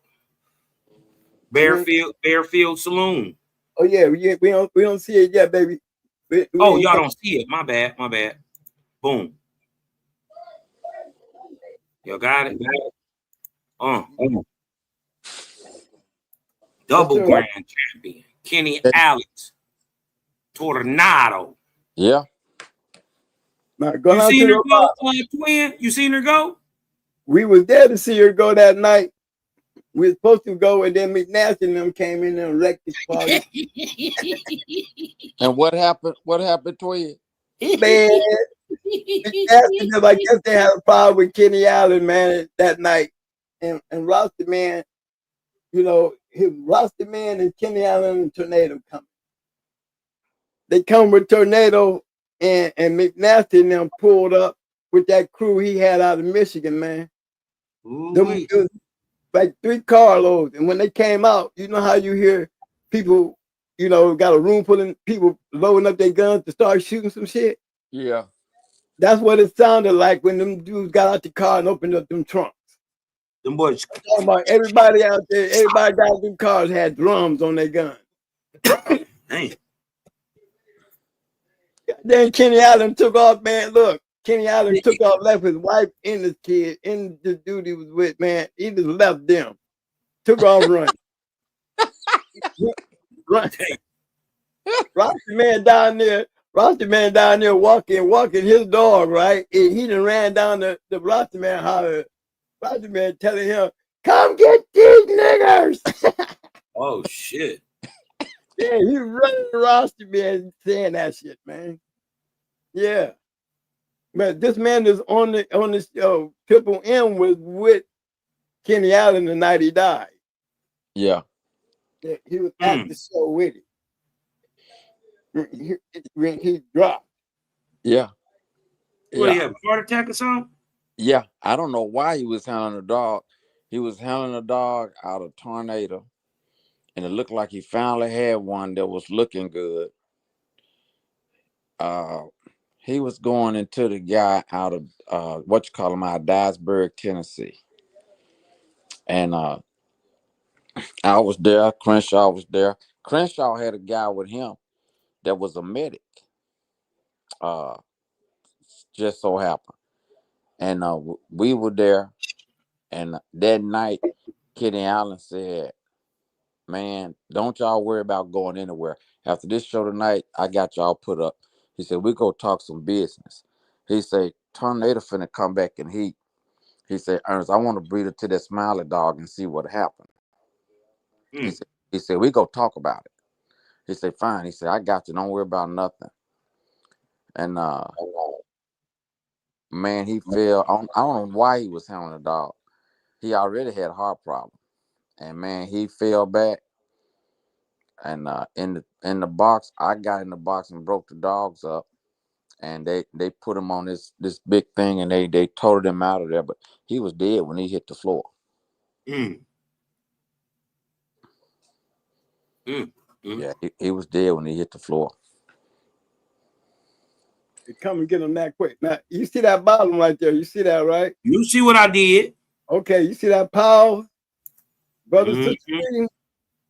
Well, me and Mike was there that night we made that breed. That day we made that breed. To what? To the Winston and Bonnie? Yeah. Sheriff Powell is the guy that brought me into the game. Yeah, you see that epic stuff. You know, Twin. Well, obviously your OG believed like my OG. Okay. Hey, Twin. Yes, sir. She was in Tornado be standing up in the door of the house of his trailer, and he said, damn, ain't no bad let her go out the bathroom, open that door. Man, she run out that door, man, and run between all the dogs and run out there and play with him and use the bathroom and run back to the trailer. What? Huh? Yeah. Yeah. Your grand champion Ace was walking through the yard with Supernat. Yeah, I'm looking at it. A grand champion. And now we're talking about a double grand champion walking through the dog. Yeah, let her out that house. She run out that house, man, run through the dogs and run back there and jump up and start playing with him. He tell her to go over there, use the bathroom. She used the bathroom, man, and run right back in there and run back in the house. Y'all think Mr. Powell didn't know what he was doing? My dad like to fell out. Well, look, with those dogs we were talking about, Judo and all them up on Molly B. Yeah. He was the one who brought me into the dog game. He was the one that took me up there to James Edwards and Atlas Brewer. This is the guy that took me up there, James Powell. And you see his bottom. When that breeding was made, me and him was the one that took them puppies up to the airport, and he shot them up to San Lambert in Pittsburgh, where he was from. We was in North Carolina at the time. He was a sheriff in North Carolina. But you know what? Atlas and none of them like putting their dogs on him. Everybody, Tom Gardner, all of them were scared of them Hetrick dogs. Every one of them. We right there. Look, when we was breeding the dog, he had the dog through the chain link fence. The female, because they was both aggressive. And the male, he wanted that booty, and the female wasn't feeling it. So Mike was on the other side of the fence trying to pull her head, keep her head pulled to the chain link close to the fence. And Paul, he already a big dude, he a big dude, and he kind of chubby and shit. Well, he down there trying to, get in the breed in. Mm-hmm. Look here, man. As soon as that male came out that female, I don't know what happened. I guess she must have started snatching, and she snatched away through the fence away from Mike that was holding her. She already a people biter. Right. And she already mad because we done raped her. And as soon as she got loose, I'm on the other side trying to hold, help Paul with the dog. As soon as I seen that female, that leash got long on that fence, I jumped over it. Paul couldn't jump over the fence. He tried to run to get to the gate to run out the fence. And boy, that shit was so funny, y'all. You should have seen this big old down there 300-pound dude just throw his body up on the fence. Just threw his body up over the fence and just rolled over, and the whole time the bitch got his leg. Yeah. I thought he was gonna come back out there with that pistol, man, and show as hell shoot her, man. I just knew he was gonna shoot her. He didn't shoot her though. He was mad. Now you got her in the mail, because I'm not going back in that pen. And he didn't want to go back in there, not until she calmed down.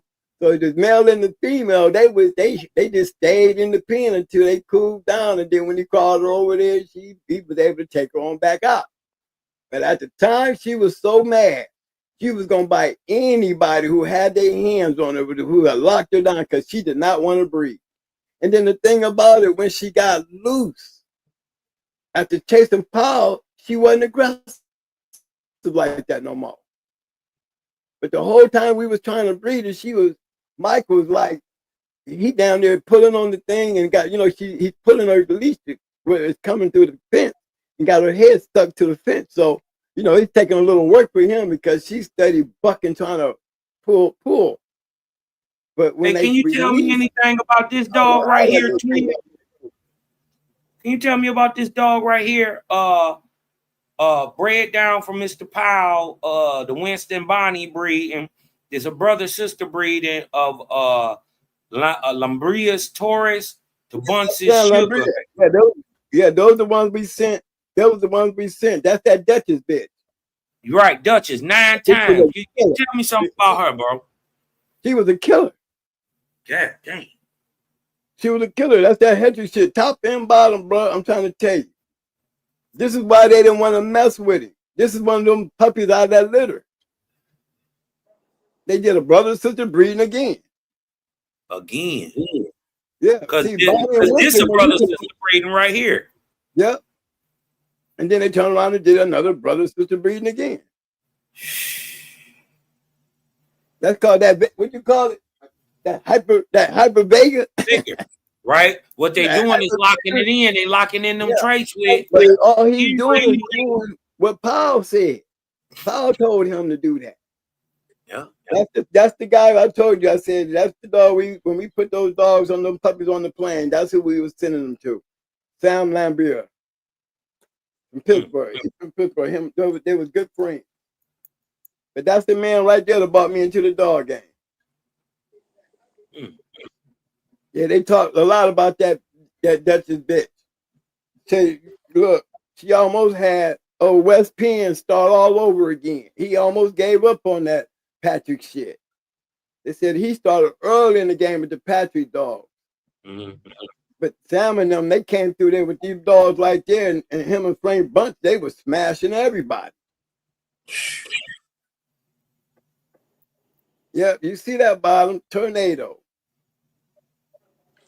They don't know what this is. Nope.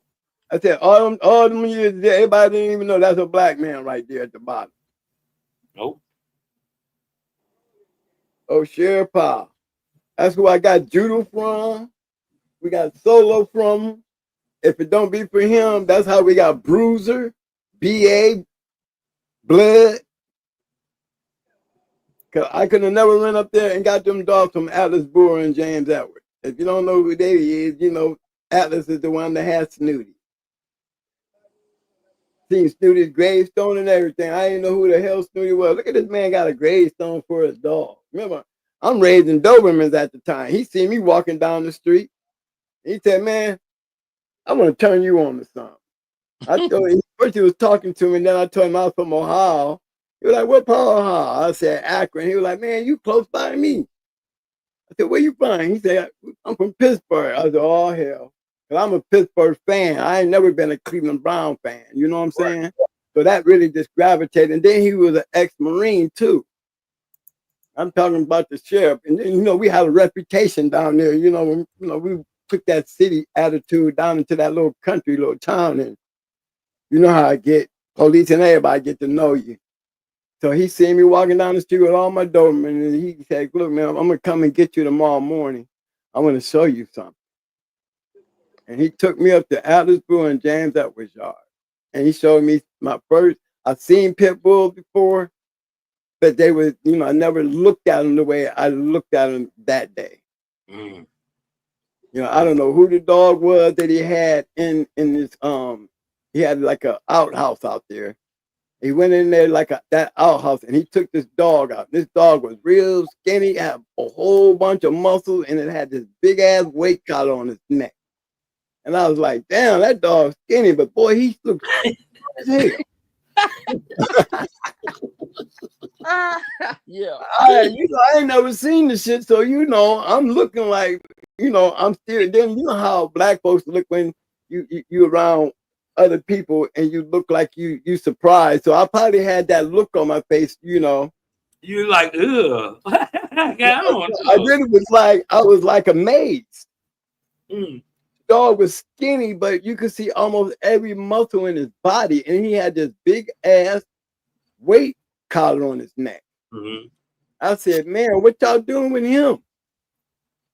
And Paul said, "They can put him down. That's what you call a dog in shape. That's what you call a dog in shape." And I said, "What are you in shape for?"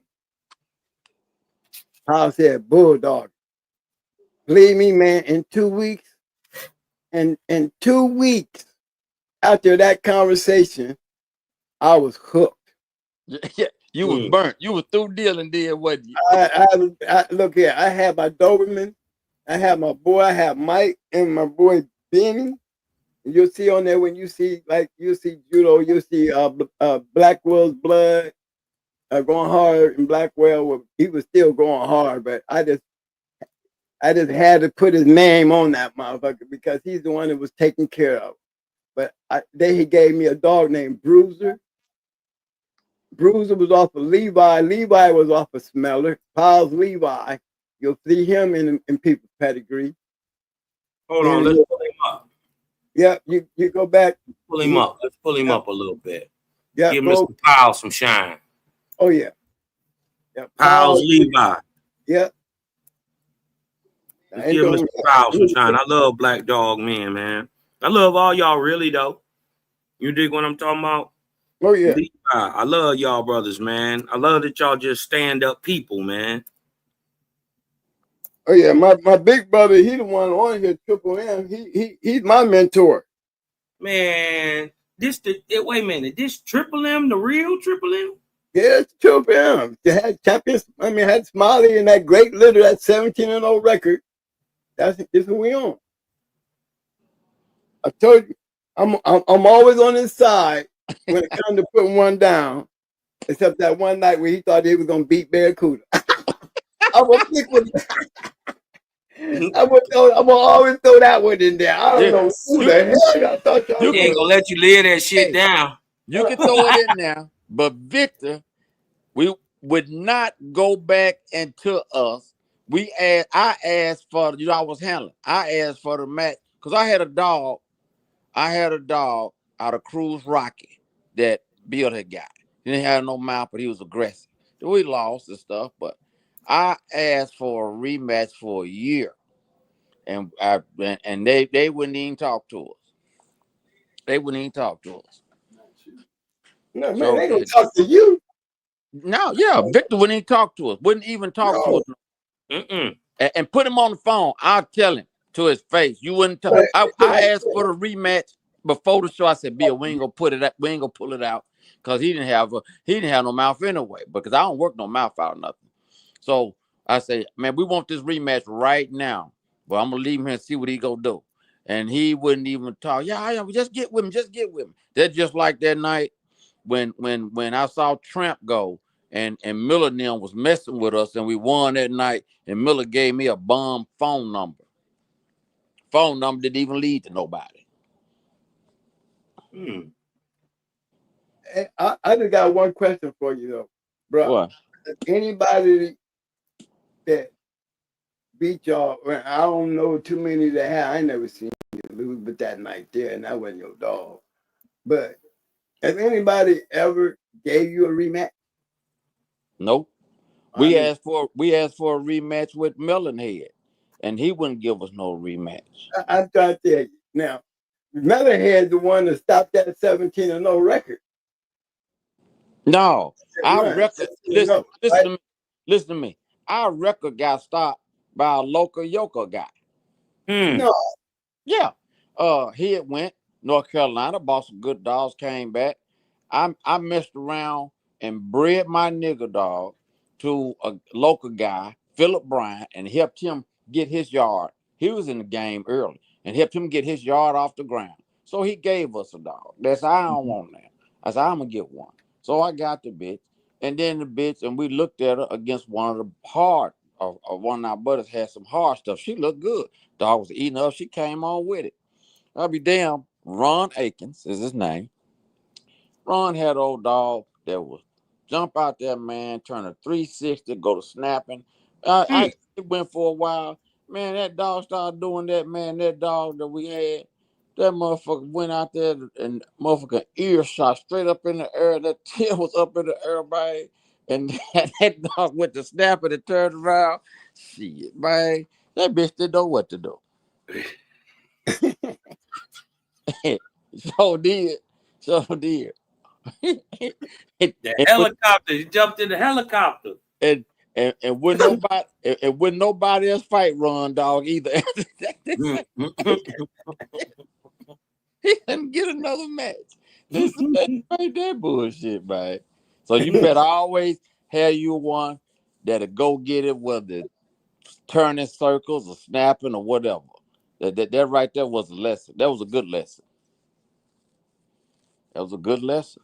Who bred this? Yep. It don't say. This is Powell's Yeah, that one came from Allen. I mean, yeah, James Edwards gave him that dog that night. Mr. Who's Mosley? Oh, that's Mr. Mosley. He's the one that had Smeller. Right. But James Edwards down there, Champion Red Lady. Mm-hmm. Yeah, he's the one that gave him the dog. The Levi, because Levi is a son of Smeller. Right. The Smeller was off of Snooty. Yeah, of the Champion Edwards Red Lady. Yeah. Let's check out Red Lady. She off the same stuff, really. Yeah, if you click on her offspring, you'll see Going Hard Judo on there. Click on her offspring? Yep. You'll find Going Hard Judo.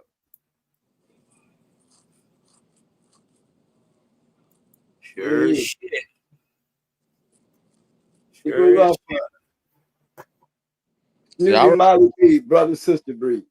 I remember when they wanted us to fight Tornado. Brother sister breeding. That was smart. Yep. I guess that's what Powell got it from.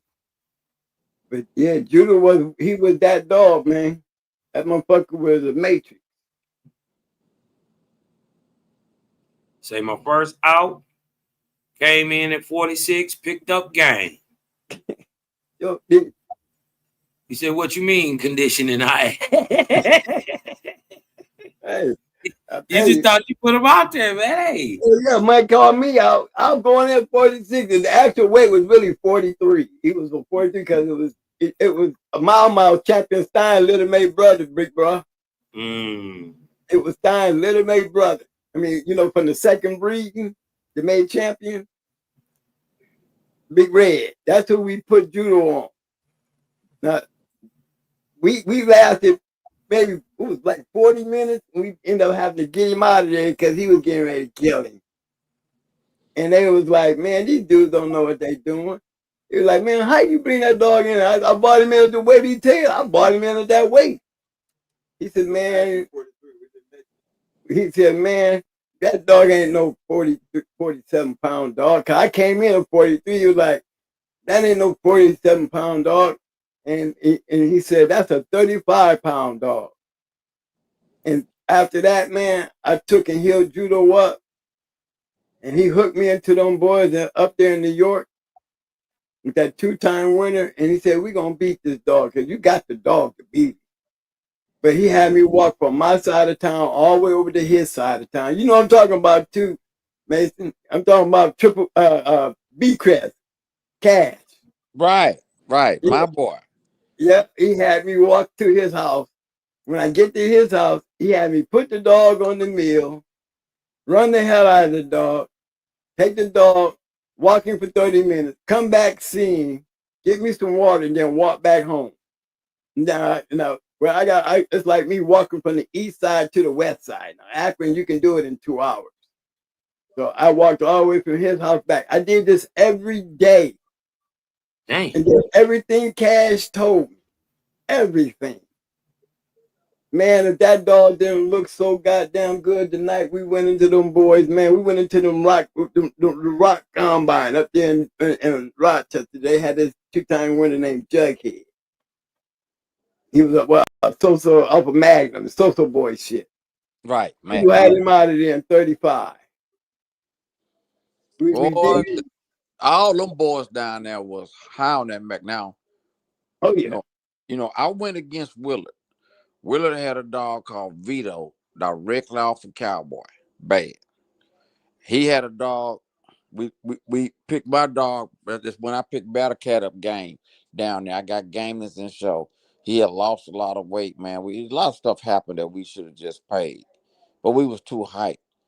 And he took me back to his yard, and we had seen Vito beat Crenshaw in his backyard. Crenshaw said, that's a good little old dog. He said, yeah, that motherfucker bad.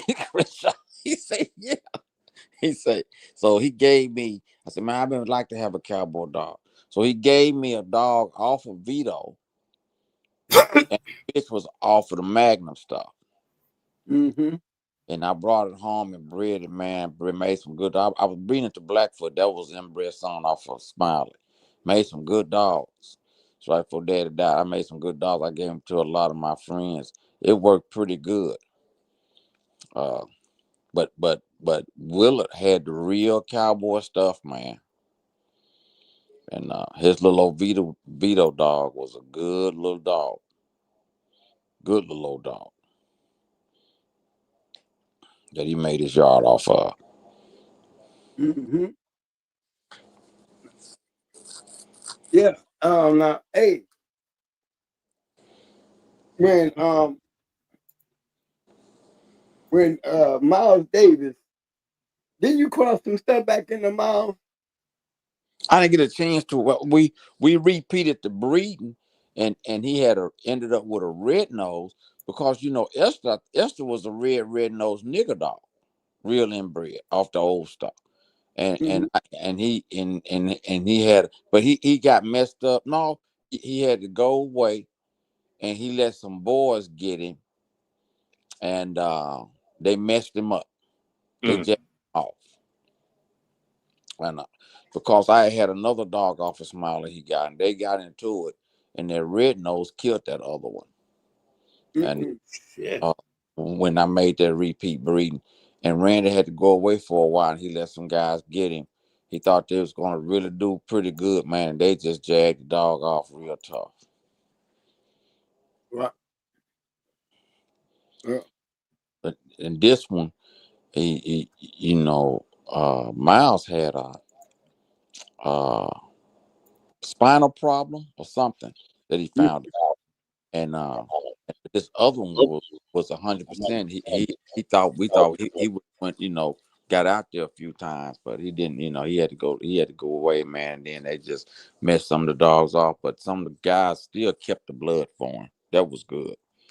Right. He had a few good guys that were really good on the breeding and listening to him while he was gone, and he did. That's why he been able to retain the blood. It's one of them somewhere now. I'm waiting for it to come in heat so I can breed. That dog I got from Gary Hammond's nephew that he gave me. Mm-hmm. Yeah, I'm waiting to breed that dog. Alligator. Yeah, and tighten it up. I know this the real. I deal with his and because his nephew tell me all the secrets. He tell me all about how low down his uncle is.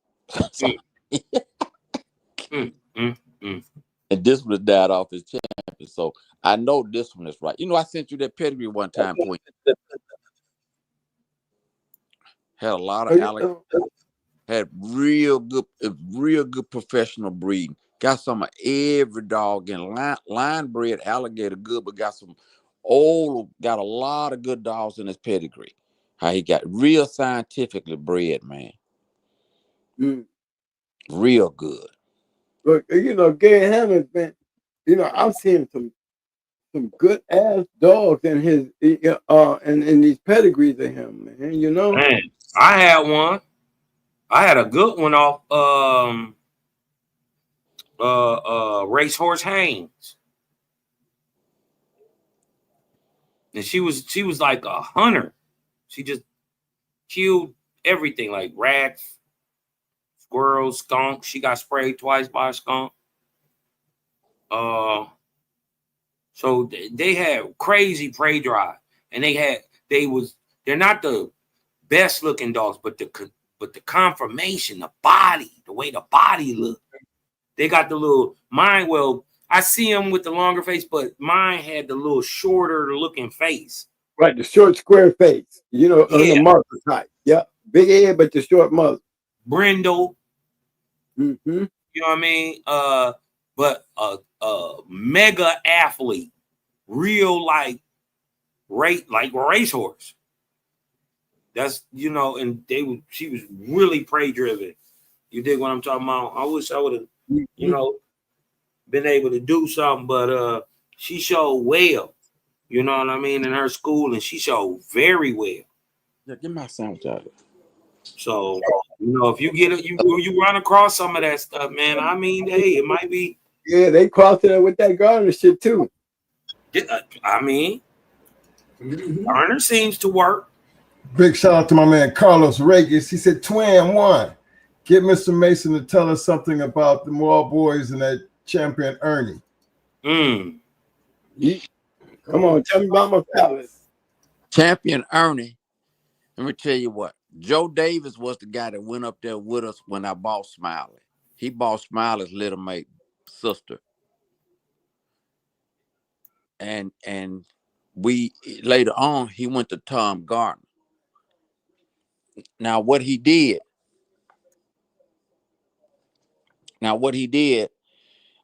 he got Garner tried to trick him with some dogs. Joe had quite a bit of money, so he paid a guy that up there to tell him which dogs were the real dogs.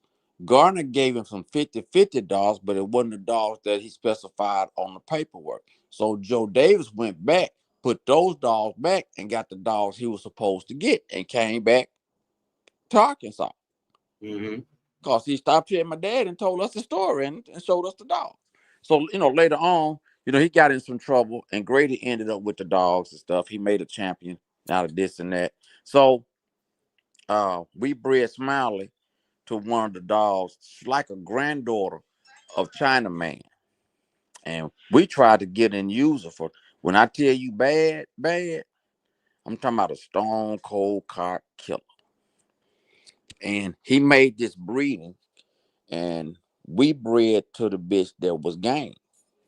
No, lot of talent, no mouth. And we came up with that little dog. Grady didn't do right by, but anyway, I end up getting Ernie. He's messed up. I looked at him once, didn't like him. My dad died, so when the springtime came, I looked at him, pushed about 10 pounds, man, looked good. I said, damn. So the wall boys had got cheated out of something with a dog. And I say, Thunder Kennels called me. That's when I met him. I said, I got a bad little old dog. He say, I'm gonna let y'all use it. So they was going into Nate Newton and Big O. They had a two-time winner that was bad off some bullet son dog they bought out the box they was breed. And barnstorm. So I told him, don't say anything. Y'all set it up. So I took him and conditioned him and took him to him, told him how to do him and rest him and stuff. So we was just standing. So Big O, lot of money. So Big O told his boys, he said, get all you can bet. Because when I turn them loose, they go get terrified and they not go bet. I said, y'all hold your money and wait till they start betting you 2 to 3 to 1 odds. And big old boys did that. Well, we'll give you 2 to 1. We'll give you 3 to 1. And man, they got in there. Another guy was handling him. And when he turned that dog loose, he ran over there and he barnstormed Ernie. Man, listen, they got to holler. Then all of a sudden, Ernie got up on his feet, man, and grabbed his nose and started from behind him and started pulling his nose between his eyes. Yeah, dang. Shaking and biting. After that, he was in good shape. After that, the other dog fell down. When he fell down, then it wasn't nothing from the throat to the kidneys, from the throat to the kidneys, from the throat to the kidneys. And and Big O picked that dog up and took him back in that corner about 30 minutes, man. And he just stood there. Big O like to jumped out of his shoes, right? So the next one, they friend Wesley down there had a dog called Champion Puncho. Puncho was a Bolio. He was a Bolio boomerang dog. Did nobody want to touch it? They say, we go check his oil on this. He go have to show that he can go an hour to beat this one. I say, y'all lost y'all mind. I done seen this dog go 10 pounds uphill on a bad dog and made him look like he was pound for pound. I say, matter of fact, I'm going to handle him this time. Oh, I got in there. And I let him go. And I sat on the edge of the box. They said, what you doing? I said, man, listen. You see that first bite he in his throat? I said, this is over with already. I sat down on the edge of the box. He couldn't get him out of there. About 35, 40 minutes, man, got called a turn on Puncho. Puncho sit down in the corner. He said, man, we ain't messed up about losing, but he ain't supposed to quit. So who ain't supposed to quit? The champion Puncho dog. Yeah, he is when you in there with a bulldog. Yeah. So later on, can't think of the other dog. They came up with this other dog. He was off of Grand Champion BB Red, and Champion it was another dog that the guy in Alabama had. I think somebody else ended up buying the dog. Grand Champion Gay, Grand Champion BB Red, and Grand Champion Gay. Yeah, and they wound up here with him at a guy place. They said, "Man, we don't know, Mason. I don't think Ernie go hang with him. He can win in short order. He can win if it go long." Say shit, okay. So the wall boy set it up. I said, man, send him back up here. I'm gonna condition him. I said, got him right. So they said they dog was sick. They go pay the forfeit. This guy had folks lined up to breed to him already. So I called Jack Kelly. I said, listen, man, we done talked to you once before. We tried to go in the Gator. I said, they got this dog, and we got friends, and I told him about it. So Jack say, you tell them if they don't go into y'all and they try to make a champion out there, dog, I ain't go under it. Mm. So I sent that down there. I said, man, he said, y'all can't make a champion out that dog unless you go under me. So it had to go down. Man, listen. We went down, man, he came out there on Ernie, man, grabbing Ernie like this and like that. Man, Ernie messed around, got up on him, man, and bit him in the stifle. He pissed over everybody in the corner. And when he got down there, he thought all them boys was go bet with him. Hey, the pot wasn't nothing. Mm-hmm. I don't even want to tell you what it was for, but it wasn't even about the dog. That's what people don't understand about it, this pot thing they do. It's about the dog. That's right. You know, and it wasn't even about that. It was about the dogs. Man, and Ernie shut him down. So they killed all of that. You got him out there. What was the time on it? About 35, 40 minutes. Damn. Y'all see his pedigree up there? That's champion Ernie's pedigree. That's a good ass breeding though, big bro. You know what I'm saying? Every dog in that litter was good. The male, the litter had 2 males and 2 females. And Grady messed us out the breeding. And one of the males died. And he gave me the other male when the really should have just said, hey, man, get a male and a female. But later on, a poor man Kennel, my kennel partner up there and up north, that was like my dude, he found the female. He found the brother to her. And we got the female back to Ernie. And we started breeding her. And they got some dogs up there with it in the pedigree right now. But yeah, that's how he was bred. That's how he was bred right there. Hey, hold on, big bro. Can anybody hear him? Yeah, we can hear him. Okay, we can hear him, Mike. Yeah. Out there in the field here. Because man, we definitely hear him. Now, I didn't heard a lot about this this Molly B dog, Triple M. And first of all, it's a pleasure to even meet you and talk to you, big bro. You dig what I'm talking about? Hey man, I didn't see a lot of journals with the Triple M dog and that I ain't even know you was a brother. I'm cheesing over here like a motherfucker. You don't even know. I'm cheesing like a motherfucker. Listen, when we went to Pat Carver yard, she started laughing. She say, everybody think y'all white. White, yeah. Yeah. Yeah. And she said, man, y'all can come down here anytime. Well, at that time, she said, on y'all go down the street before y'all go back. Go by Roger Finn's house. That's one of our yard boys. He got quite a few of our dogs over there. Roger Finn was the one that told me. He said, listen, he says, a man down here, Mason, got a yard of dogs, and they the little mate.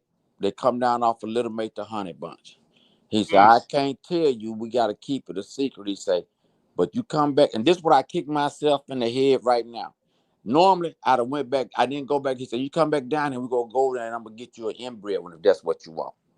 And I did not follow up on that. See, people don't understand. It was a whole litter of Honey Bunch now. But they got set out as other dogs.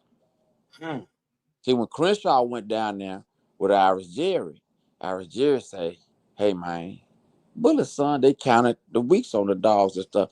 He said, hey, man, Bullet's son been dead way before this breeding was made. He said, I know it. He said, you know how Maurice is. But Maurice said, man, take this one with you. Because see, what happened was when I was up there at Garrett and them went down the first time and came back. He said they looked at a dog. It quit in 15 minutes. He said the next dog they looked at, the dog jumped the pit and ran in the woods and they couldn't find it. So he said when they called Maurice back, Maurice was laughing. He said, come on back, James. I got something good for you, man, but you got to stay a couple of days. Because, see, he reached in there and grabbed a Honey Bunch. He said, man, be patient with this dog. This ought to be a good dog and ought to be a good producer. So He said, you got to stay a couple of days. He sent the Mexican boys across the border, and they came back with Rasco. When they came back, he sat down and filled the paperwork out and said, this ought to be a good dog too, man. This is going to make it. Yeah. So he go across the border, go get Rasco, and then fill some paperwork out on it. So is Rasco bred like that, or is he some of that Mexican Eli? Man, I don't have no idea. James said it don't matter since he did. So hell don't. Yeah. He already know. Yeah. I was there. He was like that too, though, man. So he Irish Jerry had a little Mayday with Norman. But listen, you know, Irish Jerry lost, and L.A. Marvin Lane said his car was down. He helped him fix his car, and Marvin said, "Come back up here. I'm gonna give you 3 good dogs." You know, Marvin Lane had them dogs off of Art's sister, and all of that, right? So he said when he gave them dogs, he went back and he said, LA, I didn't think you was gonna give me nothing like this.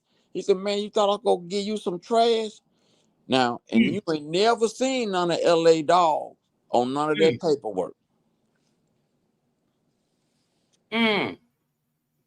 No, you know, twin LA getting a whole lot this. I remember way back in the day when Duhan had a dog called down there named Superman off of Champion Pistol Pete. When nobody go down to Church Point. So when LA and I started hanging out a few years ago, and I was talking about it. And then all of a sudden you didn't hear nothing about Superman no more. Now what happened to Superman, this and that? Come to find out, LA went down there, didn't whoop him, killed him, and was pulling plugs out of it.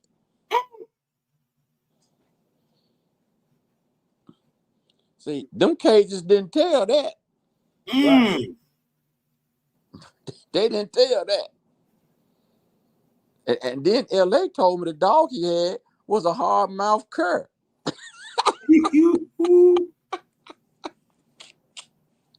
said it was a hard mouth cur.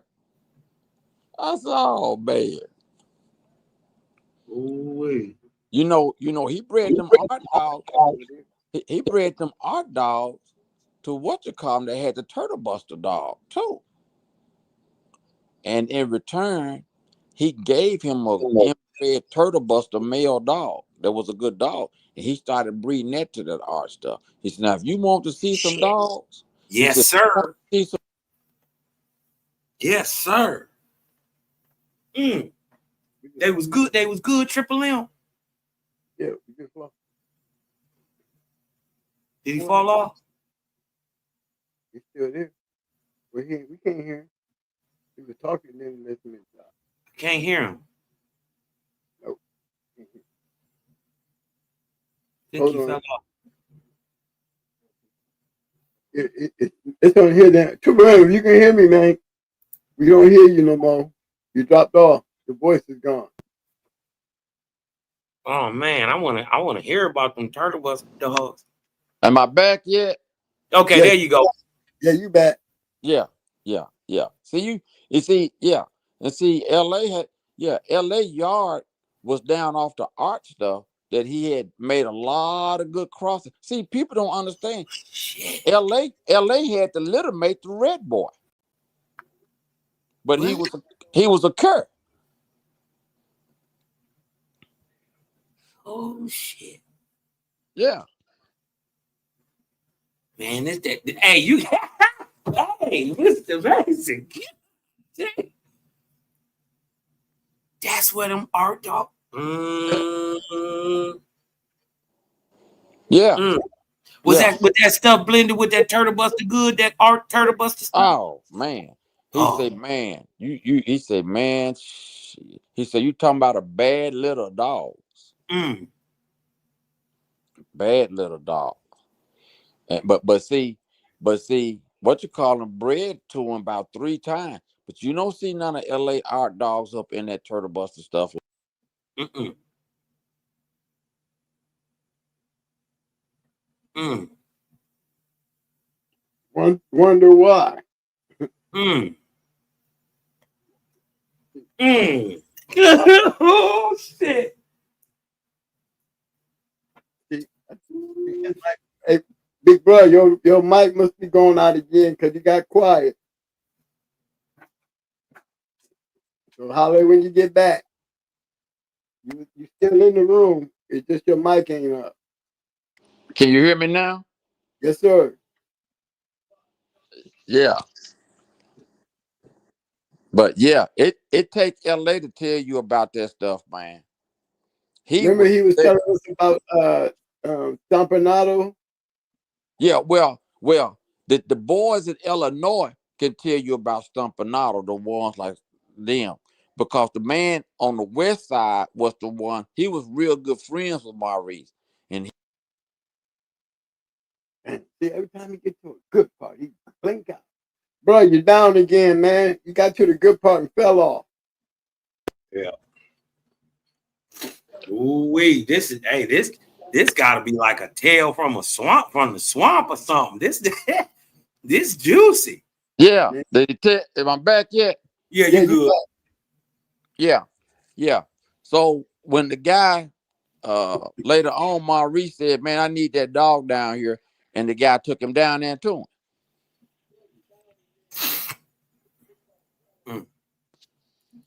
So tell him, man, I ain't finna play with this thing. I'll come back Friday. You gotta finish the story, man. Was you talking about Stompanato? Yeah. Okay. So he had Stompanato up there in Illinois then. I like to, hey, Mr. Mason. Can I ask you a question? I like to hear your point of view on this. There was I ain't gonna even call no names. There's a bulldog man out here supposedly. He said that Stompanato is what you call a throwback, and that he is not what you call an American pit bull terrier, but is a old family English white, old white English family bulldog. What is your take on that, sir? I think he blinked out. You wigged out again? Yeah, but he's still in the room. I know he can hear us.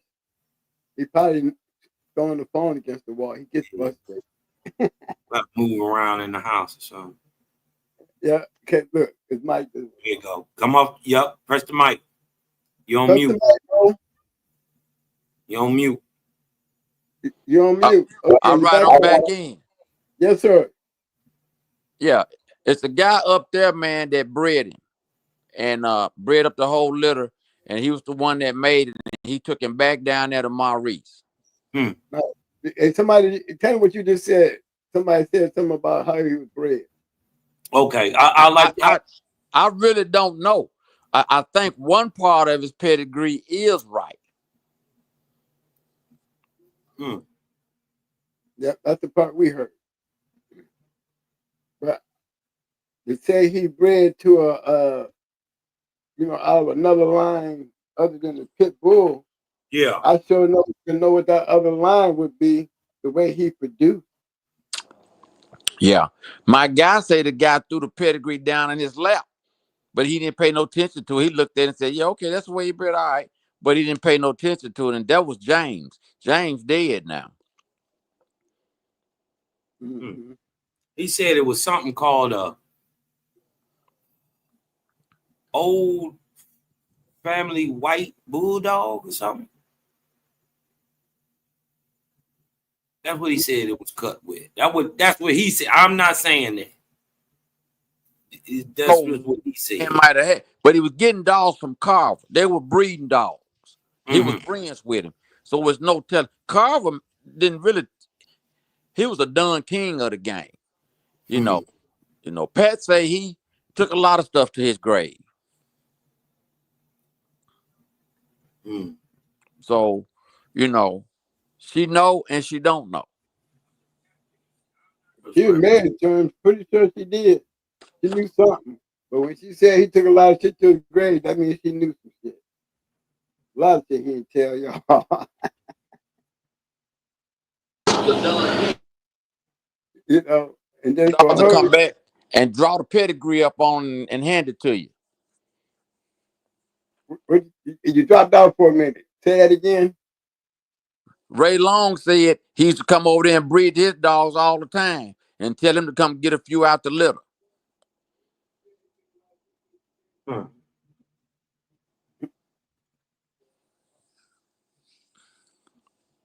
So Mr. Mason.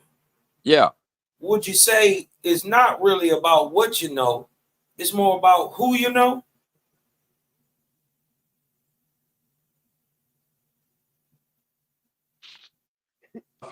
Man, a lot of these dogs are not bred the way they say they are. Come on. That's what I found out from these old timers. Mr. Wallace used to come down here and talk to us all the time, you know. And I should have had a tape recorder back then. When Mr. Wallace told me so much stuff, man, I couldn't remember. I should have had a tape recorder. Peck was telling me stuff. The yard boy, the stuff he was telling me.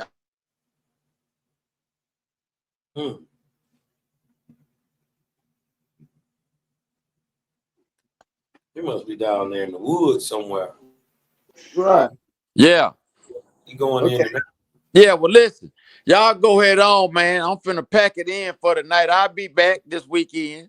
That's right. Okay, man. I'm gonna try to get Mama. So I want to get y'all both on the show together, man. Y'all, you know y'all my favorite family. Oh man, hey, he really knows some history because he was around with some of them real old timers back in the 70s. Hey, big brother. Now you talk about Friday. You remember you just popped up tonight, right? So you know me and Mo, he gonna be trying to get this $20 back. But I'm telling you, man, you can forget that shit. That shit been gone. Now you talking that Friday shit, Mo be like, yo, Mike, Hero coming on tonight. I said, yeah, I deal with him when he get there. Yeah, I will be there tonight. All right, tonight was unexpected, so that don't count. You just do like you usually do, sit in the back and just be listening. But Friday, you bring your ass on up in here, big bro. Because I'm gonna put it out there. I'm gonna put it out there that you mess it up for me this time, man. Me and you gonna be no. hanging out with Mo. You hear Mike, you be like, man, Mike ain't talking to me, man. I called the house, Mike hung up on me. I know he heard me. I'll tell you in a minute, you better go call Mo. That seems like who you hanging out with now. Yeah, you right. I'm back moving around pretty good. What I'm fixing to do, I'm looking to make some more of this nigger alligator honey bunch crosses. That's what I'm finna start making. Say it again. Nigga what?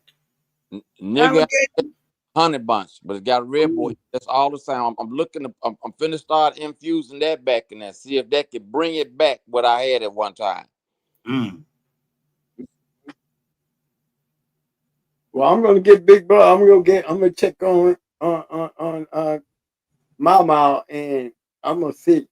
Now you know if I bring Mama and you on the show, Cass gonna be mad. Hey, well, y'all take it easy tonight, man. I'll get with y'all later. All right, Big Bro. Thanks for stopping through, man. All right. All right, now. All right, fam. Man, that's the real Triple M, dog. Y'all don't need, man. Y'all don't know, man. They like superheroes, and I thought they was white too. You have no idea how. Yo, hold on, cuz. It's 2 o'clock in the morning, cuz. You ain't give me no mic time tonight. You know, money pissy. Pissy. You don't be up here in my house at 3 o'clock in the morning talking about these damn dogs, and I don't get no mic time. Y'all better get ready to shut this shit down, or I'm pulling the goddamn plug. Public service motherfucking announcement. Money in the house, shut it down. You gotta get up. You gotta get out. You gotta go home. No, you ain't even gotta go home, but you getting the hell up out of here. All right. Hey, man. Salute to the GHK going hard twins, man. Hey, listen. Remember, always scratch the win, man. Whole purpose is to try to make these dogs better, man. And just be better while you do. Hey, man. Reveal, let that light in, y'all. I'm Kyle's mom, man. I'm out. All right, fam. Thanks for stopping in, man. Always a pleasure, fam. All right, big bro. Peace.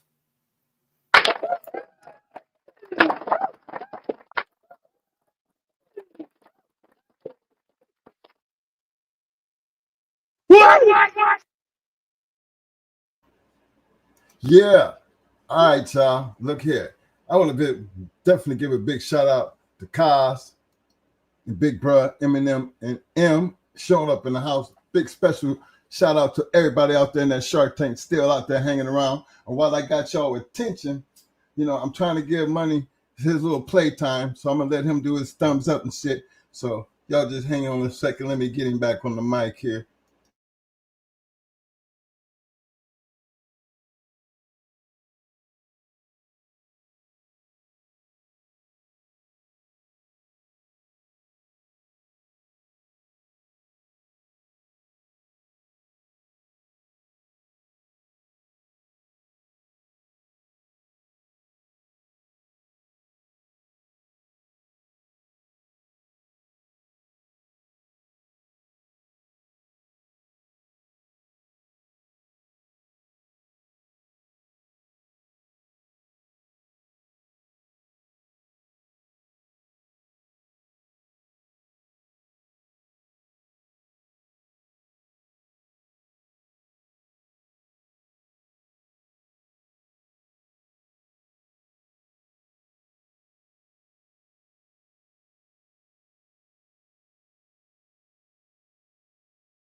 there smoking on that, whatever they want to call it. About that lie. You know, like that. This is for the morning. This is for the afternoon. You don't mess with this if we got something to do because it ain't gonna never get done. I feel like, well, I'm gonna talk about this shit in the night. This shit. I don't know if I can get up in the morning, but I got things to do. But man, I gotta give it to you, fellas. They showed up and showed out. Appreciate the love. You know, I feel like I don't get enough airtime around this place. Like I repeat myself all the time. Hey man, look, can I get on? Look, can I run one of these shows? And then Mike is supposed to be like, yo, we supposed to be the boss. Everything and shit. You know, and he be flying more and shit than I'm supposed to. We just don't get the little kind of airtime. But I'm supposed to great shit like that. But I want to do my own shit. I want to be the one coming here doing that interview. I'm bringing it on. It's all-star team. I'm talking about, I'm trying to bring in everybody. They're going to be like, I'm going to be like, yeah, baby, yeah. That was something to talk about. I bet y'all going to be pushing them buttons and running up in here because we got a party. Bulldog party right over here. Yeah. I need y'all help, you know what I'm saying? You need to just like, shout to the, you know, my brothers and everything, let them know, you know. Yo, Sarah, y'all really need to give, you know, money some chance, man. Give me some talk time, cuz. But guess what? Get in. I'm tired. I'm setting up the pretty thing. I'm just gonna bust in like those kick down the door and just take over everything. Off the whole goddamn head. You gonna hear him pounding on the door like, hey, open the door. He. Guess what? He got my yo, host today. GHK. Chill, baby. Chill. Spread the love. Been thin in. I'm stuck to close. Give me a little FaceTime. They was all ladies. They knew I was still in here. They be in there talking some shit. That's okay. It's hard. It's hard. You know, have fun when you got the man on the roof. That's okay. At least I got some type of airtime. I'm rocking it out. I'm gonna do it like this. Till you need to get.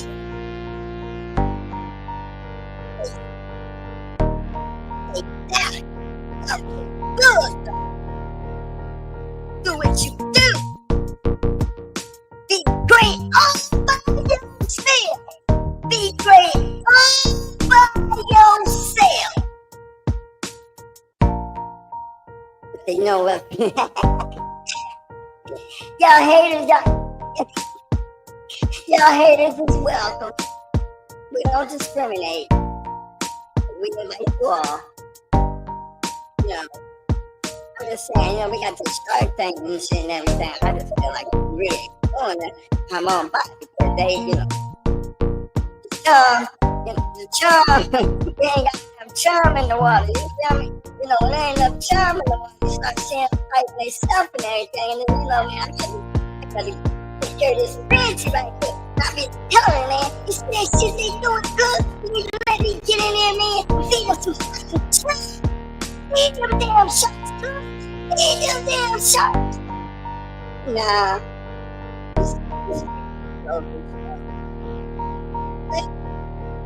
That's better than that. So I can till Friday, hopefully. I'll see y'all then. Peace.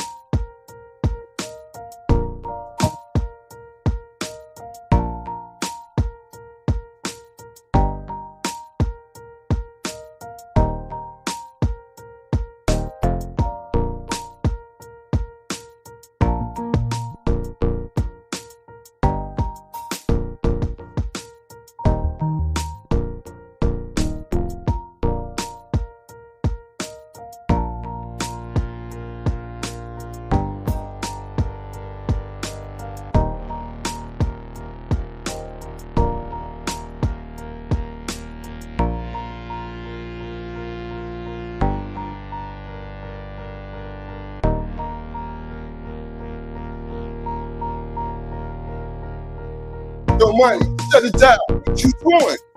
Money, shut it down, man. Come on, cuz.